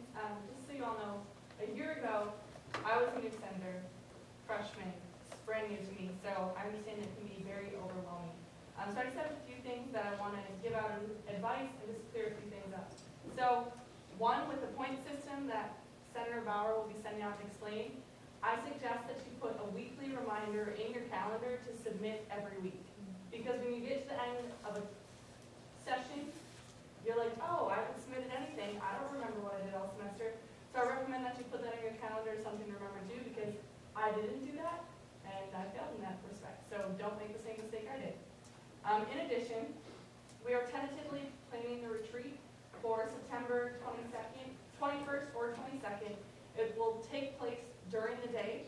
There is not a football game that weekend. If you're a person who likes to plan ahead months in advance, put it in your calendar now because we want everyone there because it's going to be super fun and we're going to bond and be buddies. So, there's that. And then I just want to touch a little bit on the meeting tonight. I just think you all did an excellent job. I think Clerk Pendroy touched on some very important things. Be loud, be clear, because not only does he need to hear you, but we're also now video recording our meetings. So there are a couple different reasons why you need to talk loudly and just be clear with what you're saying. In addition, do not interject other senators when they're speaking. If you have a point of information, that's one thing, but do not be rude. I know that Senator Nee might think that I was being rude to him, but at the same time, as chair of the Senate, as chair of these meetings, it is up to my discretion to manage our time for each bill and to make sure that senators are coming to their points and that the discussion is being worthwhile and time effective. And I will take appropriate measures to make sure that we do that throughout the entire year. You know, the style that I'm going to run meetings this year is probably going to be different than what you've seen in the past. I'm a different person. If you do have problems with it, please talk to me individuals. I'm sure Senator Nee and I will have that discussion later. But just know that in these meetings, it is the chair's discretion as to what occurs, and it will be different than in the past. With that, we're going to have an awesome year, and yes, Senator Bauer? I forgot to mention, we are taking individual pictures next week. So, dress nice. They're going to be before the meeting, preferably come early, like 15, 20 minutes early, so that way we can get them done before the actual meeting starts. So dress up, look nice next week for individual pictures. Thank you. Awesome. Gallo-Member Gunther. So if you have looked at your agenda, I forgot to remind you all that former Director Lewandowski, current Director of Dining, Director Kello will be coming in. She's a ball of fun. She has contacted me. We may be talking about the water bottle issue. She's been following GSB for a couple of years. It might be up. So I know an activist has contacted me, so they might grace our president to GSB next week. So prepare for an interesting program of the week. Okay. Thank you.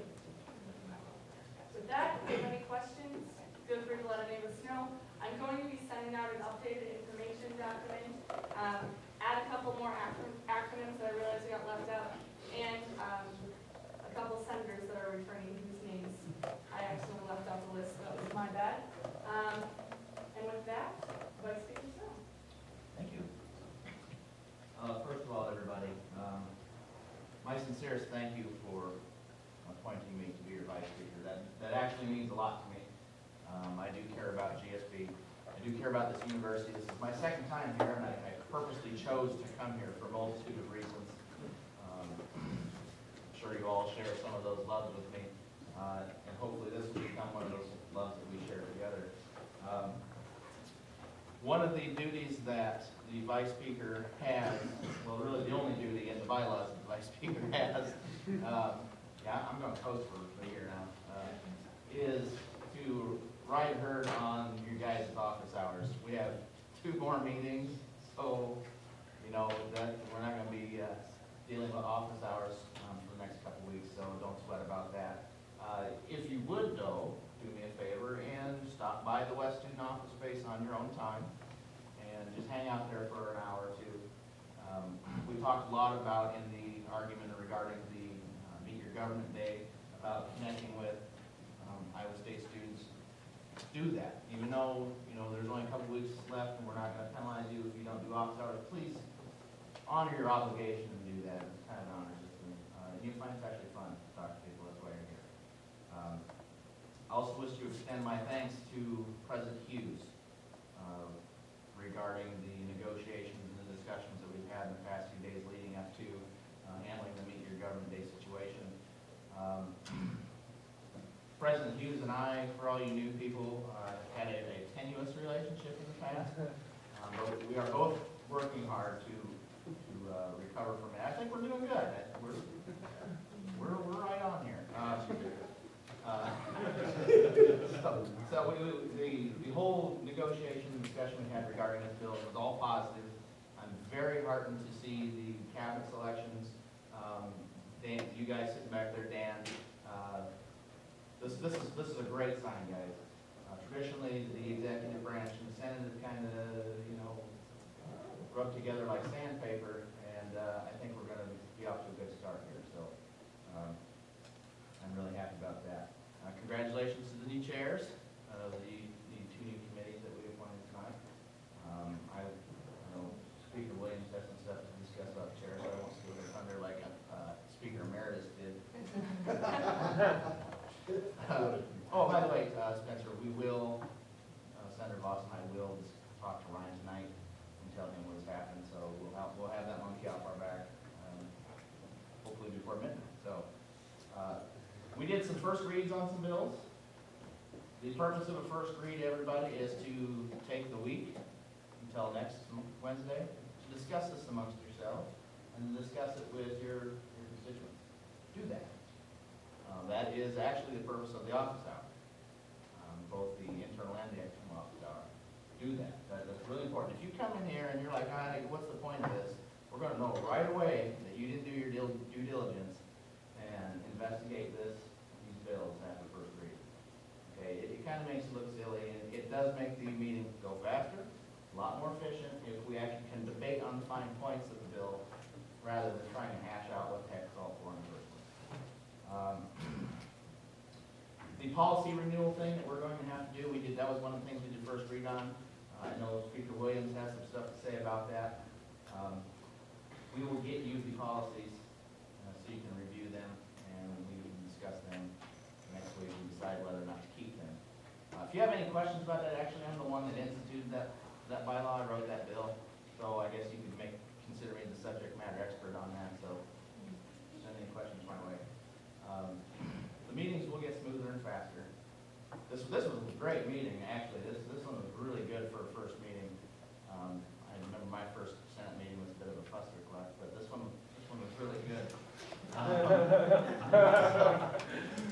I'm real impressed, guys. It was good. But the Parley Pro will come. I think that a lot of people are always confused about Parley Pro.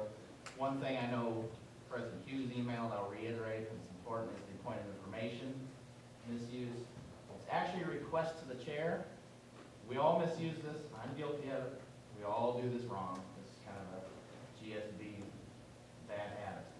But it is a request to the chair. You may use it to inform about something.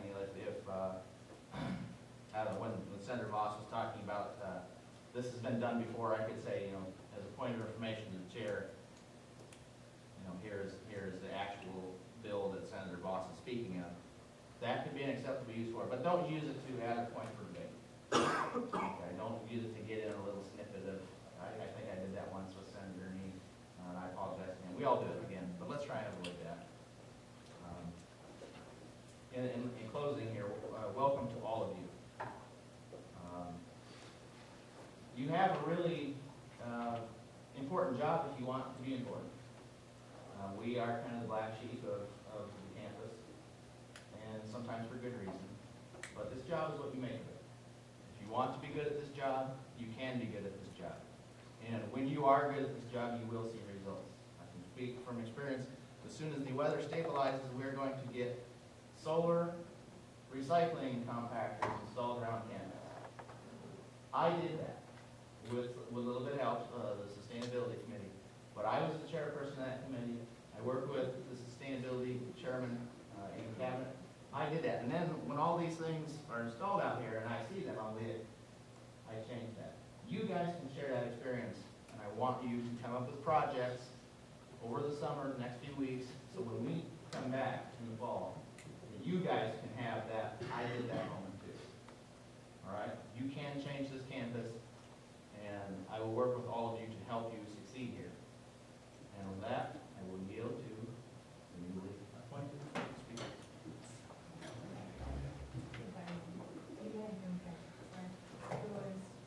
Well, welcome to Senate. This was a pretty typical meeting, so if you are in love with this, like all of us who are returning are, and we can't get enough, and if you'd like an example, previous Senator Penroy is back, and he just obviously could not get enough at all, and so that's fabulous. There are a few things that I was going to say tonight, and actually a lot of them have sort of been taken, but I think that actually shows what great leadership we have on this Senate. I've been actually very impressed with the way that we've handled kind of this transition period. I don't think there's been quite as great of a transition period between returning senators, exec, and new senators as there has been recently. I'm just very impressed. Maybe I might have learned a few new things myself, which is great. And I'm not perfect, and there's a lot of things that I don't know. There's things I thought I knew, and I didn't quite know them quite as well as I thought I did. And so I think that's fabulous. It's a learning experience for all of us, and I'm really excited to share that experience with you all as well. So just with the leadership as well, I'd just like to thank President Hughes, especially our chair tonight, who did a stunningly amazing job.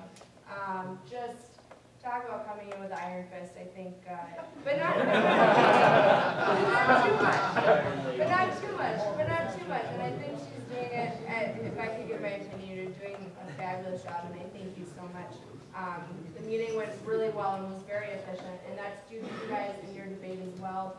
I'd also like to give thanks, and I'm excited for the chairs as well of the committees. And so just to mention committees, I will be sending an email out to the chairs, but just for all of you guys to know, part of your duty is to serve on a university committee, and so I will give you what these committees are and maybe a little background. And so just be thinking about what committees you want to be serving on. There's rules, UA, PR that we've discussed, and then our chair also has other committees that we can get you on as well. These are really important to our function, and I can see all of you being a huge asset on all of these committees. What else do I want to go with this? Great leaders. That's fabulous. Oh, well, okay.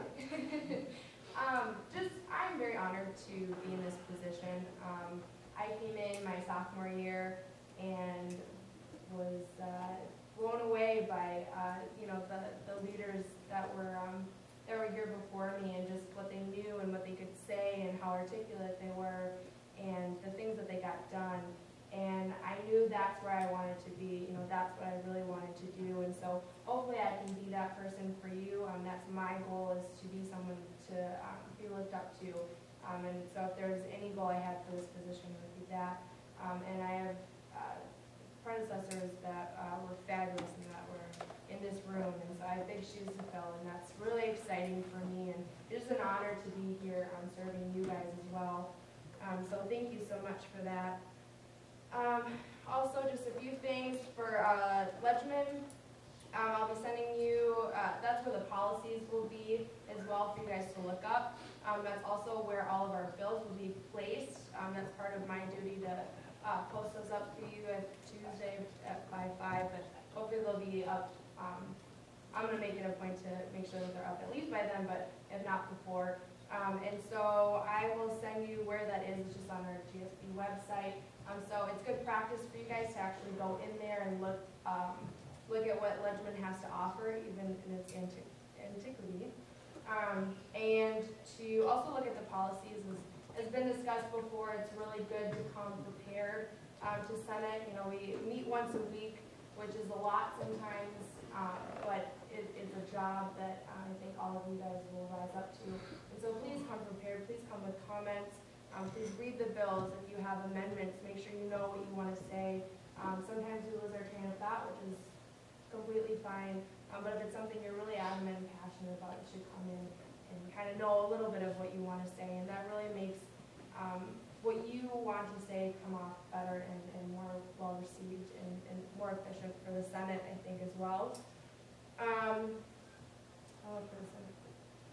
Oh, also, if you want the Senate listserv, you have to speak with myself or Vice Speaker Snell over here. So if you need that, there's just it goes out to everyone. So if you have something to say for everyone to receive, little memos or something, you can grab that through us, or you could just send me an email, and I would be happy to pass that along. Please put your placards on the back table when you leave. I will bring those to the meeting every week. Just wanted to add that. Okay. Yeah.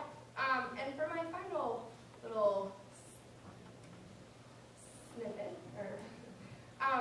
one thing that is always asked of Rules Committee and is always asked of the Speaker is, how do you see rules, black or white? But another thing that is usually asked, and I was surprised that it wasn't asked, and I was prepared for this, and so I'll bring it back over here, but what is my favorite bylaw is actually usually what is usually asked. And so I was thinking about this the other day, and I think this kind of comes into what I've been saying before.